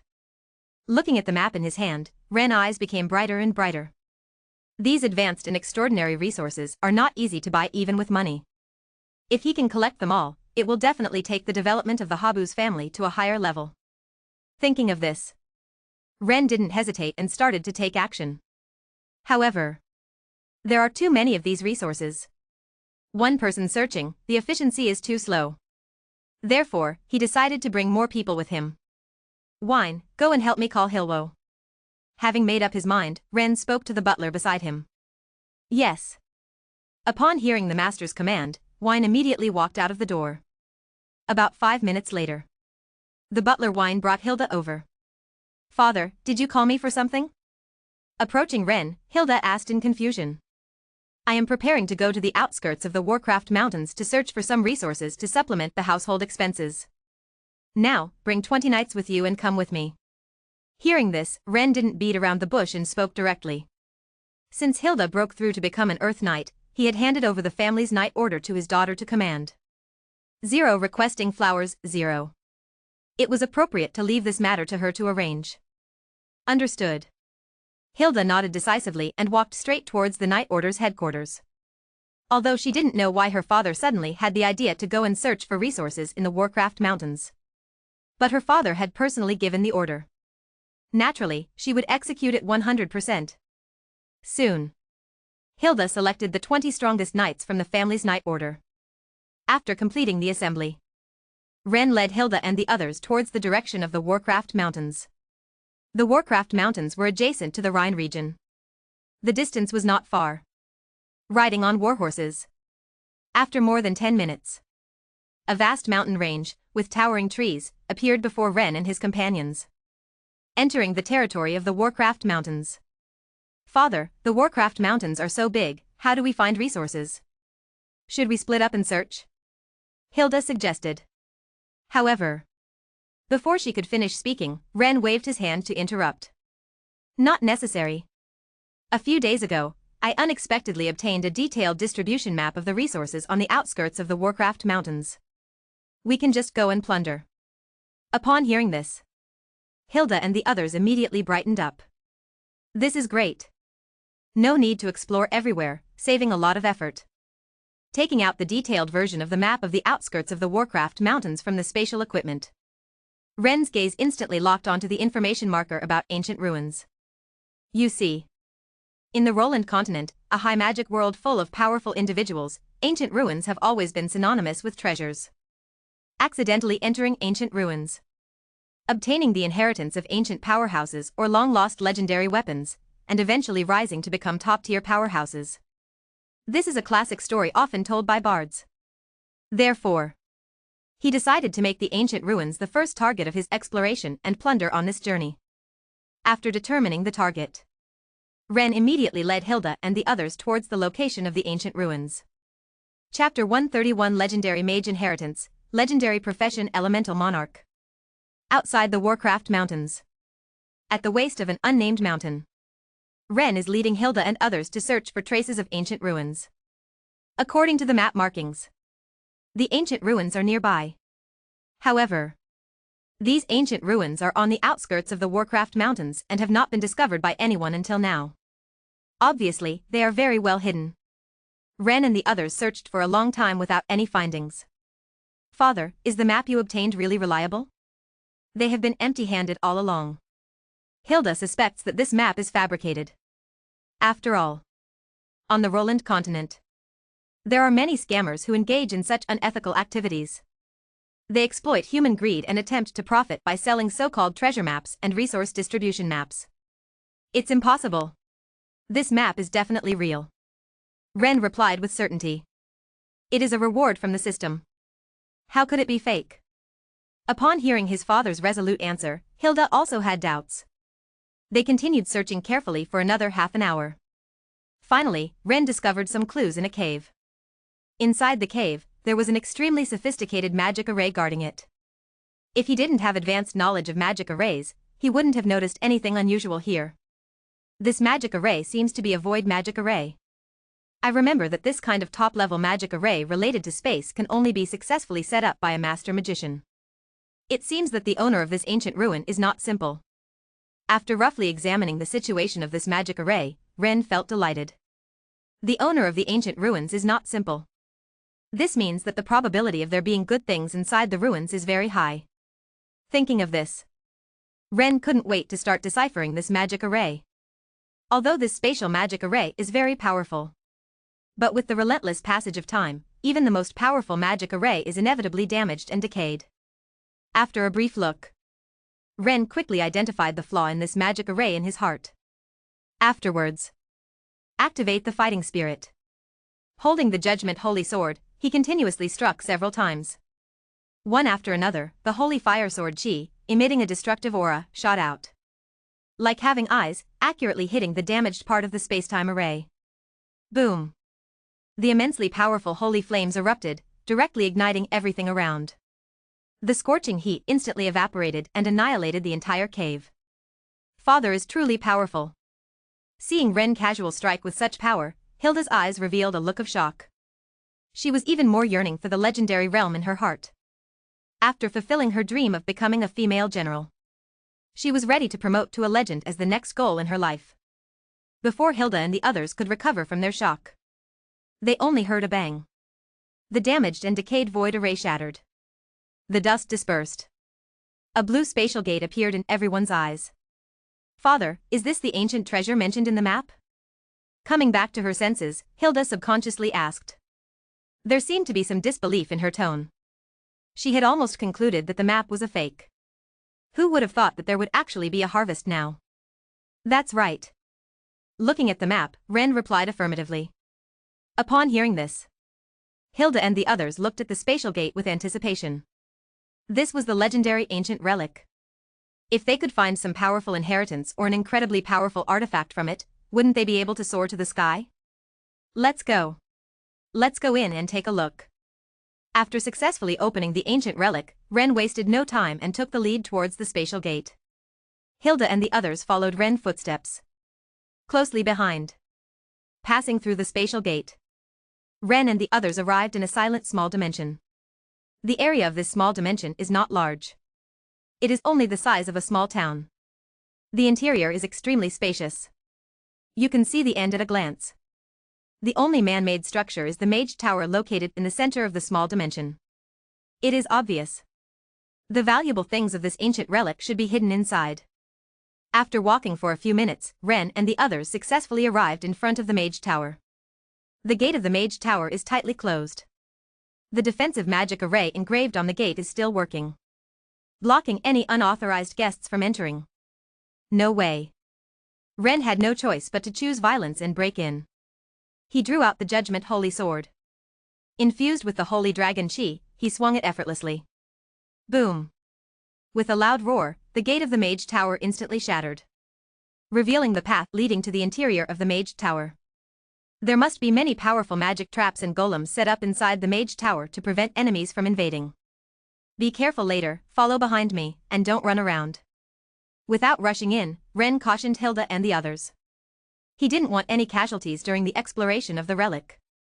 Yes. Upon hearing this, Hilda and the others immediately nodded in agreement. After confirming that Hilda and the others had taken his words to heart, Ren finally walked towards the interior of the mage tower. This mage tower seems to have been expanded by spatial magic arrays, and the interior area is extremely large. In addition, there are magic traps and golems to deal with. Exploring one floor would take half an hour. This mage tower has a total of 5 floors. It took 2.5 hours. Ren and his group finally reached the top floor of the mage tower. They quickened their pace and walked in. What appeared before Ren and the others was a huge elemental reaction pool. Earth element, fire element, wind element, water element. Various substantial energy elements surge inside, radiating brilliant light, providing energy for the normal operation of the entire mage tower. And just above this elemental reaction pool, a dark purple crystal ball, surging with intense magical brilliance, hangs in mid-air, continuously absorbing energy from the reaction pool below. It seems like there will be a great harvest this time. Seeing this scene, Ren feels somewhat excited. Judging from the intensity of the magical brilliance emanating from the dark purple crystal ball, it is at least an epic-level magical equipment. It might even be a legendary equipment. However, no matter how excited he is, Ren does not act rashly. After all, who knows if the owner of this mage tower has set up a self-destructive magic array in the reaction pool. The explosion of the reaction pool is no joke. The resulting energy storm is enough to completely destroy this small plane. By then, they will also be completely lost in the rift of space. No problem. After thoroughly checking with all means, Ren breathes a sigh of relief. Immediately, he walks to the side of the reaction pool and grabs the dark purple crystal ball suspended in mid-air, as if triggering some kind of mechanism. Magic power surges on this dark purple crystal ball, automatically releasing a special magic, outlining a substantial projection in the air. The next second, a mage dressed in black and purple robes, with an elderly appearance, appears in front of Ren and the others. This projection does not have its own consciousness. As soon as it appears, it starts talking to itself. I am the legendary mage Boule, welcome you juniors to my mage tower. I have spent my whole life pursuing the mysteries of elemental life, hoping to create my own legendary profession, elemental sovereign, and achieve the destiny legend. I have spent countless time and effort on this. But in the end, I still failed. As my research reached its later stages, my life came to an end. You juniors who have entered my mage tower, I hope you won't waste my efforts. After inheriting my legacy, continue on my path. Complete my lifelong research. Chapter 132 Obtain legendary equipment and capture the group of griffins. As soon as the words fell, the illusion of the legendary mage named Boule disappeared. Crack. The wall on the right side of the elemental reaction pool suddenly split open. The next second, a huge bookshelf made of amethyst wood appeared before Ren and the others. Thousands of magic books were placed on the bookshelf. And at the top, the most prominent position, a book titled Elemental Sovereign lay quietly there. Obviously, this is the inheritance of the legendary mage Boule. Pick up the book Elemental Sovereign and take a look. Ren couldn't help but admire the ingenious ideas of this legendary mage. By studying the mysteries of elemental life, giving ordinary elements life, and then letting them combine on their own to form magic attacks against enemies. In this way, the release of magic no longer requires the mage to be fully involved. As long as there are enough elements with life, releasing hundreds of forbidden spells in an instant is not a problem. The power of this legendary profession is visibly strong. Unfortunately, the research is not yet complete, everything is still just wishful thinking. Ren lamented in his heart. Currently, the Habs family doesn't even have a legendary mage. To make use of this information and complete the research on the legendary profession of Elemental Sovereign, who knows how much longer it will take. However, he didn't pay too much attention to it. Although this unfinished inheritance of the legendary profession is temporarily useless, the other magic books collected by this legendary mage are also extremely valuable. Most of them cannot be bought even with money. It happens to fill the gap in the magical knowledge inheritance system of the Habs family. Put these books together with the amethyst wood bookshelf into the space ring. Ren shifted his gaze back to the dark purple crystal ball. Infuse it with magic power. Next second, the basic information of this dark purple crystal ball appeared in his mind. Ether magic ball, legendary grade equipment. Passive effects. Supercharge, autonomously absorbs surrounding elemental energy and converts it into magic reserves, can store up to the magic required to cast 10 level 8 spells. Spell enhancement, when holding this crystal ball to cast magic, spell power is doubled, magic consumption reduced by 20%. Elemental blessing, when holding this crystal ball, can cast spells with 1 additional level of elemental magic. Triggerable magic. Advanced elemental barrier, level 7 spell, summons a special elemental barrier for defense, capable of withstanding multiple full-force attacks from legendary warriors. Teleportation over long distances, level 7 spell, instantly teleports oneself to an area 10,000 kilometers away. Meteor shower, level 7 spell, summons 10 meteorites with a diameter of 500 meters to rain down, causing devastating damage to the designated area. Legendary equipment. Ren's eyes were filled with surprise. This was a huge gain. Not only did he obtain the inheritance of a legendary mage, but he also picked up a piece of legendary equipment for free. Ancient ruins are indeed treasure troves. He collected everything inside the ruins and left without lingering. He directly left the ancient ruins with Hilda and the others, heading to the next resource point. 1 week later. After this period of hard work, the resources on the outskirts of the Warcraft Mountains have been almost completely plundered. Next, Ren is preparing to capture griffins and tame them, to form the Griffin Knights, belonging to the Habuz family. According to the map of the Warcraft Mountains provided by the system rewards, the habitat of the Griffin tribe is located in a cliff valley to the east of the outskirts of the Warcraft Mountains. After locking the location, Ren and his group immediately headed towards that direction. After walking for more than 20 minutes, just as Ren and the others were about to reach their destination, they suddenly heard a burst of intense fighting ahead. Could it be that someone has already taken the lead? Upon hearing such a commotion, Ren's expression instantly changed. He quickly picked up the pace with Hilda and the others, hastening along. 1 minute later, Ren and his group finally arrived at a rugged cliff valley. According to the map, the habitat of the Griffin tribe is inside here. And at this moment, Ren finally realized that he had made a mistake. The intense sounds of battle he heard came from a further distance. There were no traces of humans in the Griffin Valley. Seeing this, Ren immediately breathed a sigh of relief. Immediately following the planned strategy, they continued to capture the griffins. At this time, it was already noon. The griffins nesting in the valley seemed to have eaten and drunk their fill. They lazily basked in the sun on the cliff walls. Observing quietly, Ren discovered that there were quite a few griffins in this valley. There were about 500 of them. Most of them were adults, possessing 8th rank strength. There were also a few elite individuals that had reached 10th rank or higher. As for the Griffin King who ruled over the tribe, judging by appearances, it should have 14th rank strength. It must be said, the strength of this Griffin group was extremely formidable. They were definitely the dominant tribe on the outskirts of the Warcraft Mountains. However, for Ren, who had already stepped into the legendary realm, the strength of this Griffin group was clearly not worth considering. If it really came to a fight, Ren is confident that he can handle this group of griffins without any injuries. However, it would be difficult to capture the entire group of griffins alive. After all, these griffins can fly. And they fly very fast. If this group of griffins senses danger and scatters to escape, even Ren would not be able to catch them all. In order to completely eliminate this group of griffins, Ren did not act rashly. Instead, he let Hilda and others enter the valley to provoke the griffins and draw their hatred. Understanding his father's intention, Hilda immediately led 20 knights from her family to take action. They swaggered into the Griffin Valley and then launched an attack. Gale Slash. Flame Sword Chi. One after another, their combat skills struck the griffins who were sunbathing. Caught off guard, more than 10 griffins were severely injured and howled in pain. Squawk.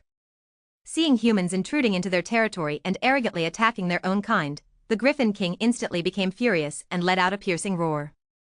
Immediately after, it flapped its wings and took off into the sky. With a fierce momentum, it swooped towards Hilda and the others. It wanted to make these humans who harmed its kind pay with their blood. Squawk, squawk. Seeing their leader take action, the other griffins naturally couldn't just stand by. They immediately followed suit and charged towards Hilda and the others. Facing the siege of hundreds of griffins, Hilda and the others were like a small boat in the sea, on the verge of capsizing at any moment. Chapter 133 Legendary Warcraft Egg, Three-Headed Chimera. However, faced with such a crisis, there was no trace of worry on Hilda's face. She believed that her father would intervene in time. And indeed, that was the case. 500 meters. 400 meters. 300 meters. When the griffin flock approached Hilda and the others within 100 meters, Ren did not hesitate to take action. Activating the Holy Dragon Battle Chi. Infusing it into the Judgment Holy Sword in his hand. The next second, a storm formed by the Holy Light Sword Chi swept towards the griffin flock. As fast as lightning. Due to being provoked by Hilda and the others, the griffin flock gathered together to launch an attack. Ren's strike easily covered the entire griffin flock. Squawk. Squawk. Accompanied by the sound of miserable cries. One by one, the griffins fell from the sky like dumplings. In less than 2 seconds, this considerably large griffin flock was completely annihilated. Of course, Ren held back. He did not go all out. The majority of the griffins were not in mortal danger. They were only severely injured and temporarily lost their combat ability. Among them, a few with stronger strength. For example, the 14th rank Griffin King still retained a considerable amount of combat power. Squawk. Climbing up from the ground, the Griffin King revealed a ferocious look in its eyes. Damn humans, daring to ambush them. How despicable. The next second, the Griffin King directly condensed hundreds of powerful and sharp wind blades. Attacking Ren. You underestimate me. Ren remained unfazed, not even bothering to defend. He was wearing an epic set of equipment. An attack of this level couldn't even break through his equipment's defense. The wind blades landed on Ren, instantly dissipating into nothingness. Squawk. Seeing that its attack had no effect, the Griffin King became even more furious. Immediately, they were about to launch a stronger attack. But Ren was too lazy to play with it anymore. A void leap, coming behind the Griffin King, holding the Judgment Holy Sword against its neck. Surrender or die, Ren said indifferently. At the same time, releasing the pressure of a legendary realm. Squawk. Feeling the powerful aura emanating from Ren, the ferocity in the eyes of the Griffin King was immediately replaced by fear. No longer daring to attack. Seeing this, Ren knew that he had already subdued this Griffin King. However, he already had a Holy Light Pegasus as a mount. There was no need to contract another Griffin King with similar strength. Therefore, Ren decided to give this Griffin King to his daughter, Hilda. Thank you, father. Upon hearing that her father was giving her this Griffin King with 14th rank strength, Hilda's face immediately showed a look of surprise. She immediately gave Ren a big hug. However, the subsequent contracting process did not go smoothly. Hilda was too weak. Her cultivation only reached the 10th rank. The Griffin King naturally resisted signing a contract with a human who was much weaker than itself. No matter how much Hilda tried to persuade, the Griffin King remained uncooperative. In the end, it was Ren who stepped in and reluctantly made the proud Griffin King submit. After helping his daughter complete the Warcraft contract with the Griffin King, Ren ordered 20 family knights to search the entire valley for hidden nests. They found dozens of griffin eggs. From then on, Ren completely wiped out this griffin tribe. Hundreds of griffins, plus dozens of griffin eggs. Relying solely on Ren and the others, it was obviously impossible to transport them back. However, Ren had the Star Realm Whale. The internal space of the Star Realm Whale was large and could store living creatures. It was more than enough to accommodate this griffin group. They packed up all the valuable things in the Griffin Valley and took them away. Then, Ren led Hilda and the others deeper into the Warcraft Mountains. He was prepared to see what was causing the continuous sound of battle. Perhaps there would be some unexpected surprises. Such a grand commotion indicated that the strength of the two sides in the conflict was definitely very strong. If they were fighting over some treasure, then that treasure must be extremely rare. Just as the group in Ren was advancing deeper into the Warcraft Mountains. Inside the inner circle of the Warcraft Mountains. On a certain high mountain. Over a dozen human knights were battling a flying warcraft with a lion's head, goat's body, and snake's tail. It can be seen.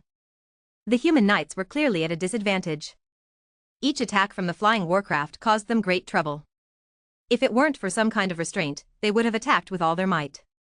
This group of human knights would have been wiped out by this flying warcraft long ago.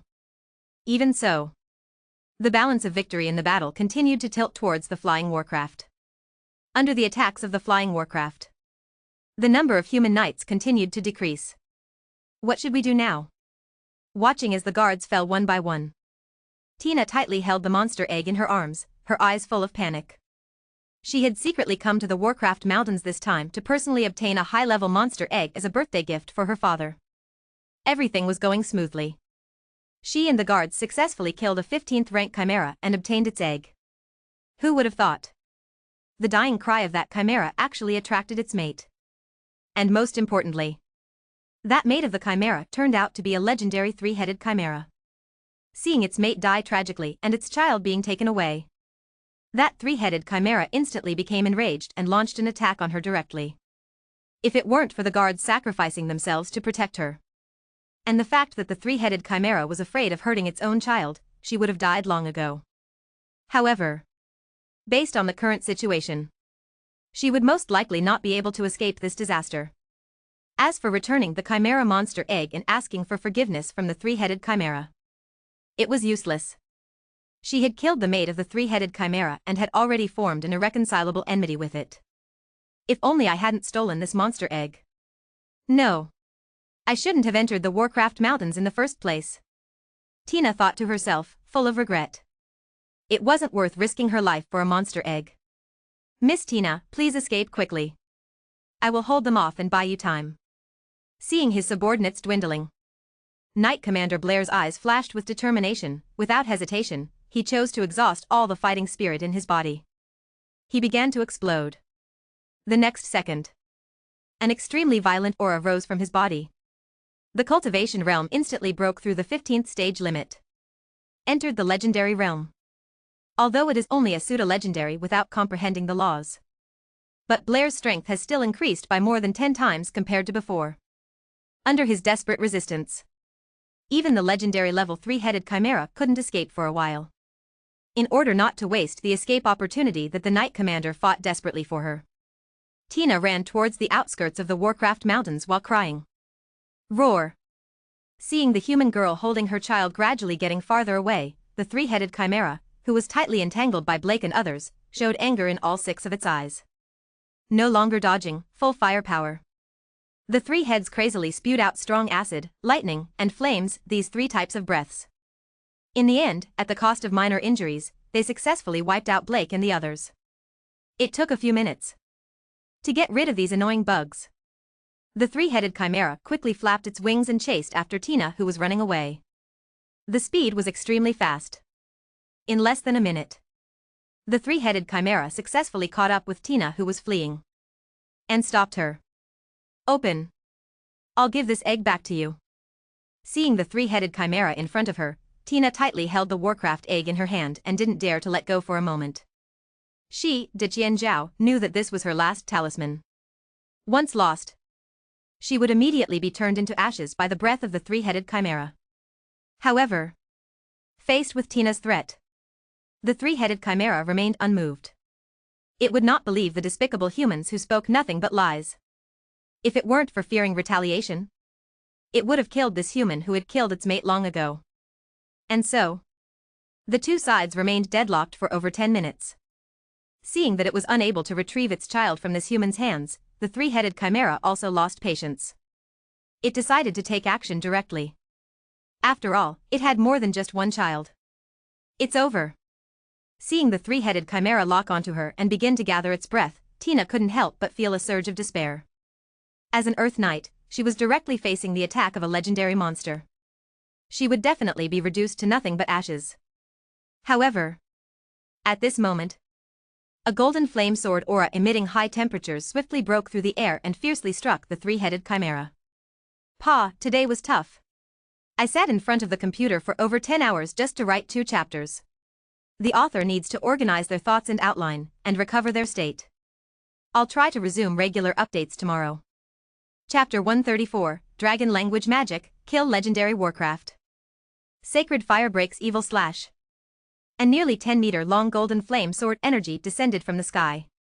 Carrying a sacred aura that purifies everything, it fiercely slashed towards the three-headed chimera. Its speed was as fast as lightning, reaching its extreme. Roar. Without any defense. The three-headed chimera, who was gathering its breath, was directly hit by this sacred fire sword energy. It was blasted hundreds of meters away. Seeing this scene, Tina, who had already despaired, immediately showed a hint of surprise on her face. Although she didn't know which powerful person attacked the three-headed chimera. But undoubtedly, it saved her life. If she could survive this time, she would definitely thank that person. These thoughts flashed through her mind. Taking advantage of the three-headed chimera being blasted away, Tina immediately prepared to continue fleeing towards the outskirts of the Monster Beast mountain range. However, the next second, Ren rode on a holy light Pegasus and landed in front of Tina. "Are you okay?" Ren asked with concern. He originally came to see what was happening with the intense battle here, and to see if there were any precious treasures. Who would have thought that he would encounter an acquaintance? Tina, the daughter of the governor of the province of Ren. Seeing that Tina was about to be killed by a three-headed chimera, he naturally ignored it. After all, Tina was the future wife he had decided on in his heart. Ren. Seeing Ren's majestic figure descending from the sky, Tina couldn't help but exclaim. She didn't expect that the person who saved her would be Ren. This is too coincidental. I was capturing the 480th population of griffins in the valley of the Monster Beast mountain range. I heard the sound of battle here, so I came to take a look. I didn't expect to encounter you. Seemingly sensing Tina's doubts, Ren explained with a smile. Upon hearing this, Tina suddenly realized. She was also grateful for her good luck. She happened to run into Ren. Otherwise, she would really be doomed this time. Tina, why did you suddenly run into the inner circle of the Monster Beast mountain range alone and provoke that legendary three-headed chimera? Looking at the monster egg in Tina's arms, Ren curiously asked. Just as Tina was about to speak up to explain. Roar. The three-headed chimera that had been blasted away rushed towards them at an extremely fast speed. The 3 lion heads opened their mouths. The powerful breaths of strong acid, lightning, and flames were like beams of light, blasting towards Ren and Tina. Each breath was equivalent to a 7th level magic. The power was extremely strong. Ren, protect yourself from the chimera's attack, Tina quickly exclaimed and reminded. Her eyes were filled with nervousness and fear. Don't worry. With me here, this three-headed chimera won't be able to harm you, Ren said calmly. He quickly stood in front of Tina. Immediately after, he activated the Judgment Knight set 7th level magic Holy Shield. The next second, a golden, translucent spherical shield condensed out of thin air, directly enveloping Ren and Tina. Although this shield appeared fragile, in reality, its defensive power was comparable to legendary-level defensive equipment. The three-headed chimera's 3 breaths of different attributes struck the shield, but it didn't cause any ripples. Then, Ren quickly launched a counterattack. The Holy Dragon Chi rapidly circulated. He swung the Storm Greatsword in his hand swiftly. Woo! Woo! Woo! Hundreds of dazzling divine sword chi whistled through the air, like a storm, slashing towards the three-headed chimera. Feeling the terrifying power contained in Ren attack, the three-headed chimera flapped its wings rapidly, trying to dodge the attack. However, this was obviously in vain. Under the influence of causality, the guarantee of hitting the target with an attack. No matter how the three-headed chimera flew, these sword chi seemed to have eyes, directly striking the three-headed chimera. With the blessing of the Judgment Knight set, the power of the divine sword chi that Ren unleashed was more than doubled. Each one was equivalent to a 6th level magic. In an instant, it endured hundreds of attacks equivalent to 6th level magic. Even though the three-headed chimera was a legendary monster with tough skin and thick flesh, it couldn't withstand some of the attacks. Roar! A roar mixed with pain and anger sounded. At this moment, the three-headed chimera was covered in blood. There was not a single good piece of flesh on its body. Intense pain spread throughout its entire body. The gaze of the three-headed chimera towards Ren was about to spew fire. As one of the overlords of the Warcraft Mountains, when has it suffered such a big loss? It must kill this damn human. However, through the previous confrontation, it also understood that Ren was powerful and a tough opponent. It did not rashly attack. The three-headed chimera began to use dragon language magic to attack and test Ren. As a legendary Warcraft creature, the three-headed chimera had a deep blood relationship with the dragon clan. Naturally, it possessed quite a few powerful dragon language magic. Destruction thunder. Incinerate all things. Death frost. In the sky. The majestic dragon language resounded. Powerful dragon language magic rained down towards Ren. Each one was enough to easily destroy a mountain peak. Seeing such a terrifying scene, Tina's face turned pale. It seems that I have to show some real skills. Ren also showed a hint of seriousness on his face. Of course. Dealing with this legendary intermediate level three-headed chimera did not require the use of time stop, which could only be used once a month. He was prepared to use it as a touchstone. To test his strength in a normal state. Activate Unhurt Rampage, enhancing his own attributes. Then, Ren used the twin body and companion angel talents. Summoning an entity that was equal in strength to himself and a legendary level Holy Light Angel. Holy Protection. Holy Firestorm. Let the legendary level Holy Light Angel protect Tina and remain unharmed. While Ren launched the attack together with his doppelganger. The next second, two golden flame storms with a diameter of nearly 1 kilometer appeared out of thin air. Finally merging together. In less than 2 seconds, the double Holy Firestorm collided with the numerous dragon language magic released by the three-headed chimera. After a moment of stalemate, the double Holy Firestorm directly extinguished all the attacks of the dragon language magic. Its momentum remained undiminished. Charging towards the three-headed chimera. Roar. The holy fire burns. The three-headed chimera, enveloped in sacred flames, emits a painful and angry wail. Its aura instantly weakens. Clearly, after consecutive heavy blows, this legendary monster is also heavily injured. It can't hold on any longer. And Ren naturally won't let go of this opportunity to beat a dog when it's down. Without hesitation, riding on the Holy Light Warhorse, he charges towards the three-headed chimera with his clone. The Judgment Holy Sword in his hand gathers enough power to destroy everything. Death charge. Feeling the threat of death, the three-headed chimera endures the intense pain and once again spews its most proficient breath attack towards Ren. However, this is obviously just a desperate struggle. With the double protection of the Golden Dragon Scale and the Epic Set, these breath attacks can't harm Ren at all. Withstanding the breath, he continues to charge forward. A few seconds later, Ren collides with the three-headed chimera. Groan. A mournful cry. The massive body of the three-headed chimera falls from the sky to the ground, raising a large cloud of dust. Ren follows closely behind, landing in front of the three-headed chimera. Surrender or die. Seeing this giant beast in a dying state before him, Ren coldly speaks. A legendary monster is quite precious. If possible, he naturally wants to subdue it. Otherwise, with the previous death charge, he would have killed it. However, this three-headed chimera is obviously a tough nut to crack. And it harbors a deep hatred for humans. Hearing Ren words, a hint of madness flashes in the eyes of the three-headed chimera. Immediately, it intends to self-destruct the magic crystal within its body, taking Ren down with it. Ignorant fool. Sensing the violent fluctuations emanating from the three-headed chimera, Ren naturally won't let it succeed. The Judgment Holy Sword in his hand slashes like lightning. In less than a fraction of a second, he cuts off all three heads. Legendary monster, three-headed chimera, dead. Chapter 135, thanks to the provincial governor, building a magic greenhouse. Amazing. Tina saw Ren easily slay the three-headed chimera that had cornered her and her guards. Tina looked at Ren with admiration in her eyes. Her heart started beating faster for no reason. Thump thump, it was racing. No one knew what Tina was feeling at this moment. After killing the three-headed chimera, Ren collected its corpse. After all, the body of a legendary monster is full of treasures.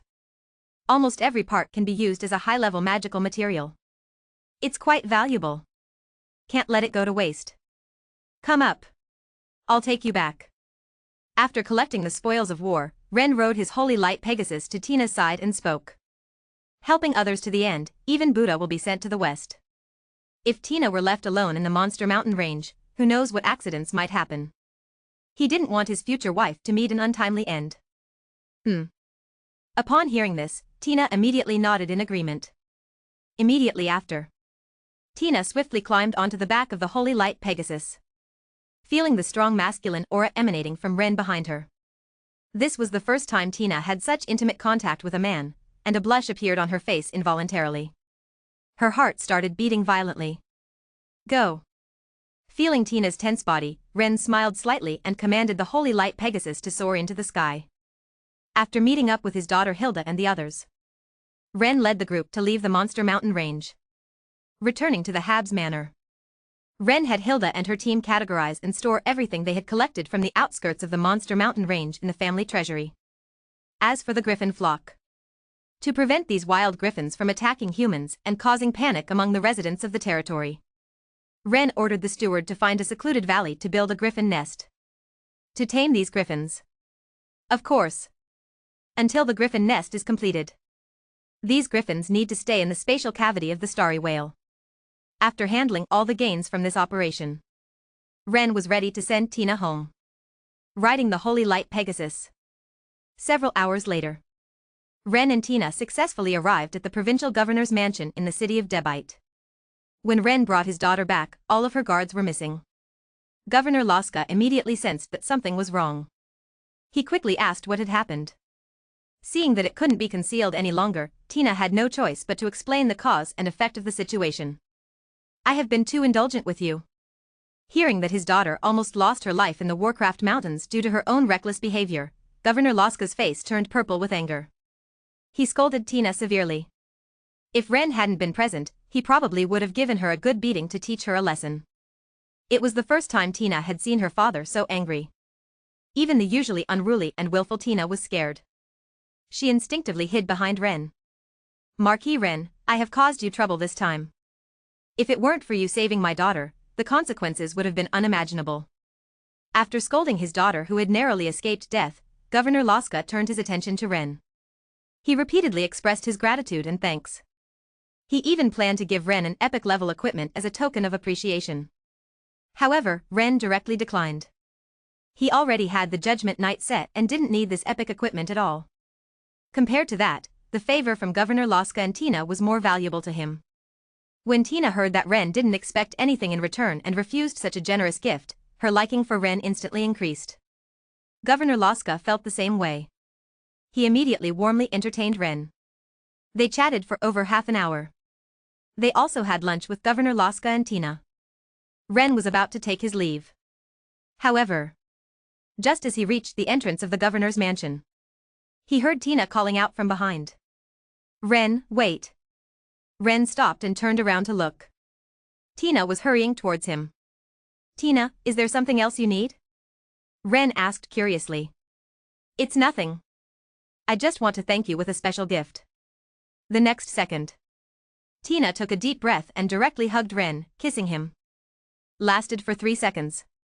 After this kiss ended, Tina's face turned red, feeling too embarrassed to speak to Ren. Immediately turned and ran away. Ran back to the governor's mansion again. Truly came and went in a hurry. Watched Tina's graceful figure disappear before his eyes. Ren, who came back to his senses, had a smile on his lips. He knew that he had successfully entered Tina's heart. Next, if nothing unexpected happens, he will soon be able to marry this girl. With a joyful mood, Ren rode on the holy light warhorse and set off on his way home. In the blink of an eye, 3 months have passed. During this time, Tina often came to Habsburg to visit. They spent a lot of time together.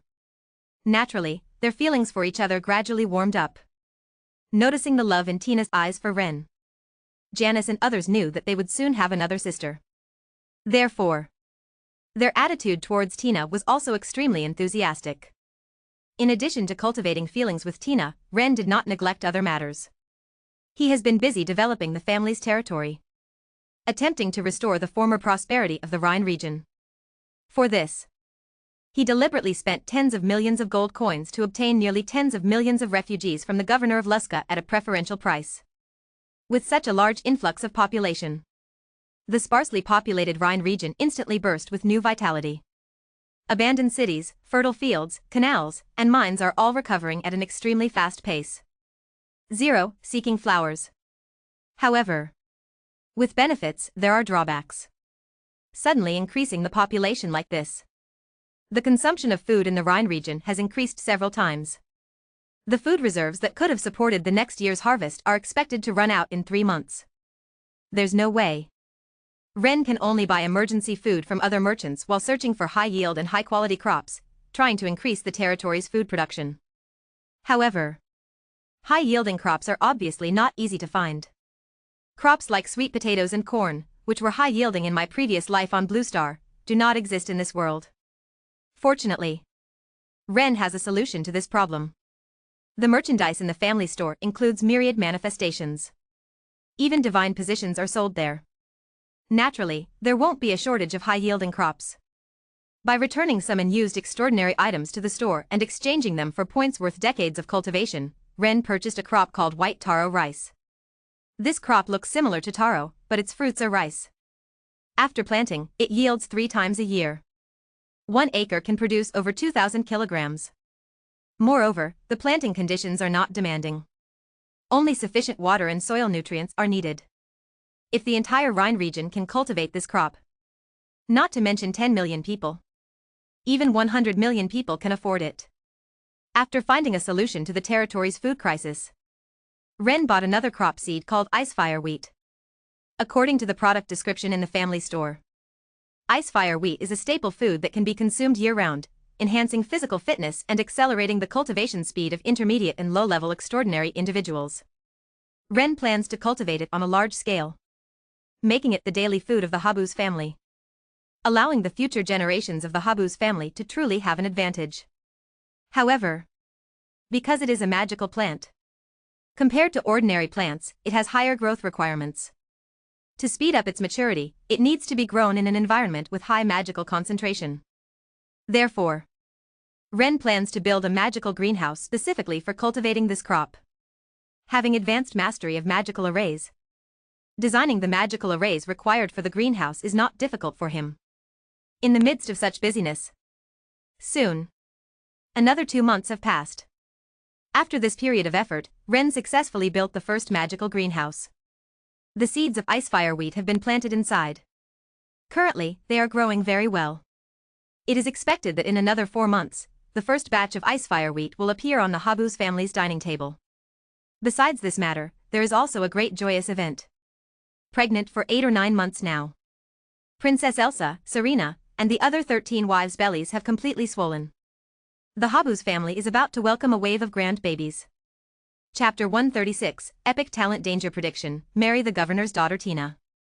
1 month later, Selena, who was the first to become pregnant, gave birth.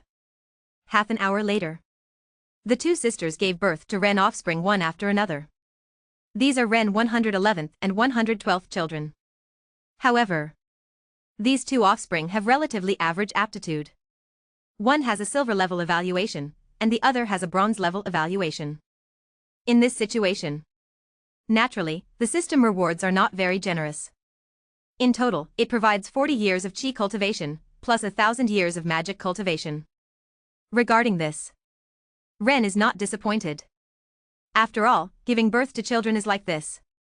In addition to looking at the parents' bloodline, a bit of luck is also needed to give birth to high-aptitude offspring. His luck is obviously not very good this time. 1 week later, Princess Elsa also gave birth. Rennes had high expectations for Elsa's pregnancy. 888.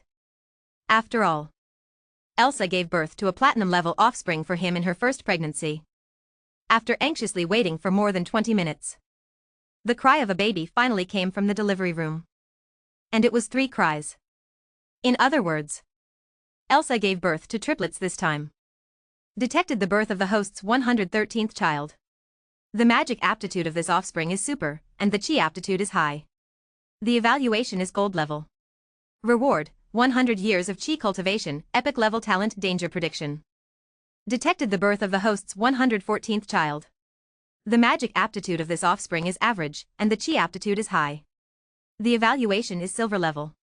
Reward, 30 years of chi cultivation, rare level talent, photographic memory. Detected the birth of the host's 115th child.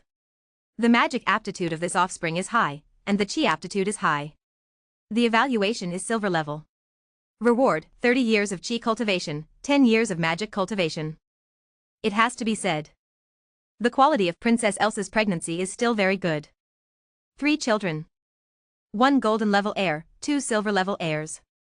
If only all 3 children were golden level heirs, Ren thought with some regret. Having triplets who are all golden level heirs would definitely result in extremely generous rewards from the system. Of course. But it's not bad now either. In addition to a cultivation of 160 years of Do Chi and 10 years of magic, there is also an epic level talent and a rare level talent. Without hesitation, Ren chose to claim the rewards. Swish. The next second. An extremely abundant and pure Do Chi energy began to appear out of thin air in his Chi Sea. The Holy Dragon Do Chi technique automatically activated, continuously integrating this Do Chi energy into his Do Chi origin. After absorbing all the cultivation of over 160 years of Do Chi, Ren's aura instantly surged significantly. His cultivation realm successfully reached the 16th stage limit. He was not far from breaking through to the 17th stage. After the integration of Do Chi cultivation was completed. Next was the magic cultivation. A pure magic power merged into his consciousness. Under the influence of this magic power, his magic realm, which had already reached the current limit, instantly broke through. Promoted from the 13th stage to the 14th stage. Reaching the mid-level of a magus. Adapting to the enhanced power within his body. Then, Ren began to examine the 2 talent abilities rewarded by the system. Epic level talent, danger prediction. Effect, with this talent, you can foresee the source of danger 30 seconds in advance before it arrives, with no cooldown time. Rare level talent, photographic memory. Effect, with this talent, your memory will be greatly enhanced, and the difficulty of learning extraordinary knowledge will be slightly reduced. This wave really made a big profit. Recalling the information about these 2 innate abilities in his mind, Ren had a satisfied smile on his face. Both of these are passive abilities. The effects are extremely powerful. The danger prediction ability is like the so-called path of utmost sincerity in ancient martial arts novels, allowing him to foresee the future dangers in advance. It allows him to predict the dangers that will appear 30 seconds in advance, easily avoiding the incoming crisis. It can be said that with this ability, his survival ability has increased by more than tenfold. And the talent of extensive knowledge and strong memory is not bad either. Although it is not as good as danger prediction. But it is also extremely practical. It allows him to become a top student and enhances his learning efficiency in various knowledge. With this talent, he will be able to easily learn advanced arcane knowledge in the future. Obtaining these 2 extremely useful talents, Ren is also in a great mood. He strides towards the delivery room. He wants to reward Elsa, the great contributor, properly. In the blink of an eye. Another month has passed. During this time, the other 10 wives have also given birth to Ren offspring one after another. The Habsburg family has once again added 10 newborns. These 10 children, most of them have decent aptitude. 1 is at the gold level, 6 are at the silver level. Only 3 are at the bronze level. In this situation, the rewards given by the system are naturally quite good. The 10 children have provided him with a total of 310 years of fighting spirit, as well as some martial skills and item rewards. After integrating all the 300 years of fighting spirit cultivation, Ren fighting spirit realm successfully broke through to the 17th stage. The total amount of fighting spirit has doubled. The intensity of the fighting spirit has increased by 0.5 times. Strength has improved significantly. As for those combat skills and item rewards, keep the ones that can be used. For those that cannot be used, Ren directly threw them to the family store for recycling. In the end, it was exchanged for trading points equivalent to 223 years of cultivation. Just when the Habsburg family welcomed a large number of newborns, the cultivation of feelings between Ren and Tina did not fall behind. After this period of getting along, Tina, who already had a very high favorability towards Ren, has completely fallen in love with him. When being with Ren, Her originally willful and capricious personality has become gentle as water, completely winning over the governor's daughter. Seeing that the timing was ripe, Ren immediately went to the governor's mansion in Debite City to propose to Governor Laska. Regarding this, Governor Laska was initially unwilling.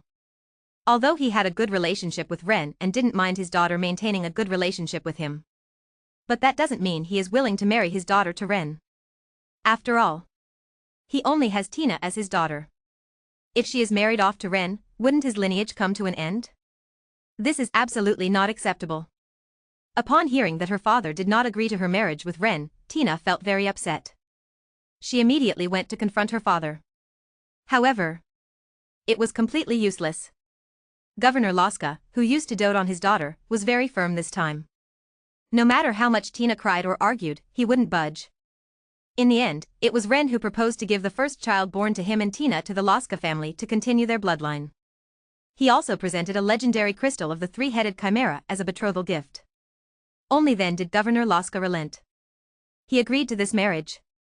Chapter 137, The Province of Lance shakes, and evil guests come to the door. After the marriage was settled, Ren and Governor Laska discussed the details of the wedding. After several tens of minutes, both sides reached an agreement and set the wedding date for 15 days later. After discussing everything, Ren bid farewell to Tina and returned to the Habs manor. They began to prepare for the wedding in full swing.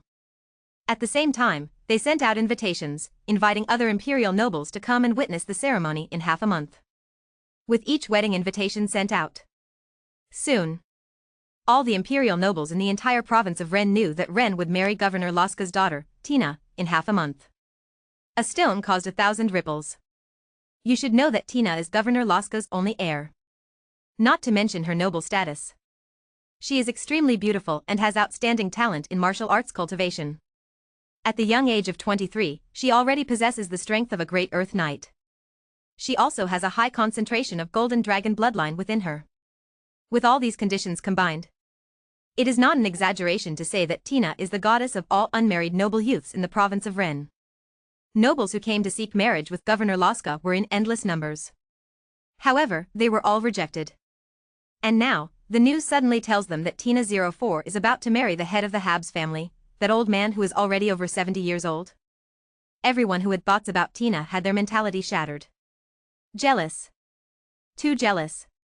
However, being jealous is useless. The wedding invitations have already been sent out. It shows that both families have settled the matter. The situation has become a foregone conclusion. They can't change anything. As for it, to stop this wedding, they didn't even think about it. After all, we're not fools. This wedding is of great significance to both families. One is the provincial governor, the other is an imperial duke. Both of them are legendary powerhouses. If they really try to stop and ruin this wedding, when it comes to settling the score afterwards, they won't even know how they died. No matter how good the goddess is, one's own life is more important. So, everyone can only harbor envy, jealousy, and hatred, and prepare to attend Ren and Tina's wedding. Half a month later. Today is the day of Ren and Tina's wedding. The nobles who received the wedding invitations are riding in carriages, heading towards the Habs manor. Newt, you've pursued Tina for so long, are you really willing to let her marry that country bumpkin who joined the empire halfway? In a luxurious carriage, 3 noblemen dressed in fancy clothes are chatting together. If Ren were here, he would immediately recognize these 3 young nobles as the 3 dogs who were fawning over Tina at the governor's banquet. These 3 people come from the top aristocratic families of the Kakarn Empire. Although they are not the next generation heads of the family, they are still core members of the family. The reason they came to the Lance province, which is a newly incorporated territory of the empire, is twofold. On one hand, it is to expand the family's influence, and on the other hand, it is to pursue Tina and try to win her over. Caniel, don't talk about me. Aren't you the same? And you've known Tina since childhood. And what's the result? I couldn't catch up with her and could only watch her fall into the arms of that country bumpkin. Newt replied without courtesy. You. As if being poked in a sore spot, Bjorn's eyes instantly turned red. Staring at Newt fiercely, as if preparing to take action. Seeing the atmosphere suddenly become so tense, On the side, Jack quickly stepped forward to mediate. Everyone, calm down and let's talk things out. If we resort to violence, won't we just become a laughingstock to others? Although we had some unpleasantness before in pursuit of Tina, now we are allies. Listening to Jack's words, the tense atmosphere between the two immediately eased. The three of them sat back together, continuing to discuss the matter of attending the Habu's family wedding. Tina is the woman they have all pursued for many years. But now they have to watch her be with someone else. Who could bear that? Certainly not them. They felt extremely unwilling. To vent their frustration, they decided to unite and cause some trouble at the couple's wedding. Little did they know, the wedding of Ren and Tina proceeded as scheduled.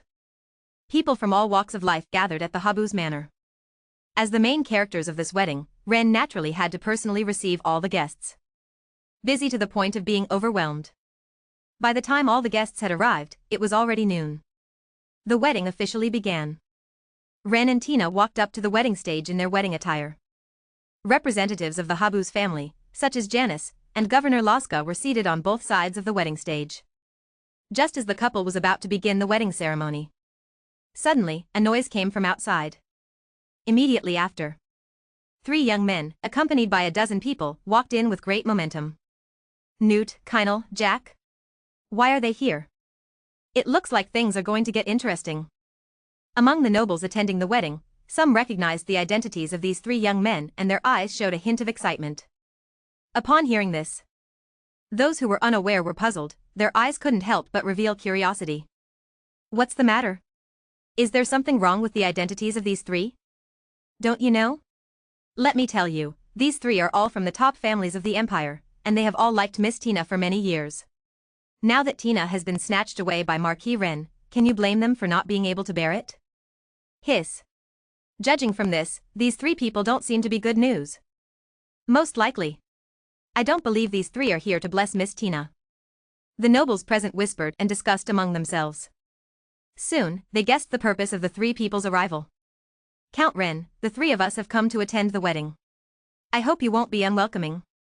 Newt, Trey, and Nick, with their standard noble smiles, spoke up. Although they came to cause trouble, they still had to maintain their dignity. After all, when away from home, they represented the reputation and image of their respective families. However, Ren had not spoken yet. But Tina's expression changed. She knew these 3 guys who used to pester her and flatter her very well. Suddenly showing up at her wedding, they definitely had ulterior motives. Most likely, they were here to cause trouble. Thinking of this, Tina's gaze towards the 3 of them could be described as ice-cold. She immediately wanted to speak up and tell them to get lost. Ren also noticed his fiancée's change in mood. He quickly comforted her in a soft voice. Today was a joyous occasion, with many guests present. It wouldn't be appropriate to lose control. Understanding Ren's reasoning, Tina calmed down and suppressed her urge to curse at them. Ren, with a faint smile, looked at the 3 of them meaningfully and said, "All guests are welcome. As long as you're not ill-intentioned, you're welcome. The 3 of you, please take a seat and enjoy the ceremony. Our wedding with Tina is about to begin." After saying that, Ren took Tina's hand and prepared to continue the previous wedding ceremony. Wait, Count Ren, don't be angry just yet. I heard that you once defeated the Empire's main knight order in an instant. My friends greatly admire your achievements and hope to learn from you. Note, the translation provided is a faithful representation of the Chinese text. However, without further context, it is difficult to fully understand the nuances and implications of certain phrases or expressions. Chapter 138. Stop and show off again, 3 legendary powerhouses in seconds. I wonder if Lord Ren could give me some face? Please enlighten me, my friend.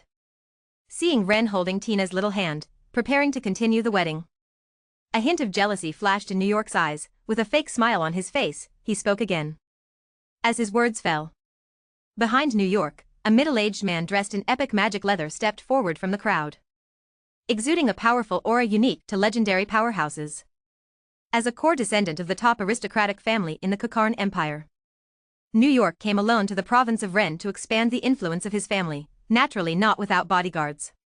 This man is the guardian assigned to him by the family. I am the same. I wonder if Lord Ren could give us some face. Caniel and Jax also stood up together. Likewise. Behind them, a legendary powerhouse emerged respectively. This was the plan the three of them had discussed. To disrupt Ren and Tina's wedding with a duel. In their view, even if Ren had truly defeated the main force of the Imperial Knights with a single blow, that was definitely not Ren's normal combat strength. It must have been the use of some kind of special technique at a great cost. After all, according to the information they had gathered, Ren had only recently advanced to the legendary realm. How could he have such great strength? This is not scientific, nor magical. A battle between three legendary powerhouses would definitely expose the true nature of Ren, a country bumpkin who had just joined the Empire not long ago. As for what to do if he loses, they actually didn't care. They could just settle for second best and delay the time. The longer the wedding ceremony dragged on, the more embarrassing it would be for Ren. They would win no matter what. Today, they had Ren figured out. Witnessing this scene, the guests attending the wedding banquet had different expressions on their faces. They were right after all. These three young heirs from prominent families were here to cause trouble.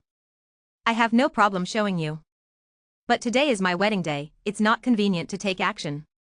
If you don't mind, let your friends come back in a couple of days. Ren narrowed his eyes and said calmly. Naturally, he could tell that the other party was deliberately causing trouble. But the other party's words seemed innocent on the surface. He couldn't directly confront them. He couldn't be bothered with these three people anymore. Ren took Tina's hand and walked directly towards the priest who was officiating the wedding on behalf of the Love Church, preparing to complete the wedding ceremony at the auspicious time. Marquis Ren, we have come from afar seeking guidance, there's no need for you to use such words to evade. Besides, with your formidable strength, I'm sure a duel wouldn't take up much time. Seeing that Ren completely ignored his invitation, the faces of the three New Yorkers changed, and they became somewhat anxious. They immediately signaled their guardians to stop Ren and Tina's path. Seeking death. Seeing this, Ren was completely enraged. A cold light flashed in his eyes. Without hesitation, he activated the world's blessing of time pause. The next second, the power originating from the root of the world instantly descended, enveloping the space within a radius of 10 kilometers around Ren. In the blink of an eye, all tangible and intangible things disappeared. Time pressed the pause button at this moment. Everyone present froze like insects in amber. Everything came to a halt. After activating the time-stop domain, Ren wielded his chi with his hands instead of a sword.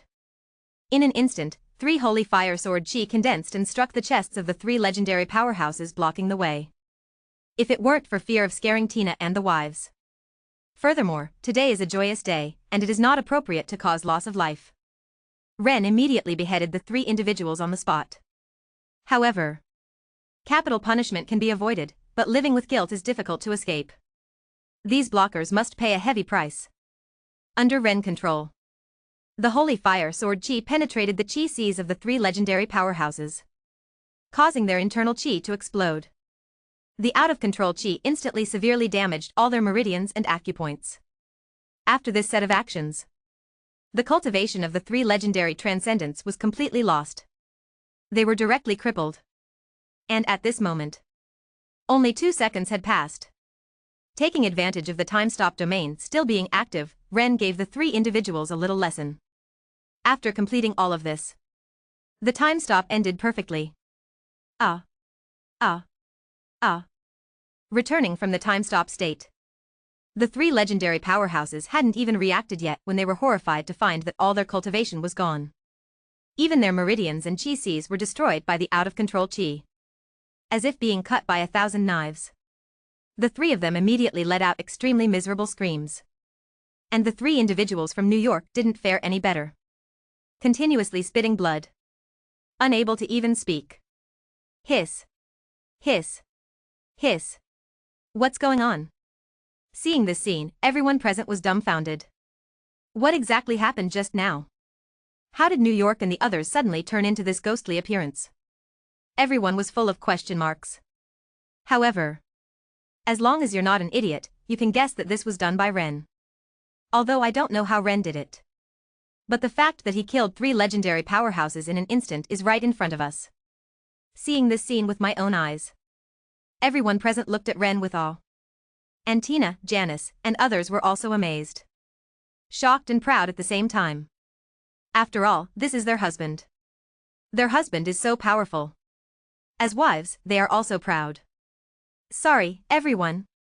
There was a little unpleasant incident just now.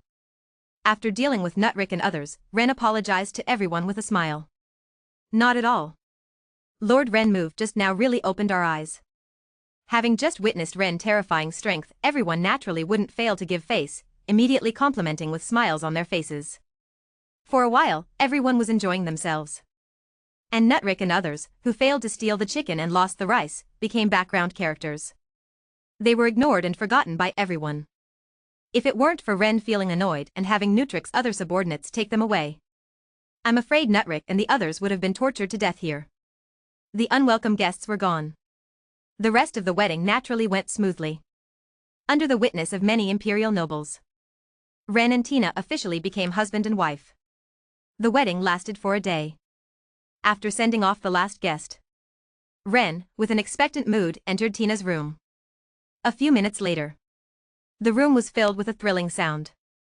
It continued until dawn before finally stopping. Chapter 139 The Golden Heir marries a wife and forges a legendary weapon. In the blink of an eye. 3 months have passed.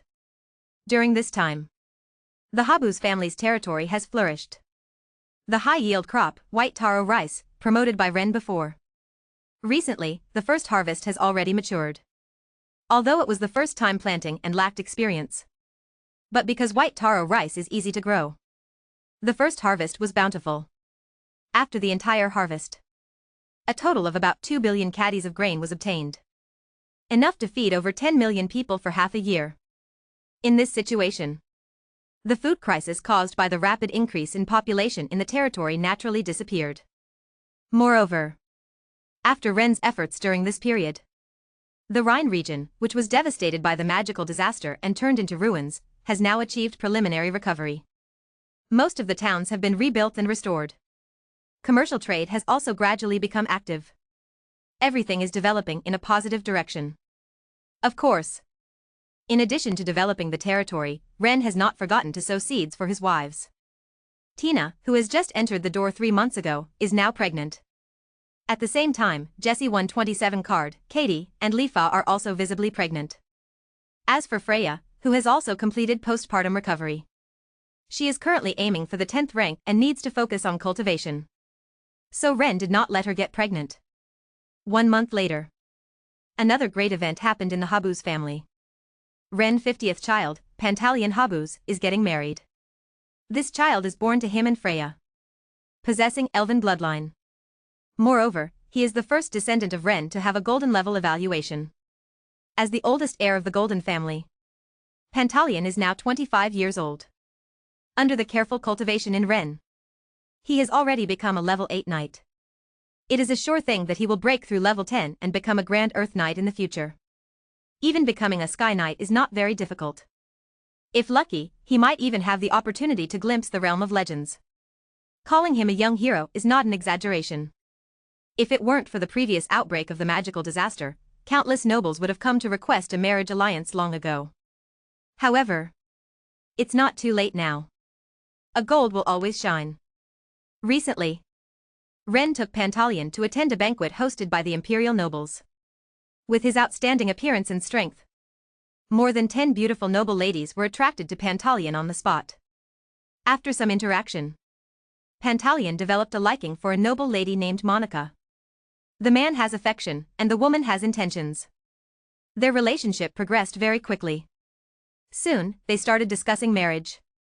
Ren and Florina are quite satisfied with their future daughter-in-law. She looks very pure and sweet, and has a high-level fighting spirit aptitude. Her family background is also good. All aspects of her conditions are very good. She is completely worthy of their precious son. That's why Ren and Florina agreed to this marriage. The Angeli family, from which Monica comes, is also very satisfied with Pantaleon. Both sets of parents do not object. This marriage was quickly settled. Found a good day. Ren and Florina held a grand wedding at the Habsburg family estate for Pantaleon. Janice and others attended in formal attire and personally helped to entertain the guests. They have all watched Pantaleon grow up. Their feelings are deep. Naturally, they wanted to support Pantaleon on this occasion. In addition, there is another factor. That is, there are too many participants in this wedding. Not long ago, the news of Ren single-handedly defeating 3 legendary powerhouses has spread throughout the imperial aristocratic circle. Now the reputation of the Habsburg family is soaring. In this situation, it is said that Ren's beloved son is about to get married, and the imperial nobles of the Lance province will naturally not be absent. Without exception, they came. There were even many people who brought their own descendants. They wanted to take this opportunity to establish a relationship with the Habsburg family. The wedding scene was lively to the extreme. Seeing that the Habsburg family actually had such a strong appeal, Wade, the head of the Angeli family who was about to become Ren-in-law, was also very happy. It seems that I made the right choice to marry into the Habsburg family. This grand wedding lasted for a day and a night. After the wedding, Pantaleon, who had just started his family, moved out of the Habsburg estate with his new wife Monica. They went to settle in the city of Cardia. This newly rebuilt city was a wedding gift from Ren to the newlyweds. From today on, Pantaleon is the Lord of Cardia. 2 months later, Ren received good news. His newly married son, Pantaleon's wife, is pregnant.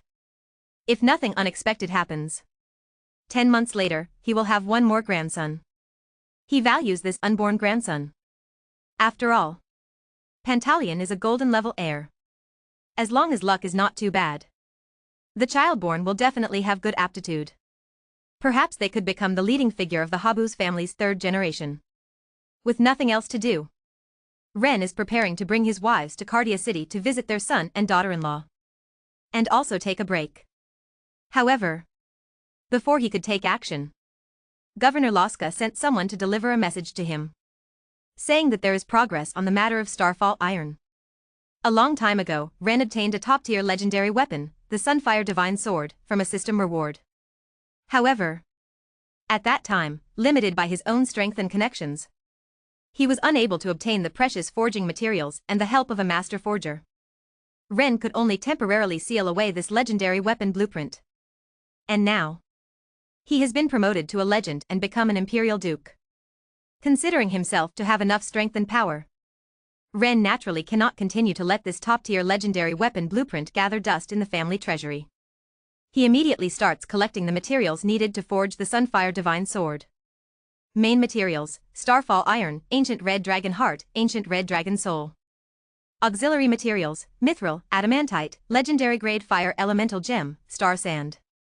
These top-tier magical materials are almost non-existent in the Lance province. Therefore, without any channels to obtain them, Ren entrusts his father-in-law, Governor Laska, to help keep an eye out. Originally, he didn't have much hope. Who would have thought that his father-in-law, the governor, would be so capable? It has only been a few months and there is already news. Chapter 140: Buying a fox girl and participating in a large auction.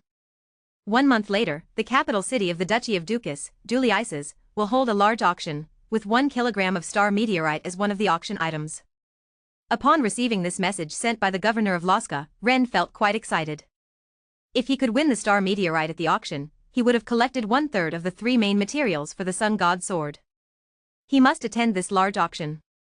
Of course, before going, he needed to raise as much money as possible. After all, 1 kilogram of star meteorite. At the normal market price, it would be close to 1 billion gold coins. At the auction, the price would only be higher. Therefore, having more prepared gold coins would naturally be better. To ensure that he could successfully win the star meteorite, Ren directly brought most of the gold coin reserves earned by the Habsburg family over the past decades. At the same time, he borrowed 500 million gold coins from Laska, his father-in-law and the governor. In total, he gathered 1,600 million gold coins. With so many gold coins, Ren's spatial ring simply couldn't hold them. There was no other way. He had to go to the Wealth Church to handle the gold coin storage service. The Wealth Church was the equivalent of a bank or moneylender in the other world. It was dedicated to the Wealth Goddess, who held the position of managing wealth. Its reputation was very reliable. When Ren came out of the temple of the Wealth Church, the 1,600 million gold coins in his hand had turned into a golden card. This card was made by the divine art bestowed by the Wealth Goddess. similar to a bank card in the previous life. As long as he found a temple of the Wealth Church, he could withdraw the gold coins he had deposited. Or transfer his money to someone else's card. After solving the problem of carrying a large amount of gold coins, Ren was also ready to set off. Duke Province is a place Ren has never been to before. In order to avoid missing the large auction, it's better to leave early. Pack up. Bid farewell to the wives. Afterwards, Ren rode the Holy Light Warhorse and flew rapidly towards Duke Province. According to the map given by Governor Laska, Duke Province is located southeast of Lance Province, over 30,000 kilometers away. At the flying speed of the Holy Light Warhorse. Even if he doesn't sleep or rest, it will still take 5 days to arrive. Including meal and rest time. The travel time will only be longer. To be honest, this is the first time he has gone so far from home. Riding fast, enduring hardships. 10 days later, Ren successfully arrived at the capital city of Duke Province, Dresses. As an old and prosperous province of the Kukan Empire, it is the commercial capital. The capital city of Duke Province can be described as exceptionally bustling. The permanent population is nearly 10 million. On the streets, various goods from all over the world can be seen everywhere. There is nothing you can't think of, and nothing you can't see. Ren even saw many vendors selling orc beauties. Fox women, cat women. There are even pig women. This is truly beyond imagination. It's hard to imagine what kind of person would want to buy a pig woman weighing hundreds of pounds and covered in fat. Excitedly strolling around, Ren discovered that these so-called orc beauties are actually quite ordinary looking. There isn't a single orc beauty with good looks. Obviously, they were all bought up by others. Ah. What a pity. Ren sighed inwardly. He had just been thinking about whether or not to buy a beautiful fox woman to bring home. After all, this was a genuine fox spirit. Furry enthusiast ecstatic.jpg. But it turned out they were all leftover and undesirable. He lost interest in continuing to browse. Ren found a luxurious tavern specifically for nobles to stay in. He had just inquired about it. There were still 18 days until the large auction began. He would have to wait for a while. Every day, he tasted the food and experienced the customs of the city of Deliseth. 18 days passed in the blink of an eye. The day of the large auction arrived. This large auction was organized by the top chamber of commerce in the Kukarn Empire, led by the Kennedite. The venue was located in the city center at the Kennedite Auction House. The event started at noon. At 11 o'clock in the morning. After finishing lunch, Ren immediately headed towards the city center. He walked into the magnificent Kennedite Auction House. "Sir, may I ask if you have any important business?" Seeing a distinguished guest walk in, the female attendant of the auction house immediately approached with a smile. "0, requesting flowers. I am here to participate in the large auction organized by your Chamber of Commerce." Ren stated his purpose for coming. To participate in this auction, you need to pass the qualification check either by having more than 100 million gold coins or by having an imperial noble status. The female attendant replied with a smile. Upon hearing this, Ren was not surprised. Such high-end auctions would not be without requirements. Otherwise, allowing any Tom, Dick, and Harry to cause trouble, the auction house would suffer great losses. Thinking like this, Ren directly presented his identity as a Duke of the Empire. A magic scroll signed by Emperor Kukan and the Imperial Nobility Council. This kind of noble identity scroll has undergone special magic anti-counterfeiting treatment. It is impossible to counterfeit at all. Can I participate in the large auction now? Yes, you can. The waitress nodded repeatedly. She never expected that the young man in front of her, with such an extraordinary demeanor, was actually a Duke of the Empire. Looks can be deceiving. Under the guidance of the waitress, Ren quickly arrived at the venue of this large auction. Due to his noble status as a Duke of the Empire, the auction organizers arranged the top independent private room for Ren. Not only did he not have to sit in the hall with others, there were even several beautiful waitresses specifically serving him on the side. Such superior treatment. Ren expressed his great satisfaction. His impression of the Kennedite Trading Company was also very positive. While leisurely enjoying the delicious tea prepared for the auction, he waited for the start of the large auction. As time passed, more and more people gathered in the auction hall below. Since the auction had not yet started, These people had nothing to do, so they started chatting with those around them. The venue became somewhat noisy. However, this situation did not last too long. At exactly 12 noon, a hot and sexy beauty in a short skirt walked elegantly to the center of the auction platform, holding a small wooden hammer. Welcome to the annual large auction of Kendite Auction House. With the charming voice of the woman, the auction officially began. Chapter 141 Fierce Bidding. The main material of the legendary weapon is in hand. The first item for auction, 6-star martial art Ice Dragon Battle Chi. This martial art possesses tremendous power, capable of cultivating battle chi with extreme ice attributes, and greatly enhancing the practitioner's physique, ultimately reaching a level comparable to the White Dragon clan. It is also considered a fine piece among the 6-star battle chi martial arts. Starting bid, 10 million gold coins, each subsequent bid must not be less than 100,000. A female attendant brought the item on a tray. The auctioneer, Miss Vivia, introduced it with a charming smile. Her words seemed to possess a certain kind of magic, constantly arousing the desire to purchase in everyone present. As her voice fell, the next second, 11 million. 11.5 million. 12.2 million. The participants in the auction immediately began bidding frantically. The importance of martial arts was beyond doubt. It was related to the foundation and combat power of extraordinary individuals. Even in the Kukain Empire, 6-star battle chi martial arts were not something easily obtained. Not to mention this fine 6-star martial art. As the heritage martial art of the Duke family of the empire, there was more than enough supply. Therefore, this item ignited the entire venue as soon as it appeared. Until the bid exceeded 50 million gold coins. The bidding speed finally slowed down. In the end, it was sold at a high price of 66 million gold coins. Ren, who was attending an auction for the first time, watched the whole process without any intention of bidding. After all, for him, this Ice Dragon Battle Chi that everyone was fighting over was completely useless. The Holy Dragon Battle Chi he was currently cultivating was a 7-star top-grade martial art. It completely surpassed this so-called Ice Dragon Battle Chi. As for buying it back for his son or wives to use, that was even more unnecessary.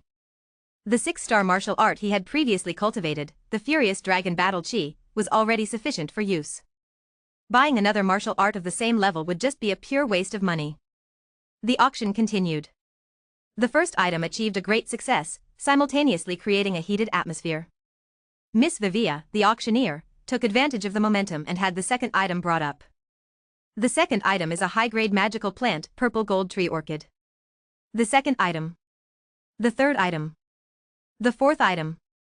In the blink of an eye, more than 10 items were sold. Not a single one was unsold. And they were all sold at high prices. The atmosphere at the auction scene became increasingly heated. However, Ren still did not make a move.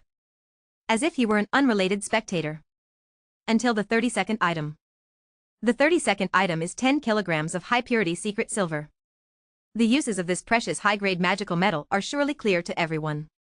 Whether it is used for forging epic-level magical weapons or for creating advanced magic arrays and powerful secret silver golems, it is an excellent top-grade material.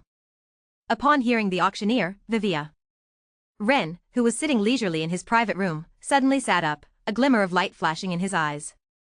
He was determined to obtain this item. Because it was also the material needed to make the Sunfire Divine Sword. However, it was obvious that Ren was not the only one eyeing this 10 kilograms of high-purity secret silver. After all, the uses of this high-grade magical metal were extremely extensive. It could be called a versatile magical metal. Starting price, 100 million gold coins, each bid must not be less than 10 million. As the auctioneer Vivia's voice fell, the competition for the secret silver immediately began. 150 million. 180 million. 230 million. In less than 2 minutes, the auction price for this 10 kilograms of secret silver soared to 350 million. Seeing the fierce bidding war, Ren also did not rush to make a move. Bidding now was completely meaningless. He wanted to make the final move and settle it once and for all. Another 2 minutes passed. The auction price for this 10 kilograms of secret silver officially broke through 400 million gold coins. After surpassing this threshold, the speed of the bidding clearly slowed down. There were less than 6 people still persistently bidding. When the price reached 450 million, there were only 2 bidders left. It was almost there. Without hesitation, Ren made his move. Through the sound transmission magic array set up in the private room, he shouted out his bid. 500 million gold coins. A direct increase of 50 million gold coins. While demonstrating his abundant wealth, he also showed his determination to win. This move had a very significant effect.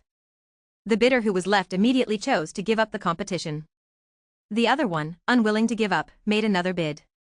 After Ren made another bid, he also chose to withdraw. Countdown 3 times. Auctioneer Valia strikes the gavel, finalizing this transaction. Ren successfully secured this 10-kilogram high-purity secret silver for a price of 530 million gold coins. The auction is still ongoing. But Ren hasn't made any more moves. After all, he still needs to keep money to buy Starfall iron. Over an hour later, this large-scale auction has entered its final stages. 58 items. Only the last 3 are left. Tr. Ren waited for what he wanted. The 56th item, 1 kilogram of Starfall iron. Starfall iron is a special metal material derived from the fragments of stars falling into the Roland continent. It possesses powerful starfall energy and is extremely durable, and its quantity is extremely rare.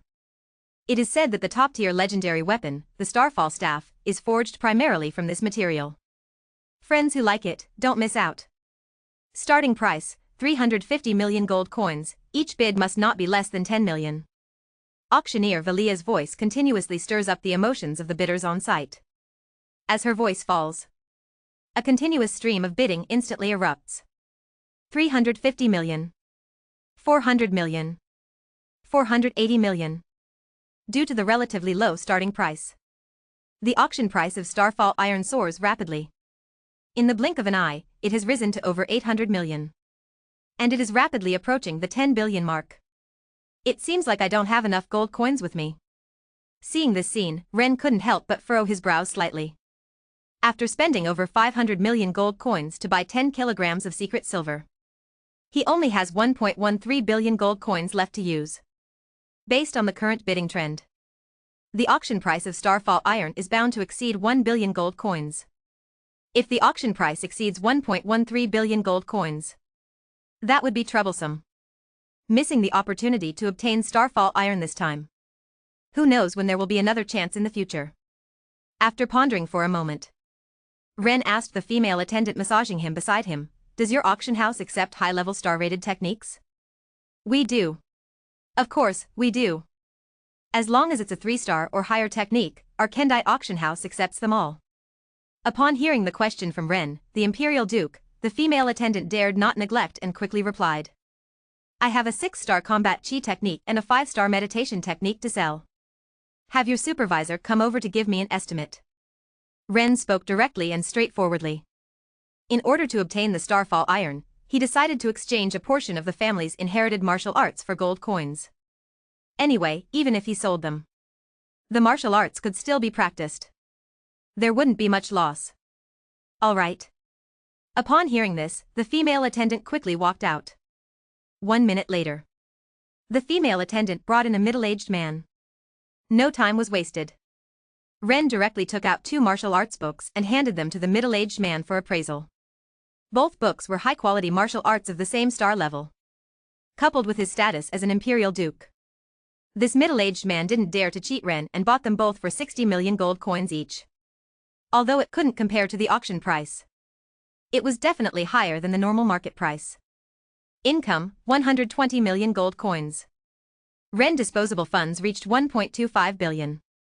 And just as Ren was selling the martial arts, the auction price of the Starfall iron had already exceeded 1 billion, reaching 1.08 billion.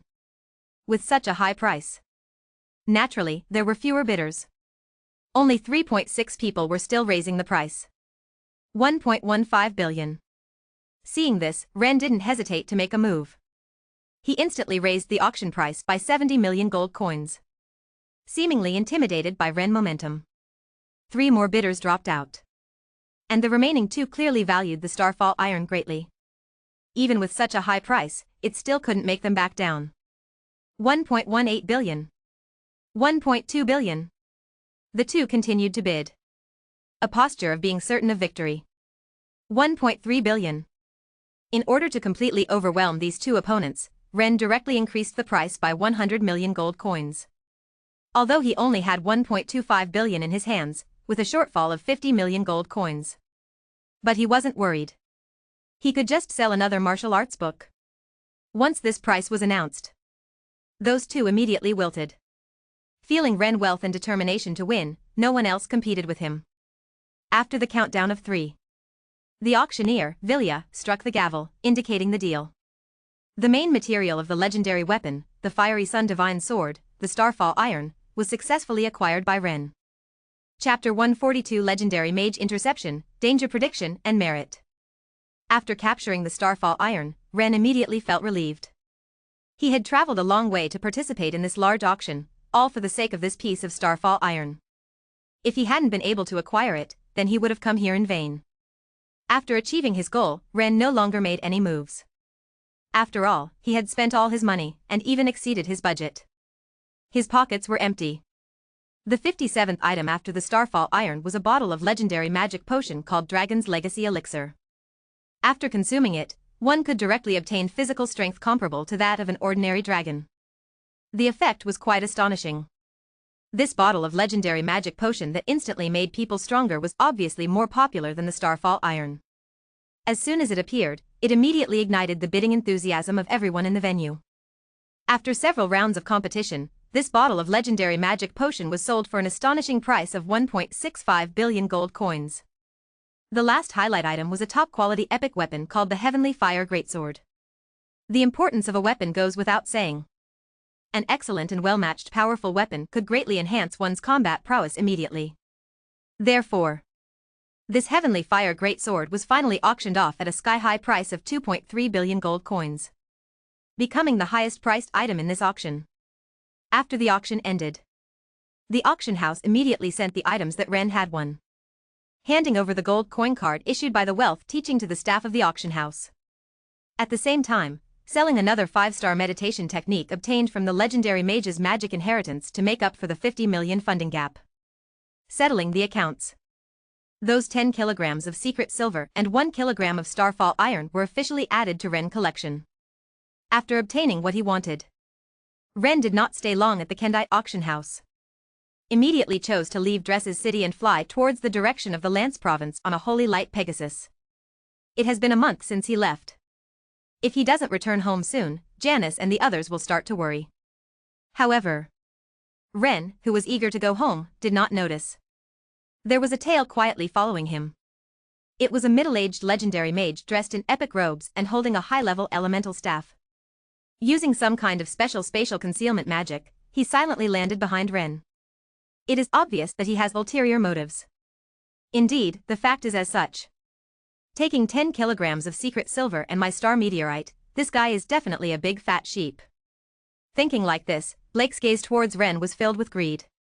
He was the original owner of the star meteorite.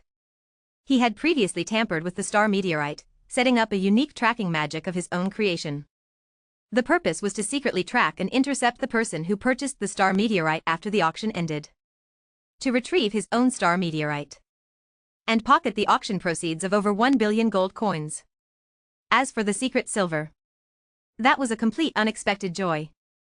But this guy is not simple. From his aura, he has also stepped into the legendary realm. In order to ensure a quick kill, I need to make some careful arrangements. With the intention to immediately take action, Blake's eyes flickered with a sinister light. Using advanced spatial magic, he directly teleported to the path that Ren would pass through. He began to weave a trap. Then, he quietly waited for his prey to take the bait, unaware that someone wanted to intercept him. Ren rode on the Holy Light Warhorse and galloped towards the direction of the Lance province. After flying for about half an hour, just as he was about to pass over an unnamed mountain, Ren suddenly received a series of future images. In the images, he fell unsuspectingly into a magic trap carefully set up by an intermediate legendary mage. Chains made of elemental energy directly restrained him. Immediately after, that intermediate legendary mage unleashed the strongest single-target magic of the 7th Circle, Space Slash, attacking him. This series of combos was incredibly fast. Clearly, it had been planned for a long time. Caught off guard. He took this defense-ignoring space magic head-on. Even though he was wearing an epic set of equipment, he ultimately ended up heavily injured and spitting blood. The images ended there. Consciousness detached from those future images. Ren immediately knew what was going on. This was the epic talent danger prediction giving him a warning. Clearly. Someone was ambushing him not far ahead. You bastard. Daring to ambush me, today I'll send you to the underworld to reunite with your ancestors. A cold light flashed in Ren's eyes. In order to avoid alerting the enemy. The middle-aged legendary mage who had set up the ambush was directly escaped from. Ren did not change direction, implying that he had avoided it in advance. He still pretended to know nothing. Maintaining the original speed, he continued forward. 30 seconds later. Ren rode on the holy light Pegasus and passed over a high mountain. Boom. LAJ. The calm void suddenly revealed an extremely mysterious magic trap. Countless elemental chains that were enough to easily bind high-level demons emerged out of thin air. They bound Ren and the holy light Pegasus beneath him. Space slash. Seeing his magic trap successfully bind the target, the middle-aged legendary mage hidden in the dark showed a hint of excitement in his eyes. Without hesitation, he launched his prepared magic. A 5-meter-long, hair-thin black line swiftly attacked Ren. Don't be fooled by this inconspicuous black line. In reality, it was composed of spatial rifts. Its cutting power was unparalleled. Even the toughest dragon scales on a dragon were no different from tofu in front of it. No defense. Taking this space slash head-on.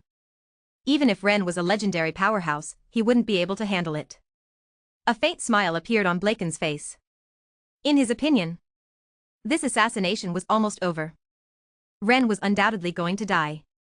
However, Ren had already obtained the talent of danger prediction and would not be unprepared. The moment this middle-aged legendary mage appeared, he immediately used the 7th circle defensive magic of the Judgment Knight set, Holy Shield. The next second, a round, translucent golden energy shield enveloped Ren and the horse. The defensive power of this shield was equivalent to legendary-level defensive equipment. The space slash magic fell on it. Crack. Crack. Crack. Accompanied by a piercing energy-cutting sound. 2 7th circle magics collided and cancelled each other out, dispersing into nothingness. After resolving the crisis, Ren successively cast anti-magic shield and invulnerable fury, forcibly breaking free from the elemental chain magic trap. From then on, the carefully prepared ambush by the middle-aged legendary mage was directly declared a failure. How is that possible? Seeing Ren effortlessly solve all of his arrangements without any damage, Blaken couldn't help but show a hint of disbelief. There's nothing that's impossible. Tell me. Why did you ambush me? Without rushing to launch an attack, Ren calmly asked. If his memory wasn't mistaken, this should be the first time he has met this legendary mage in front of him. There is no grudge or conflict of interest between them. He was very curious why Blaken would go to such great lengths to ambush him. The Starfall Iron is my treasure. Naturally, I want to take it back. If you're willing to return it, I can spare you today. From their previous exchange, Blaken also realized that Ren's strength was not simple. But he still had confidence in winning. After all, the title of a mage is not just for show. After stepping into the legendary realm, the combat power of the mage profession far surpasses physical-based professions like knights. Under the same level, a well-prepared legendary mage can easily kill physical-based professions. Upon hearing this, Ren immediately understood what was going on.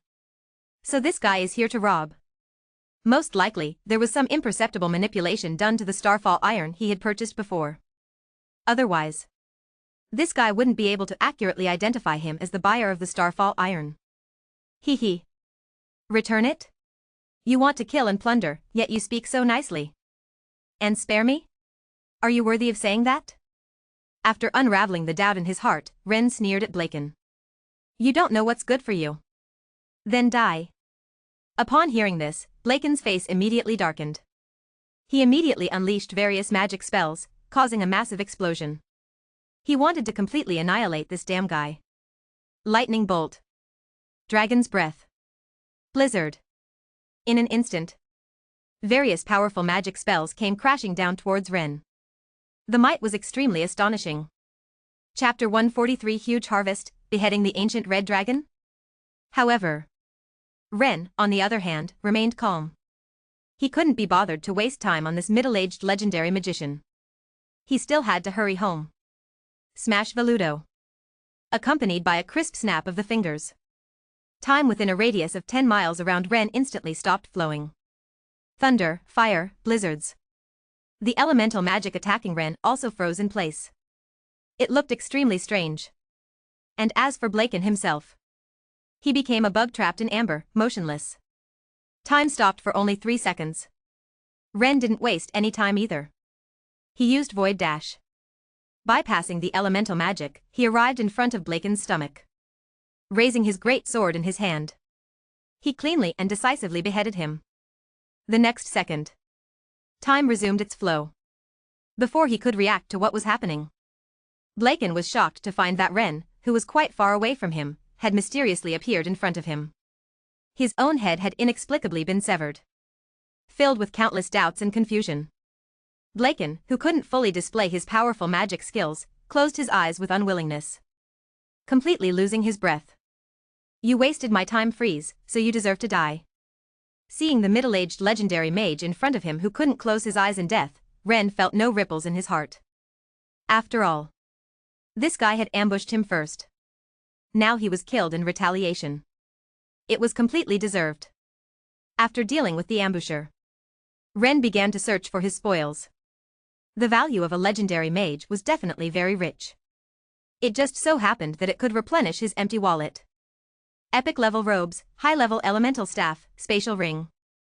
After plundering all the valuable treasures from Blaken's body, Ren used Fireball to completely burn the body of the legendary mage.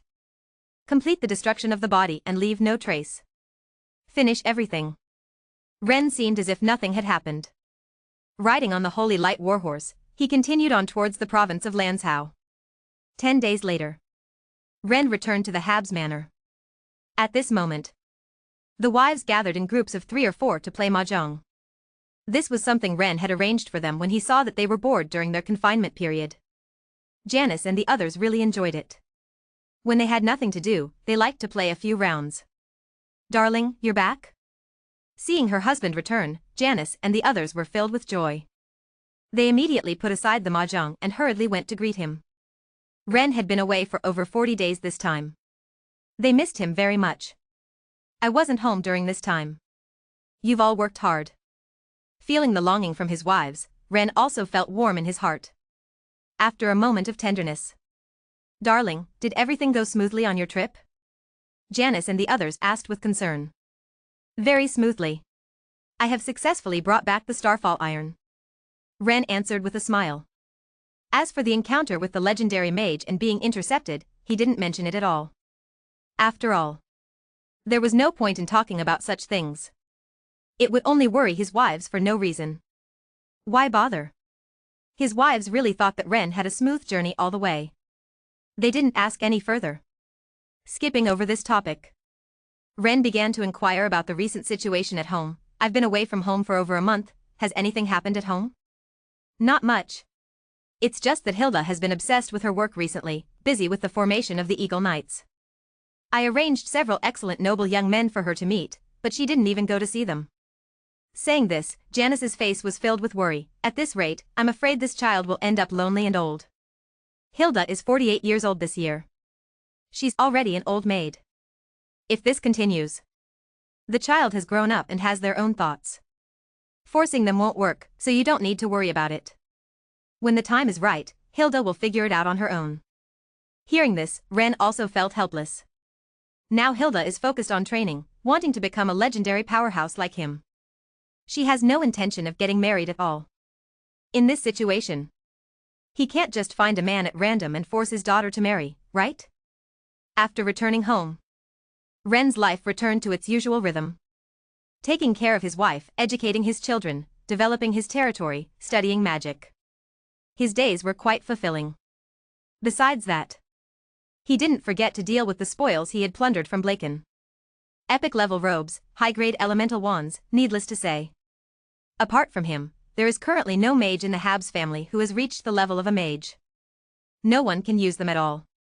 They can only be temporarily sealed in the family treasury. As for the space ring, Ren hasn't checked what's inside yet. Because this space ring has been magically locked by the legendary mage named Blaken. Without the correct magic key, if forcibly opened, the magic lock will immediately destroy the space inside the space ring. By then, everything inside will be banished to the endless space cracks and can never be found again. In this situation, Ren can only slowly try other methods to open it. Half a month later, Ren successfully used his advanced knowledge of magic to remove the magic lock on the space ring. I hope the things stored in this space ring won't disappoint me. With an expectant heart, Ren took out everything inside the space ring. Whoosh! The next second, a pile of things appeared before Ren's eyes. After a simple count, Ren found that there were quite a few valuable items. Magic books, high-purity magic crystals, advanced magic potions. Everything was there. A rough estimate puts their value at nearly 1 billion gold coins. Besides that, inside there is also a gold coin card issued by the Wealth Church. On it is written, 1,250,000,000. Obviously, this is the auction payment for Ren purchase of the Starfall Iron. 500 million gold coins less. Presumably, it is the commission taken by the auction house. This huge fortune is back in his hands. Ren's face is instantly filled with a smile. With the item in hand, the money has also returned. This rounding off is just a freebie. In addition to the other treasures in the spatial ring. This trip to the auction. He even made a big profit. It's simply too enjoyable. That middle-aged legendary mage is really a money-giving child. Carefully counting and categorizing. During this process, Ren quickly received another surprise. He found advanced magical material, star sand, in a specially made magic wooden box. This is an important auxiliary material needed to forge the Sunfire Divine Sword. Got money. Unknowingly, the materials for forging the Sunfire Divine Sword are almost complete. Ren's face shows a look of joy. Starfall Iron, Mithril, Secret Silver, Star Sand, he now has them all. And the legendary Grade Fire Elemental Gemstone. Previously, he obtained one by killing the projection of the Flame Demon Lord at the Royal Banquet. By this calculation, only the Ancient Red Dragon's heart and the Ancient Red Dragon's soul are missing. However, these two materials can only be obtained by killing a half-divine grade Ancient Red Dragon. The difficulty of collecting them is obviously incomparable to other materials. It will probably be difficult to obtain them for a while. Thinking of this, Ren also sighed helplessly. To forge the top-tier legendary weapon, the Sunfire Divine Sword, is truly a long and arduous journey. Carefully placing these extremely precious top-grade magical materials back into the spatial ring, Ren rode on the Holy Light Warhorse and headed to the provincial governor's mansion in Debite City. Previously, in order to purchase the Starfall Iron, he borrowed 500 million gold coins from Laska, the father-in-law who is the governor. Now that he has money in his pocket, naturally, he must repay it as soon as possible. Chapter 144 Completing the Legendary Occupation, Legendary Talent Sacred Proverbs. In the blink of an eye, 2 months have passed. Under the hard work in Ren, Princess Elsa, Serena, Emic, and 13 other wives are pregnant again. 10 months later, the Habsburg family will once again welcome a wave of babies. In addition, there is also good news. After 10 months of pregnancy, Layla, Murphy, Lalesia, Charlene, Betty, Anna, and Cecilia are about to give birth to 7 daughters. Ren is looking forward to the arrival of this batch of newborns. The first batch to complete production are Charlene, Layla, and Murphy. These are the 126th, 127th, and 128th children in Ren. However, these 2 offspring have average qualifications. 2 silver-level evaluations and 1 bronze-level evaluation. Nothing surprising. Just average.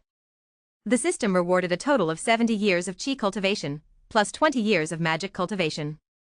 After absorbing all of them, Ren magic and chi cultivation have all improved. 1 week later, Lalesia, Betty, Anna, and Cecilia also gave birth. 3 boys and 1 girl. Detected the birth of the 129th child of the host. The magic aptitude of this offspring is super, and the chi aptitude is medium. Hidden bloodline, mermaid royal family, already awakened 623 times, naturally possessing extraordinary talents such as high-level water element affinity and water element manipulation. Evaluation, Gold level. Reward, 100 years of Chi cultivation, 50 years of magic cultivation, legendary profession Arcane Knight inheritance, 3. Detected the birth of the 130th child of the host. The magic aptitude of this offspring is medium, and the Chi aptitude is high. Evaluation, Silver level. Reward, 30 years of Chi cultivation. Detected the birth of the 131st child of the host. The magic aptitude of this offspring is epic, and the Chi aptitude is high. Hidden bloodline, Holy Song Angel, already awakened, naturally possessing extraordinary talents such as high-level Holy Light affinity and Holy Song chanting. Evaluation, Platinum level.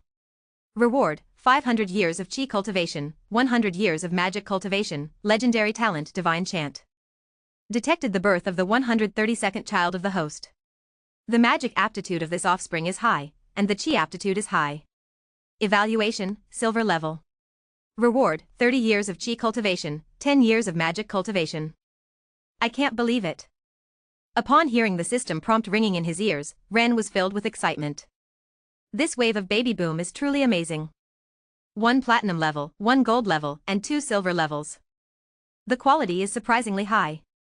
The rewards given by the system this time are exceptionally generous. In addition to the 660 years of Chi cultivation as a basic guarantee, there is also 160 years of magic cultivation, the legendary profession Arcane Knight inheritance, 3, and the legendary talent Divine Maxims. There's no need to say much about Chi cultivation and magic cultivation. The real highlight is the legendary profession Arcane Knight inheritance, 3, and the legendary talent Divine Maxims. Ren is naturally familiar with the legendary profession Arcane Knight inheritance since he currently holds this profession. He has already obtained parts 1 and 2 of the legendary profession Arcane Knight inheritance before. He only lacks the expertise in the Arcane Knight profession. And now, with the appearance of this third part of the legendary profession Arcane Knight inheritance, his incomplete legendary profession inheritance will be completely filled. As for the legendary talent Divine Maxims, its value is even more astonishing. According to the information provided by the system, this talent allows the possessor to temporarily distort reality with words, granting them a superpower. Similar to the chaos magic of Scarlet Witch in Marvel. It truly deserves to be a legendary talent. The effect is truly unimaginable. After sighing in admiration, Ren couldn't wait to choose to receive the rewards. The next second, a tremendously powerful Chi energy quickly merged into his body. 15 minutes later, the fusion of 660 years of Chi cultivation was completed. The total amount of Chi in Ren body instantly surged several times. His cultivation realm directly reached the late stage of the 17th rank. The fusion of his Chi cultivation was completed. Next was his magic cultivation. 160 years of magic cultivation merged into his sea of consciousness. Ren magic cultivation soared rapidly. Soon, he advanced from the 14th rank to the 15th rank. One more rank up, and he would step into the realm of legendary mages. After the fusion of his Chi and magic cultivation was completed, the energy surged, indomitable will, and an extreme physique. A series of inheritance information about the specialization of the Arcane Knight profession began to rapidly merge into his mind. Due to the profound and complex nature of the inheritance information contained in the legendary profession Arcane Knight inheritance, Part 3, Ren spent a full hour absorbing it completely. Finally, it was the legendary talent Divine Mantra.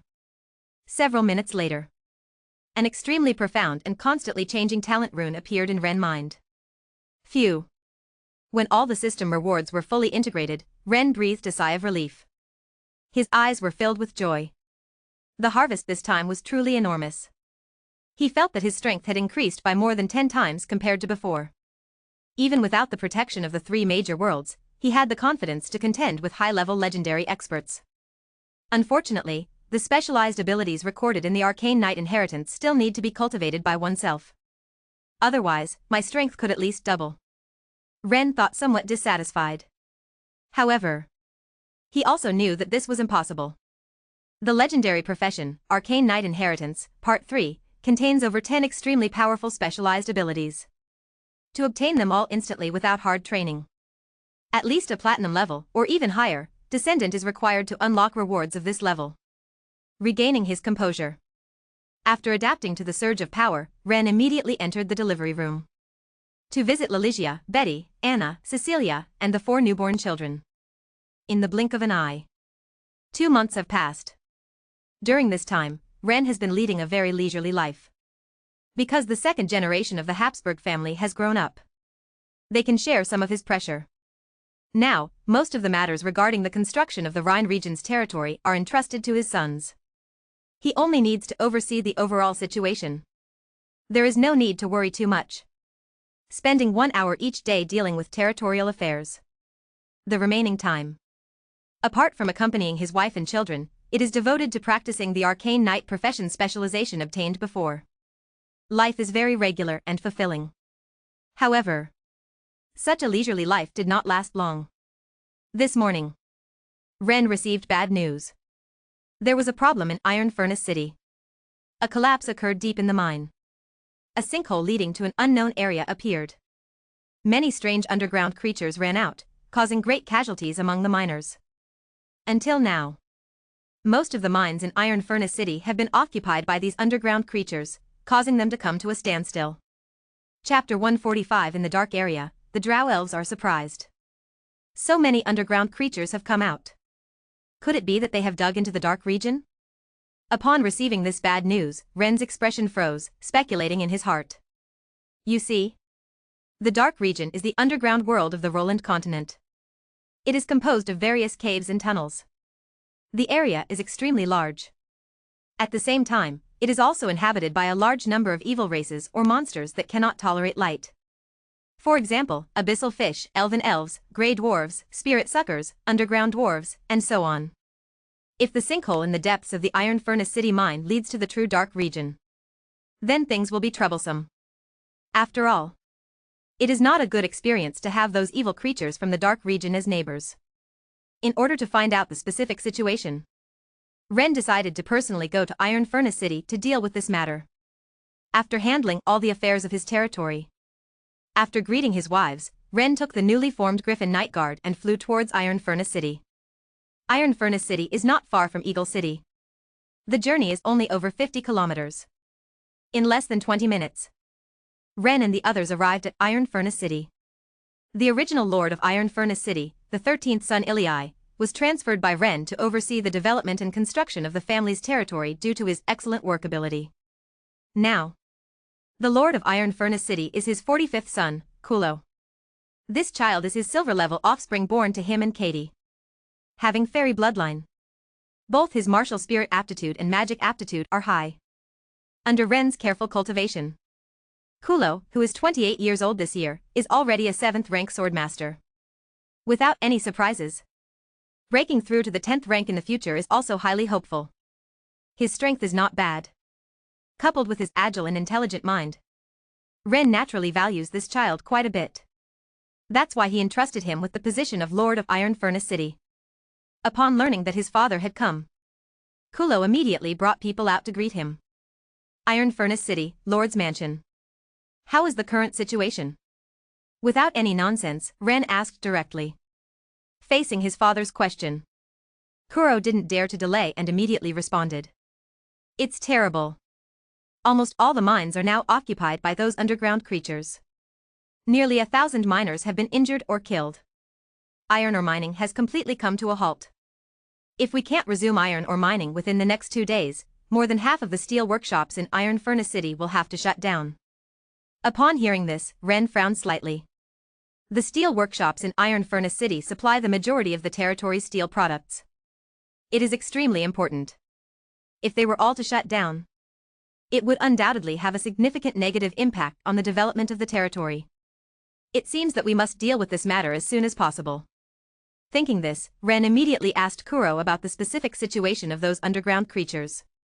According to the current investigation results, there are at least 1,000 underground creatures occupying the mines. There are also many different types, including dreadclaw monsters, shadow arachnids. The majority of them possess intermediate to advanced transcendent strength. Upon hearing this, Kuro immediately disclosed everything he knew. When he learned about the abnormality in the mines before, he immediately dispatched the Iron Furnace City garrison to investigate the situation. This information was obtained at that time. As a result, they they also lost hundreds of soldiers. Over 1,000 high-level monsters? It seems that the deep pit in the mine does lead to the dark region. And the dark region is a very prosperous area. Otherwise, it wouldn't be possible for so many monsters to suddenly appear. Listening to his son's response, Ren confirmed his previous speculation and also felt a headache. His headache was not caused by those high-level monsters. With his strength, it would be a piece of cake to deal with those underground creatures. But that would only be a temporary solution. The prosperous area of the dark region that the pit in the mine leads to. If he kills this batch of monsters, there will still be more underground monsters coming out and invading the surface in the future. Even if he destroys the passage to that mine, those underground creatures will naturally dig another way out. A heavy blow is necessary. Ren's eyes revealed a hint of ruthlessness. He couldn't stay in Iron Furnace City forever, guarding against these underground monsters. To ensure the iron mining in Iron Furnace City goes smoothly, the only way is to completely destroy that dark area once and for all. Thinking like this, Ren immediately led the Griffin Night Guard and left the Lord's Mansion in Iron Furnace City, flying towards the direction of the iron mining basin.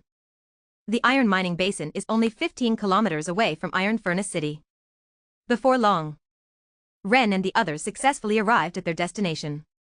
A huge basin spanning over 10 kilometers appeared before Ren's eyes. Rugged rocks, desolation everywhere. There were mining traces everywhere, pockmarked like they had been gnawed by dogs. And in the various mine tunnels of the basin, from time to time, there would be eerie monster roars that made people's hearts tremble. Obviously, all those underground monsters were hiding in these mine tunnels. As for why, that's because the underground monsters have been living underground for a long time and are very unaccustomed, even disgusted, by sunlight. And now it's noon, the sun is shining. Those underground monsters wouldn't willingly come out to sunbathe. In order to quickly solve these underground monsters that caused the iron mining to come to a halt. 0. Requesting flowers. Ren didn't hesitate to lead his Griffin Knights into a large mine tunnel. Just as they entered, the underground monsters in the mine tunnel discovered Ren and his group of unwelcome guests. Roar! The next second, dozens of underground monsters surged out from various branching mine tunnels. Bearing their fangs and claws, they charged towards Ren and the others. Watching this scene, Ren remained emotionally unaffected. These monsters were too weak. He couldn't even muster the interest to take action himself. He left it all to his subordinates to handle. 3 people in a group form an attack formation. Because the interior of the mine tunnel was relatively narrow, it wasn't suitable for large-scale group charges. Knight Commander Ramon immediately ordered to divide and conquer, conducting operations in small groups. Receiving the command, more than 20 senior knights are controlling griffins, in groups of 3-3-1. Quickly form 7 simple arrow formations. Kill them all. 0. After setting up the attack formation, the Knight Commander, Lamon, solemnly raised his sword with one hand and gave the order to attack. As soon as the words fell, the first group of arrow formations moved. 3 senior knights simultaneously circulated their fighting energy and injected it into the griffins they were riding. Woo, woo, woo. Accompanied by the neighing sound, the 3 griffins charged like they were on stimulants. They collided with the underground monsters rushing out of the left branch mine. The momentum was extremely terrifying. Next was the second group, the third group.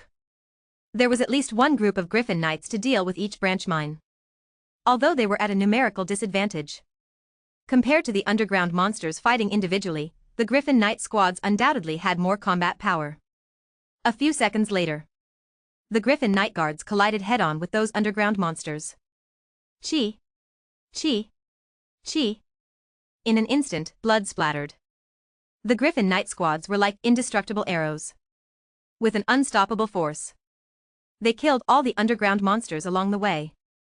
After one charge, more than half of the underground monsters were dead. In less than a minute, the underground monsters in the nearby mines were completely killed by the Griffin Knights. Continue forward. Cut off all the valuable parts from these underground monsters and store them in the spatial ring. Then, with the Griffin Night Guards, they advanced towards the deeper part of the mine. Several tens of minutes later, Ren and the others successfully arrived at the deepest part of the mine. A 500-meter diameter sinkhole appeared before their eyes. Obviously, This was the passage to the dark region. Looking down from above. Inside this underground sinkhole passage, apart from various underground monsters, Ren also unexpectedly discovered dozens of strange elves with pointed ears and dark skin. Jouer elves? Mountains. Chapter 146 The Great Mistress of the Drow Elves attacks Menzoberranzan City. Jouer spirit. Ren pupils contracted as he looked at the dozens of black-skinned spirits below the pit passage. He never expected that the trace of Jouer spirit would appear in this incident. Unlike normal spirits in the good camp, Jouer spirit is a fallen spirit who follows the evil god Rose. Naturally cruel and indifferent to life. They enjoy plotting various conspiracies and tricks. It can be said that they are an extremely evil and cruel race.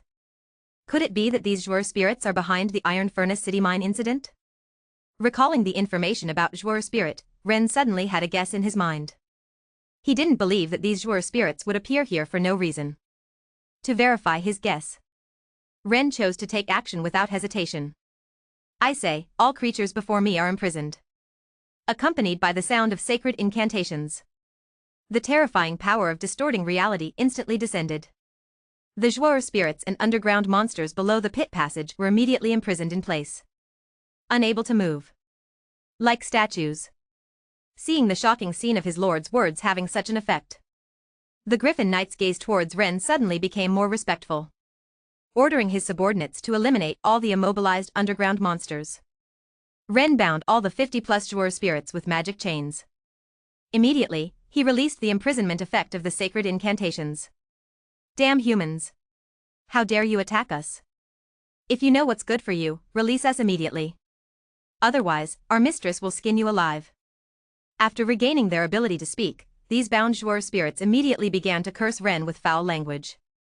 At the same time, they continuously threatened and intimidated him with harsh words. Listening to these meaningless nonsense, Ren's face turned cold. He unleashed his legendary pressure without reservation. Feeling this terrifying pressure unique to higher beings, these crazily shouting Jouer spirits were like chickens being strangled by the neck. They obediently closed their mouths, trembling uncontrollably all over. Several individuals with poor psychological endurance were so scared that they wet themselves. After a few seconds, Ren then withdrew his oppressive aura and spoke expressionlessly. I ask, you answer.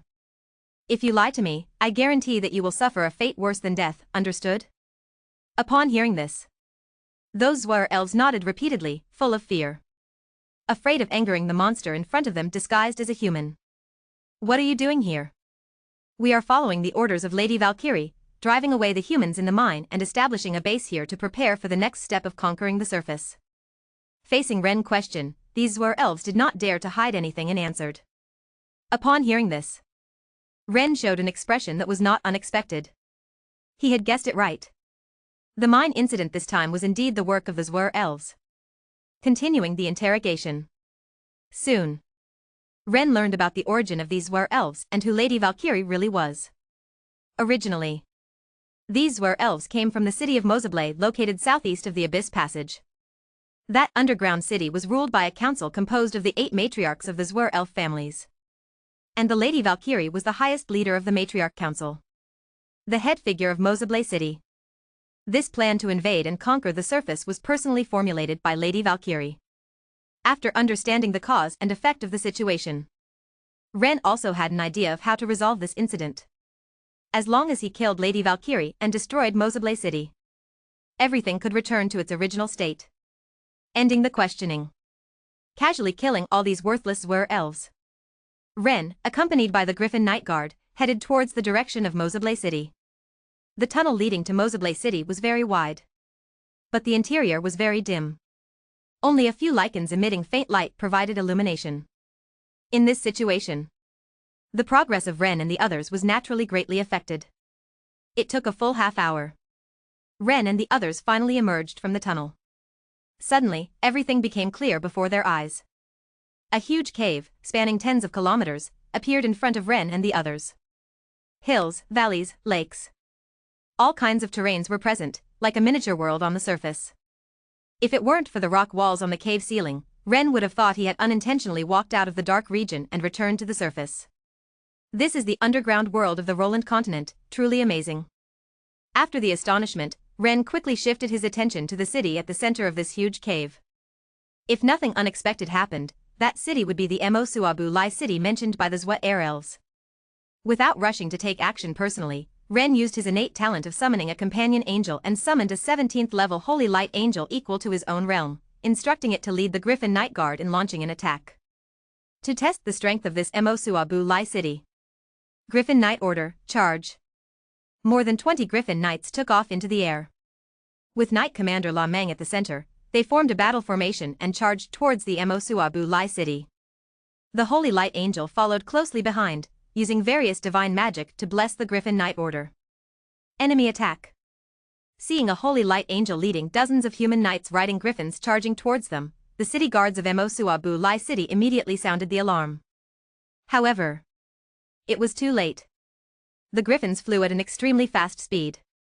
In less than a minute, they crossed several kilometers of distance and arrived above the Mosuabu Lai city. Immediately after, the Griffin Night Guard began to attack the city. Burning sword chi. Countless sword chi made of flames fell like raindrops on the western city wall. Dozens of Zwa air elf soldiers responsible for guarding were instantly killed. However, the defending forces of Mosuabu Lai city also reacted quickly. After being attacked, organize manpower immediately and launch a counterattack towards the Night Guard. Various dark attribute combat skills and magic burst into the sky. Holy Light Canopy. Seeing this scene, the Holy Light Angel immediately took action. Reciting an incantation.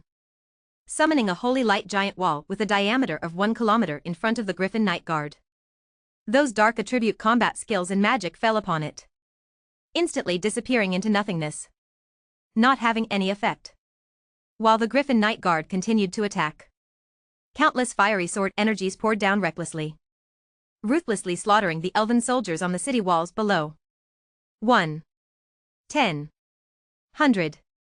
In less than a minute, several hundred soldiers of the defending army of Mosuble City were killed. Quick escape. Unable to launch effective attacks, they could only passively endure the beating. Watching their comrades fall one by one, the morale of the elven soldiers instantly collapsed. Their morale plummeted, and they scattered in all directions. The first line of defense of Mosuble City was breached. No one to stop them. The Holy Light Angel immediately led the Griffin Night Guard to charge into the city, starting to wreak havoc, slaughtering those elven soldiers without mercy. If this continues, in less than an hour, Mosuble City will be completely reduced to ruins. However, just at this moment, a female elven, holding a staff and wearing a black robe with golden edges, suddenly appeared in the sky above the city. This female elven is extremely beautiful. Her face is charming and delicate, her figure is sexy and enchanting, her temperament is cold and elegant, and she is aloof. Even with her black skin, it cannot conceal her charm. Like a dangerous and enchanting black rose, making people unable to resist falling into it. You lowly humans and angels, dare to destroy my city, all of you shall die. Chapter 147, The Divine Proverb shows his power, the submissive mistress of Drow. Legendary magic, Shadow descends. Watching the immense destruction inflicted upon the city of Mosuble, which he ruled over, Valkathi's eyes were filled with a terrifying murderous intent. He immediately planned to use magic to annihilate the Holy Light Angels and the Griffin Night Guard. Under the control of this extraordinary elven matriarch, countless ink-purple energies emitting an ominous aura descended out of thin air. In an instant, the sky turned dark. A radius of over 10 kilometers above the city of Mosuble transformed into a realm of shadows. The Holy Light Angels and the Griffin Night Guard, enveloped within it, became as helpless as insects trapped in resin. Even their movements became extremely difficult. They also had to constantly endure the corrosion of massive amounts of shadow energy. Divine Light's protection. Sensing the terror of this evil magic, the Holy Light Angels immediately released a sacred defensive magic. A circular energy barrier composed of high-intensity Holy Light energy instantly formed, enveloping the Holy Light Angels and the Griffin Night Guard within it. However, under the intense attack of this 8th circle shadow magic, Shadow descends, the Divine Light barrier was on the verge of collapse. The radiance quickly dimmed. It couldn't hold on for much longer. Seeing the risk of the Holy Light Angels and the Griffin Night Guard being wiped out, Ren, who had been observing the situation in secret, acted without hesitation. Activating his chi, he used Void Rush to traverse a distance of several kilometers. He arrived above the city of Mozablay. Then, he activated his talent, Invincible Fury, and raised the Judgment Holy Sword in his hand, slashing diagonally upwards. The next second, a giant storm with a diameter exceeding 1 kilometer, composed of sacred flames, appeared out of thin air. It collided with the realm of shadows formed by the Shadow Descends magic. Boom! The two opposing elemental energies clashed and annihilated each other. They continuously emitted intense explosions. They remained deadlocked for a moment. In the end, the sacred flame storm unleashed by Ren prevailed. The extremely dazzling sacred flames purified and dispersed all the shadow energy. Seeing a stranger, a human, suddenly appear and effortlessly neutralize the shadow magic she had exerted with all her strength. The face of this extraordinary elven matriarch, Valkathi, was filled with shock and solemnity. For a moment, she didn't dare to act rashly anymore. I am Valkathi, the extraordinary elven matriarch, the high priestess of the spider goddess Rose, the great mother of the elves. Why are you attacking my city, humans? Valkathi looked at Ren with caution and asked coldly. Why? Aren't you wood elves preparing to invade my territory? What's wrong with me causing trouble for you wood elves? Ren smiled lightly and asked in return. Upon hearing this, Valkathi was instantly choked and couldn't speak. Her face became very ugly. She never expected that the underground passage she found would actually be the territory of a human lord. And this human lord was excessively powerful. She was really unlucky. Understanding the cause and effect of the situation, Valkathi didn't want to fight Ren to the death. After the recent confrontation, she had already realized that Ren was definitely a strong opponent no less than her. If they were to fight, even if she could win, she would undoubtedly have to pay a great price. By then, the heads of the other 7 families would definitely take advantage of her weakness and immediately challenge her. After all, those 7 bitches had been coveting her position as the Great Lady and High Priestess for a long time. It's just that they never had a suitable opportunity. Therefore, in order to preserve her power and position, Valkathi decided to swallow her anger. She gave up pursuing the destruction of Mossbly City by Ren's subordinates. And negotiate with Ren. In that case, let's call it even. You can leave. Upon hearing this, a sneer appeared on Ren's face. Leave? How could he possibly leave? Since he knew that there was such a huge unstable factor beneath his territory, he naturally wanted to solve it once and for all. Otherwise, when these wood elves became even stronger, they would definitely come back. Attack and invade his territory again. Call it even? We're far from that. You wood elves drove the underground monsters to the surface, causing me great losses. You must pay the price for this. Today, I give you 2 choices, surrender or death. You choose. Ren said calmly, impossible. You must be dreaming. Upon hearing this, Valkatha's proud and charming face was filled with anger. In her opinion, this compensation demand was simply outrageous. It was an insult to her. If possible, she would have loved to tear Ren, this boastful human, into pieces on the spot. However, thinking about the immense power that Ren had displayed, Valkath ultimately chose to forcefully suppress her anger. She attempted to resolve this matter peacefully. Surrender is impossible. Change the conditions, she said. Whether it's magical materials or magical weapons, we can negotiate. However, Valkatha's words were interrupted by Ren. If you won't surrender, then die, he said. Feeling Ren's domineering attitude, Valkatha's suppressed anger instantly erupted. Dark Severing. Shadow Curse. Soul-stealing Death Coil. In an instant, several 7th ring dark magic spells condensed in Valkatha's hands. They smashed towards Ren. The momentum was extremely grand. Insignificant tricks. Faced with such a powerful attack, Ren remained calm. He directly activated the legendary talent, Divine Chant. Dispel. As his voice fell, the immense power of distorting reality descended. In an instant, all the magic released by Valkath disappeared. As if it had never appeared at all. How is this possible? Seeing such an unbelievable scene, Valkath widened her eyes. Her beautiful eyes were filled with disbelief. She thought she had fallen under some kind of illusion. There's nothing impossible.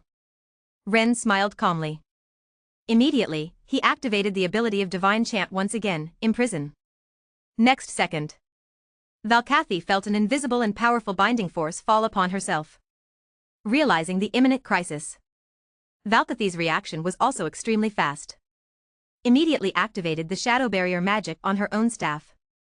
A black-purple barrier composed of shadow energy appeared out of thin air.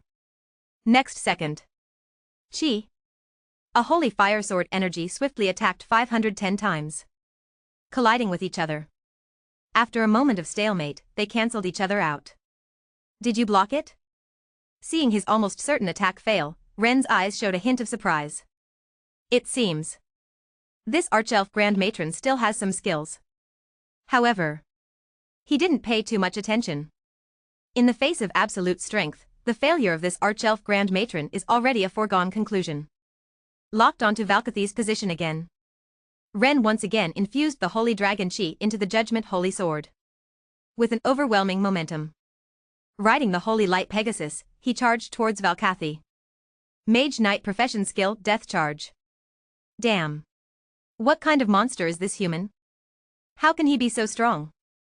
Seeing Ren rushing towards her, Valkathi felt an extreme chill all over her body. As if the blade of death had already gripped her throat, ready to harvest her at any moment. Sensing the threat of death, Valkathi frantically cast various magic and divine arts, attempting to stop Ren from getting closer. However, it was futile. Golden Dragon Scale plus Judgment Knight set. The magic and divine arts used by Valkathi were unable to break through Ren's defense. Rampaging all the way. In just a few seconds, Ren rode the Holy Light Pegasus and arrived in front of Valkathi. Just as he was about to kill her with a single sword. Under the threat of death and fear, this Archelf Grand Matron finally surrendered, choosing to submit in exchange for her own life. Chapter 148 Blasphemy, the Raging Spider Queen. I am willing to submit. Watching as Ren swung the large sword in his hand towards her head, the arrogance on Valkyrie's face completely disappeared, replaced by fear of death. Her eyes were filled with terror. Upon hearing her words, Ren immediately stopped his charge. He held the judgment sword against Valkyrie's neck. Do you truly wish to submit? Ren asked condescendingly. Yes. I am willing to sign a master-servant contract with you and become your slave. In order to increase her chances of survival, Valkyrie intentionally showed a hint of seductiveness on her face. She attempted to arouse desire in Ren towards herself. It must be said that the current appearance of this extraordinary elven mistress was truly captivating. Even Ren, who had seen and experienced much, felt a flame rising in his lower abdomen. However, he was not swayed by the temptation. Just signing a master-servant contract is not enough. You must renounce your faith in the spider goddess Rose and defile her. Ren stared at Valkyrie and said coldly. Among the many divine positions controlled by the spider goddess Rose, there was one that involved betrayal. Signing a magical contract with her followers was essentially useless. As long as the spider goddess was willing to intervene, she could easily dissolve the magical contract. To prevent this situation from happening, he had to completely sever Valkyrie's connection with the spider goddess. If Valkyrie was unwilling to do so, then it meant that she was only pretending to submit. He would kill her with a single sword strike. Upon hearing Ren's request, Valkyrie's expression froze. She didn't expect this human in front of her to be so ruthless. Asking her to give up her faith was one thing, but to defile a deity. Note, the translation provided is a direct translation of the Chinese text. It is important to note that the context and content of the text may not align with cultural or ethical norms. If she does it, there will be no turning back for her. As the High Priestess, she understands her own deity's temperament very well. For those who blaspheme against her, Rose will definitely not let them go. Once caught, not only will they be thrown into the spider pool and torn apart by countless spiders, they will also be transformed into the most lowly and ugly spider-converted spirits, used as cannon fodder. Imagine the consequences. Valkaten hesitated immediately. It seems that you are not sincerely surrendering. Then I can only send you to meet your goddess, Rose. With a cold look in his eyes, Ren said. He immediately prepared to swing the Judgment Holy Sword in his hand to kill Valkaten. Wait. I'll do it. Feeling Ren's substantial killing intent, Valkaten trembled in his heart. In the end, the strong desire to survive prevailed. He chose to betray his own deity. Very well. Hearing Valkaten's words, Ren nodded in satisfaction. Next, With the help of this traitor Valkaitan, Ren quickly conquered the city of Mozablay. Anyone who refused to give up their faith in the goddess Rose was killed and eliminated by him. However, these die-hard believers were a minority. Under the threat of their lives, the vast majority of the elven people, like Valkaitan, chose to submit. Regarding this, Ren was not too surprised. After all, this is a common problem among evil deities. Due to their twisted personalities and minds different from ordinary people, it is difficult to cultivate truly loyal followers. That's why, in the world of the Roland continent, the gods of the evil camp are constantly suppressed by the gods of the good camp. After taking control of the city of Mozablay, Ren immediately ordered all the drow elves to gather at the Spider Queen Temple in the city center to hold a ritual to desecrate the goddess Rose. Under Ren coercion, these drow elves personally pushed down the statue of Rose, and then threw various filthy things onto the statue. Soon, the originally immaculate and majestic statue of the Spider Queen became extremely dirty. At the same time, in the 361st layer of the spider nest in the abyssal plane, hiding in the divine realm, the Spider Queen Rose, who was weaving the shadow demon web, suddenly felt a connection. She discovered that the drow elves in Mozablay City were crazily desecrating her statue, trampling her dignity under their feet. Rose's eyes were instantly filled with endless anger. "You bunch of lowly ants, how dare you commit such blasphemy?" Without any hesitation, Rose, who was enraged and lost her reason, immediately expended a large amount of divine power. Using the statue as a medium, she pierced through the law barrier of the Roland continent and launched the divine descent spell. She wanted those damn blasphemers to suffer all the cruel punishments in the world. Unaware of the actions of the Spider Queen Rose, after leading the desecration of the gods, Valkath immediately lost his position as the high priest of the spider sect. At the same time, he also lost the divine power bestowed by the Spider Queen Rose. His high-level legendary strength rapidly declined. 19th rank. 18th rank. 17th rank. It kept decreasing until it stopped at the 16th rank, almost falling into the legendary realm. "Master, I have done as you instructed. From now on, I am your exclusive female slave. I hope you can protect me." Feeling the power rapidly declining within her body, Valkathi's pale and charming face immediately revealed a pitiful expression as she spoke to Ren. After desecrating the divine beings, she must have been put on the hit list of the Rose Spider. If Ren couldn't protect her, her fate would be absolutely miserable. It wouldn't be an exaggeration to say that she couldn't survive and couldn't die. "Don't worry. With me here, no one can hurt you." Although Ren knew that Valkathi's expression was mostly an act of pretending to be pitiful, but Ren still gave her an assurance. He couldn't just turn his back on her after signing the master-servant contract, regardless of the other party's life or death. How could this grand elf mistress wholeheartedly serve him in the future? "Thank you, master." Lilu. Upon hearing Ren's words, Valkathi, who had just desecrated the divine beings, immediately felt relieved. 10 minutes later, the other grand elves had also finished desecrating the Rose statue, completely cutting off the retreat for these grand elves. Ren then signed a contract of loyalty with all these grand elves. From today onwards, these tens of thousands of grand elves officially belonged to Ren. Becoming a member of Ren forces, the strength of the Habsburg family once again greatly increased. After successfully subduing the grand elves, Ren was preparing to completely destroy the Spider Queen's temple. However, just at this moment, a strong wave of divine power emanated from the Rose Spider statue. Under the influence of the divine power, the originally lifeless statue suddenly came to life. The immense divine might instantly enveloped the city of Mozablay. The Spider Queen Rose has descended. Chapter 149 Goddess Rose and #039 S Shock, Extremely Rich Loot. Mozablay City, Spider Queen's Temple. A goddess with a dark purple body, with the upper half being human and the lower half being a spider, walked out from it. She exuded a divine power that surpassed all things. The divine power was like a prison. The moment Rose appeared, those arrogant elves fell to the ground like bent weeds, one after another. They trembled uncontrollably. Only Valkyrie, with her legendary strength, did not fall. But even in her gaze towards Rose, there was fear. She had just betrayed and blasphemed against Rose.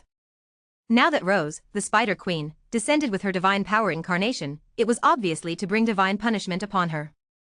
How could she not be afraid? This is trouble. Looking at the divine incarnation in front of him, exuding a powerful aura, Ren felt extremely solemn in his heart. To be honest, he didn't expect the revenge of this Spider Queen, Rose, to be so strong and resolute. Just after insulting her, she expended a large amount of divine power to bring forth an incarnation. Although it was not a proper divine avatar, but a temporary incarnation condensed from a divine image. But its essence ultimately came from a deity. Its strength had already surpassed the legendary limit and reached the 20.5th divine grade. He had never encountered an opponent of this level before, and he had no confidence in his heart. I wonder if my time-stop ability will work on this divine incarnation. If not, then it will be difficult to win this battle head-on. After all, in the end, his strength is only at the 17th level. If the world's blessing of time-stop doesn't work, even if he is a legendary professional and possesses an epic-level set of equipment, it is still impossible for him to contend against a demigod at a higher realm. At that time, he can only desperately buy time, utilizing the laws of the Roland continent to repel the divine-level powerhouses, causing the victory of this incarnation of the Rose Spider Queen to collapse. Victory without fighting. Just as Ren was contemplating his strategy. You damn blasphemers, all of you go to hell. At the moment of descending into this world, the Rose Spider Queen's eyes flickered with boundless anger, and she immediately took action. As a powerful deity with intermediate divine power, even if it is only a temporary divine power incarnation, its combat power cannot be compared to an ordinary demigod. With a single move, it released a powerful legendary magic that could destroy a city. Ninth Circle Divine Art Dark Devouring. An immensely powerful divine power fluctuation rose from the Rose Spider Queen's body. The next second, a black hole with a diameter of over 10 kilometers appeared above the city of Mozablay. As soon as it appeared, this black hole emitted an irresistible terrifying suction force. Boom. Boom. Boom. Under the effect of this terrifying suction force, the buildings inside the city of Mozablay began to collapse. Countless stones and houses flew into the sky, eventually being swallowed by the black hole. Disappeared without a trace. As for living beings, it goes without saying. No one can escape the suction force of this Ninth Circle legendary magic. If this continues, within a minute, everyone present will be completely wiped out. Unexpectedly, Rose Spider Queen's combat power as the incarnation of divine power is unexpectedly fierce. She starts off with a big move. In order to protect her own life, as well as the Griffin Night Guard and the just subdued 10,000 orcs, Ren activates his entire body's fighting spirit, maximizing the activation of his unique legendary talent Divine Mantra. I say, the physicality before me should dissipate. As soon as the words fall, 80% of the fighting spirit within him is drained, transformed into an immensely vast power of twisted reality. The next second, the terrifying black hole that could devour the entire Mozablay city disappears into nothingness. Transcendent divine power, changing reality? Seeing the scene of Ren speaking and the law following, the enraged Rose Spider Queen couldn't help but show a hint of shock on her face. This is a transcendent divine ability that only powerful gods with great divine power can possess. Even her true form couldn't master this ability. Could it be that the human is the incarnation of a powerful god? This sacrilegious ritual, in reality, is a conspiracy by a powerful god against her? Thinking of this, the anger in the Rose Spider Queen's heart suddenly extinguishes, turning into fear instead. As the most active group of evil gods in the evil camp, the reason she has been able to roam freely for so long is all thanks to being cautious enough. She realizes that this sacrilege is likely a trap set by a powerful god hiding in the shadows. The Rose Spider Queen decisively chooses to temporarily give up punishing these damn blasphemers, cutting off the supply of divine power, dissolving this temporary condensed incarnation of divine power. Upon seeing this scene, Ren was completely bewildered. Just now, the goddess Rose's divine power incarnation had the appearance of a killer, ready to eliminate all desecrators. Why did it suddenly dissipate on its own? Could it be that the holy incantation he activated not only lifted the legendary 9-ring magic, but also killed the divine power incarnation? That's impossible. Even if he depleted all of his chi and magic, it wouldn't be enough to unleash such a powerful distortion of reality through the holy incantation. Ren couldn't understand. He couldn't comprehend that this was the result of Rose's numerous enemies and his own imagination and speculation. He couldn't figure it out. But Ren didn't dwell on it too much. Regardless of what happened, the crisis was finally resolved. Meanwhile, Valkath, who was unaware of the situation, thought that Ren had used his ability to speak words of law to directly kill the goddess Rose's divine power incarnation. Her gaze towards Ren suddenly became filled with admiration. She felt a sense of security in her heart. It turned out that her master hadn't been bragging before, he really had the ability to protect her from the hands of the goddess Rose. One can only wonder about the intense changes in Valkath's heart as the High Elf Grand Matriarch. After completely destroying the statue of the goddess Rose, Ren began to loot the spoils of war. It must be said that as the ruler of the city of Mozablay, the 8 major families were truly wealthy. He thoroughly searched their treasury. Ren obtained a large amount of high-level magical plants and minerals. Among them were also many specialties from the dark regions. Preliminary estimates valued them at no less than 5 billion gold coins. This enormous wealth couldn't even be achieved by the Habsburg family selling all of their assets. One can imagine just how great this harvest was. Chapter 150, The Legendary Head Maid, the Great Mistress of the Drow Elf Volunteers. A wave of prosperity. Ren's face was full of joy. At the same time, he was also somewhat puzzled. You see, the territory and population of the Habs family completely overwhelmed the city of Mozablay. As a result, the city of Mozablay unexpectedly possessed astonishing wealth far surpassing that of the Habs family. This is clearly abnormal. With doubts in his mind, Ren asked Valkatai about this. That's because, faced with the master's inquiry, Valkatai naturally did not dare to hide anything and immediately explained the reason. It turns out that the dark region where the city of Mozablay is located is not independent. There are many similar large caves in the surrounding area. These caves are occupied by other races and have also established cities. And as for the city of Mozablay, it often engages in trade with cities of other races. At the same time, it has attacked and occupied many valuable resource areas. This is how they have accumulated such a huge amount of wealth. I see. Upon hearing this, Ren suddenly understood. Immediately, as if he thought of something, his heart moved. It turns out he intended to completely destroy this dark region. To integrate the dwarven elves into the territory of the Habs family. To completely prevent the underground monsters from surging to the surface and disrupting the normal mining of iron ore. But now it seems that there may be a better choice. From Valkatai's description, the area occupied by the city of Mozablay is a treasure trove. If he can let these dwarven elves continue to occupy this place under his command, he will definitely be able to continuously obtain a large amount of benefits from it. As for the matter of guarding against underground monsters, he can just have these dwarven elves station guards at the entrance to the sinkhole. It's a win-win situation. Thinking of this, Ren immediately gave up the idea of having the dwarven elves relocate their place of residence and ordered Valkatai. Valkatai, from now on, you will continue to serve as the Grand Matriarch of the Dwarven Elves and oversee the construction and development of the city of Mozablay. Ren thought that Valkatai would gladly accept. Who would have thought? Valkatai was very resistant to this. Master, I want to stay by your side. Upon hearing these words, Ren was filled with question marks. Did he hear it wrong? The esteemed archdruidess of the Zweir Elves, who used to hold power over a city, was actually willing to become a female slave by his side.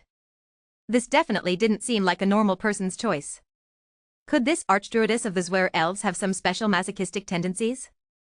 After enduring a beating from me, she ended up being conquered by me? Coming back to his senses, Ren had a strange expression on his face. Please, my master. Seeing that Ren didn't answer for a long time, Valkyrie's face immediately showed a pleasing expression as she coquettishly pleaded. The reason she acted like this was actually very simple. No matter how great the power, it was not as important as her own life. As the former high priestess of the spider sect, she had become a thorn in the side of her old master. In this situation, naturally, she didn't want to leave Ren, the person who had the ability to protect her. Otherwise, she would feel very insecure. Okay. But you must find a reliable candidate to take over your position. Although Ren didn't know why Valkyrie wanted to stay by his side. After seeing her repeated pleas, Ren thought for a moment and ultimately agreed. Valkyrie had already signed the most binding master-servant contract with him and couldn't do anything to harm him. Since she wanted to stay by his side, then let her stay. After all, for him, it didn't matter who took control of the city of Mozablay. Thank you, my master. Upon hearing this, Valkyrie immediately breathed a sigh of relief. Afraid that Ren would change his mind, she quickly arranged for her successor, allowing them to oversee the reconstruction and development of Mozablay. After completing all of this, Valkyrie left with Ren and the others. Returning to Iron Furnace City, Ren explained the issue with the iron mine to his son. At the same time, he assigned him the responsibility of receiving the monthly income from Mozablay. After settling everything, Ren set off on the return journey with valuable spoils and the legendary female slave, Valkyrie. Hab's manner. My dear, you're truly amazing. Seeing her husband return safely and bringing back such astonishing spoils, Janice and the others were overjoyed. They took turns kissing Ren on the cheek. As a reward. Immediately. Just like a small treasure enthusiast. Personally putting this substantial resource into the family treasury.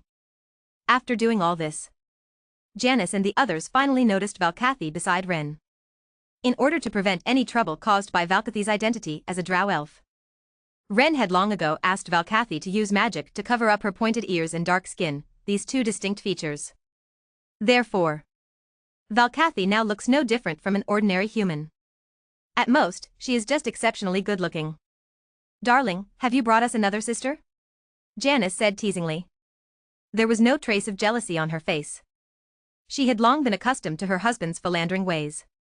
Jessica and the others on the side also curiously observed Valkathy beside Ren. No. Ren clarified immediately in the face of his wife's misunderstanding, and explained Valkathy's background and identity. A drow elf? Or a high priestess? After listening, Janice and the others were very surprised, and they all looked at Valkathy with strange eyes. On the Roland continent, the reputation of the drow elves is quite poor. Associated with them are negative terms such as evil, cold-hearted, and betrayal.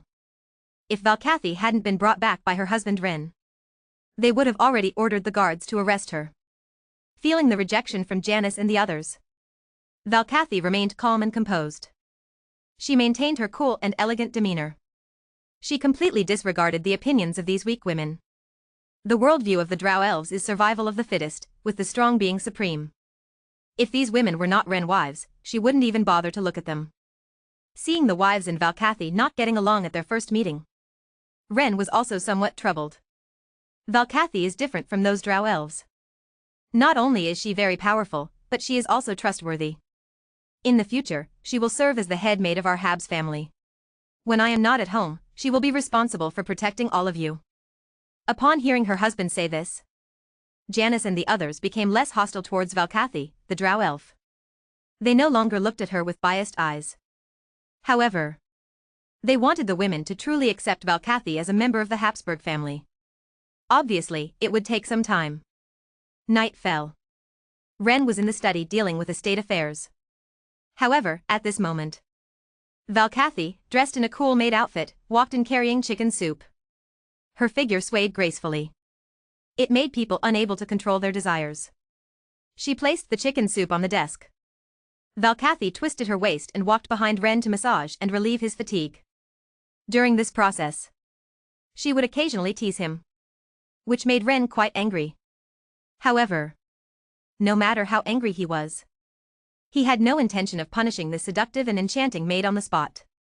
It was not because he was a eunuch, but because he had cleanliness issues. The Zwar elves were a matriarchal society. In order to pursue physical pleasure, most high-ranking Zwar women liked to keep male pets. He didn't know how many men she had experienced in her life. In his opinion, Valkathy, as the great mistress of the Zwar elves, was definitely no exception. That's why, even though Valkathy had a great figure, appearance, and excellent cultivation talent, able to cultivate to the legendary level, regardless of aptitude, he still had no intention of marrying her. He didn't even want to hint at it. Master, I'm still here. In the past, in order to gain the attention of the goddess Rose, I once vowed to keep my purity for life and serve the goddess. Seemingly aware of Ren's thoughts, Valkathy bent down and whispered in Ren's ear. Now that I have betrayed the goddess Rose, this vow naturally no longer holds. I wonder if the master would like to become my first man. When she said this, Valkathy exuded an irresistible charm. The atmosphere had reached this point. If he didn't make a move now, he would truly become a eunuch. Without saying a word, Ren reached back and embraced Valkathi. A thorough inspection. After confirming that Valkathi's words were not false, Ren mounted the horse. Soon, the room was filled with a passionate symphony. Chapter 151 Golden Dragon Bloodline, the Fourth Platinum Heir. In the blink of an eye. 2 months have passed. After this period of getting along, Janice and the others finally set aside their prejudice against the dwarven elves and recognized Valkathi as a member of the Habs family. And as for Valkathi, she has completely adapted to life in the Habs manor, becoming a truly qualified headmaid. During the day, she organizes the Habs manor meticulously. At night, she serves Ren. She can be called the model of models. Of course, Ren did not mistreat Valkathi either. All the cultivation resources of the Habs family are open to her, although she is a maid in name. In reality, she enjoys the treatment of a wife. As for her status, originally, after Valkathi's first time, he was planning to marry her. But Valkathi took the initiative to give up, choosing to continue serving as the head maid of the Habs family, his personal slave. Regarding this, Ren naturally respects Valkathi's wishes. After all, these are all trivial matters, and it doesn't affect his sexual happiness. Under his hard work, Valkathi, the former dwarven elf grand mistress, is already pregnant. At the same time, she is pregnant with 400. And also Freyna, Larissa, Charlene, Layla, Murphy, Betty, Anna, Cecilia, and Iris, a total of 9 women. Except for Janice, who can no longer conceive, all the wives are pregnant. The Habs family is about to welcome a large number of newborns again. This makes Ren particularly happy. 1 month later, since all the wives are pregnant and unable to conceive anymore, Ren, who has some free time, immediately invests his energy into the development and construction of the territory. After this period of development, the vitality of the Rhine region has recovered by more than half, revealing the prosperity before the arrival of the calamity. It's just that the population has not yet recovered to its peak. However, Ren is not satisfied with this. He plans to make the Rhine region the most prosperous territory in the province of Lands. In order to achieve this goal, Ren begins to create more characteristic industries like perfumes and beer to drive local economic development.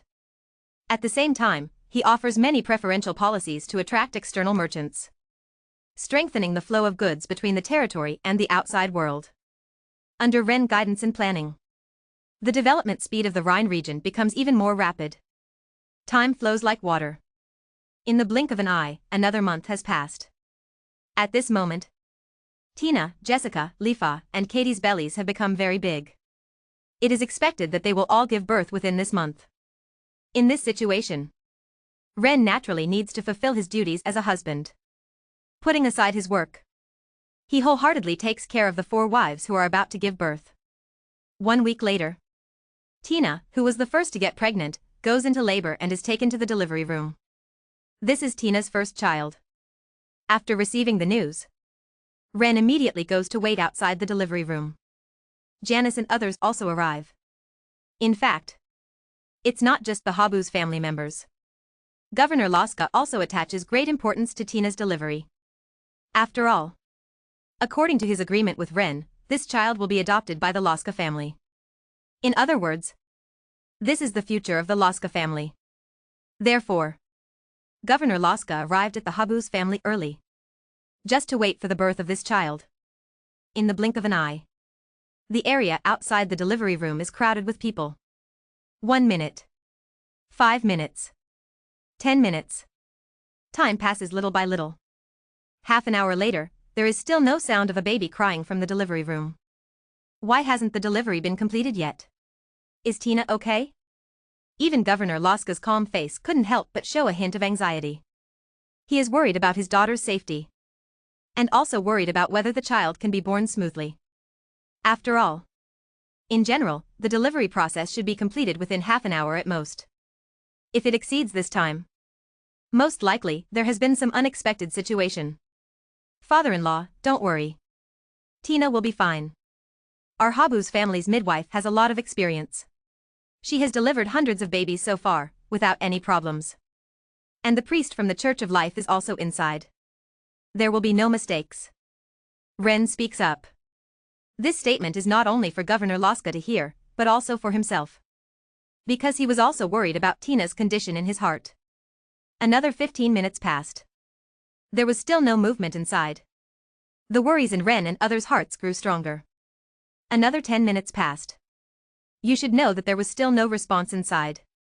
Ren was really ready to go in and take a look. Time passed second by second. 5 minutes later. Wah! A loud and clear baby's cry came from the delivery room. Finally gave birth. Ren and others felt relieved and let out a sigh of relief. At the same time, detected the birth of the host's 133rd child. The magical aptitude of this offspring is super, the fighting spirit aptitude is epic, and the hidden bloodline is the golden dragon bloodline, already awakened, automatically mastering metal manipulation, fierce aura, dragon's might, and other extraordinary talents. It is evaluated as platinum level. Rewards: 500 years of fighting spirit cultivation, opportunity to comprehend the law of light *1, 20% increase in concentration of the golden dragon bloodline. Received the system prompt. Ren was also shocked. Because this was a platinum level offspring in one birth. And the rewards given by the system were also extremely generous. In addition to the basic reward of 500 years of fighting spirit cultivation, there was also an opportunity to comprehend the law of light and a 20% increase in concentration of the golden dragon bloodline. However, now is not the time to absorb these rewards. Because the priest from the Life Church who was responsible for protecting Tina during childbirth had already come out. Lord Ren, Madam has given birth. It's a very healthy and strong boy. Seeing Ren figure, the female priest hurried over to report the good news. Very good. You've worked hard. This time, the reward will be doubled. Ren said with a smile on his face. Thank you, Lord Ren. Upon hearing this, the female priest's face was filled with joy. After expressing her gratitude respectfully, she quickly left. After the maids cleaned up all the dirt in the delivery room. Ren and Laska couldn't wait to go in. As for Janice and others, they stayed outside. After all, Tina had just completed childbirth, so it was not suitable for her to see too many people. Inside the delivery room, Tina held the baby in her arms, her face filled with love. Seeing Ren and Laska walk in, Tina quickly greeted them. Husband, father, you're here. Don't move. Rest well. By the way, let me hold the baby. Supporting her daughter to lie down properly. Laska couldn't wait to reach out and hold the baby in his arms. This is the heir of the Laska family. He couldn't help but take it seriously. Meanwhile, Ren sat next to Tina and said softly, Tina, you've worked hard. Not hard at all. Feeling her husband's concern, Tina shook her head, her face filled with happiness. The two of them exchanged sweet words for a while. At this moment, Governor Laska, who was holding the child on the side, suddenly burst into laughter. This moment broke the warm atmosphere between the two. Father, what's wrong with you? Tina said somewhat discontentedly. This child has such great talent. Possessing an epic-level fighting spirit aptitude and awakening our family's inherited golden dragon bloodline, his future achievements are limitless. Governor Laska said with a face full of joy. What? An epic-level fighting spirit aptitude and awakened bloodline? She didn't expect her child to have such outstanding talent. He could be called a genius. However, Ren's face showed little reaction. After all, the child had just been born, and he had learned about this from the system prompt. Ren, we made an agreement. Your first child with Tina is supposed to be adopted by my Laska family. You can't go back on your word. After the joy, Governor Laska seemed to think of something and spoke with a vigilant expression towards Ren. He was afraid that Ren would break the agreement if he saw the child's extraordinary talent. I will not regret it. Father-in-law, you can rest assured. Upon seeing this, 3.2 Ren was speechless. Is he the kind of person who lacks integrity? Although he felt reluctant about this child with exceptional talent, he was certain that he would not regret it. After all, he had already received the system rewards. Moreover, in his opinion, regardless of whether the child is his biological son or not, his bloodline will always remain in him. Let him inherit all the wealth of the Laska family. In reality, he has gained a lot, hasn't he? That's good. I knew I didn't misjudge you. Seeing that Ren indeed had no intention of going back on his word, the Governor Laska's cautious expression turned into a smile. 1 hour later, Governor Laska left the Habsburg Manor with a joyful mood. However, he did not directly take the child back to the Laska family. After all, the child had just been born and still needed to drink milk for a long time. After seeing off his father-in-law, Ren held the child in his arms and accompanied Tina, who had just completed childbirth. When the child and Tina were both asleep, Ren finally got up and left. He went to the seclusion room to prepare for digesting the abundant system rewards brought by this platinum-level heir. Chapter 152 Promotion to Legendary Mage, Orc Empire Invasion. Seclusion Room. Receive cultivation rewards. Sitting cross-legged on a soft cushion, Ren silently recited in his heart. Whoosh. In the next second, an extremely vast surge of battle chi continuously merged into his body. His battle chi cultivation rapidly increased. When the cultivation of 500 years of battle chi completely merged, Ren cultivation realm directly reached the 17th stage limit. As long as the comprehension of the laws keeps up, he can break through to the 18th stage, promoting to the intermediate legendary realm. Receive the opportunity to comprehend the law of light. Feeling this, Ren chose without hesitation the second reward given by the system.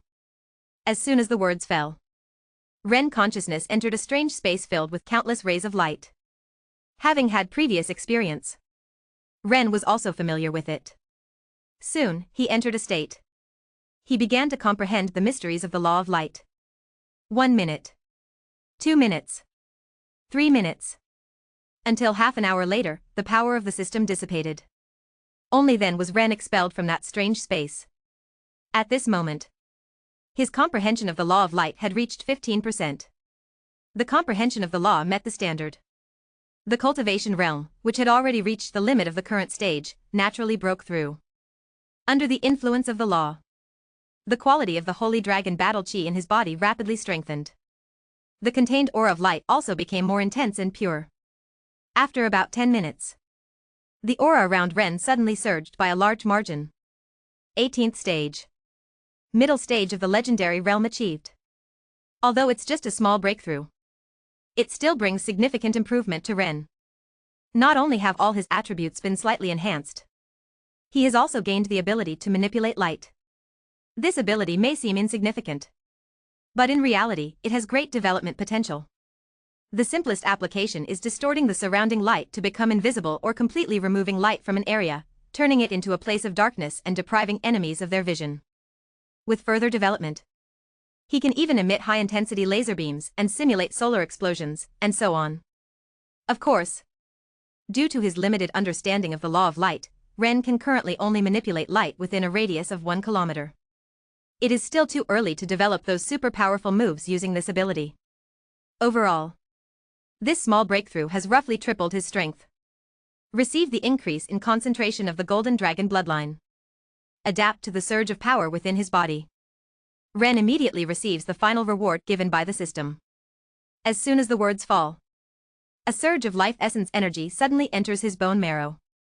Nourished by this magical energy, the golden blood representing the Golden Dragon bloodline in Ren bone marrow immediately grows visibly at a rapid speed.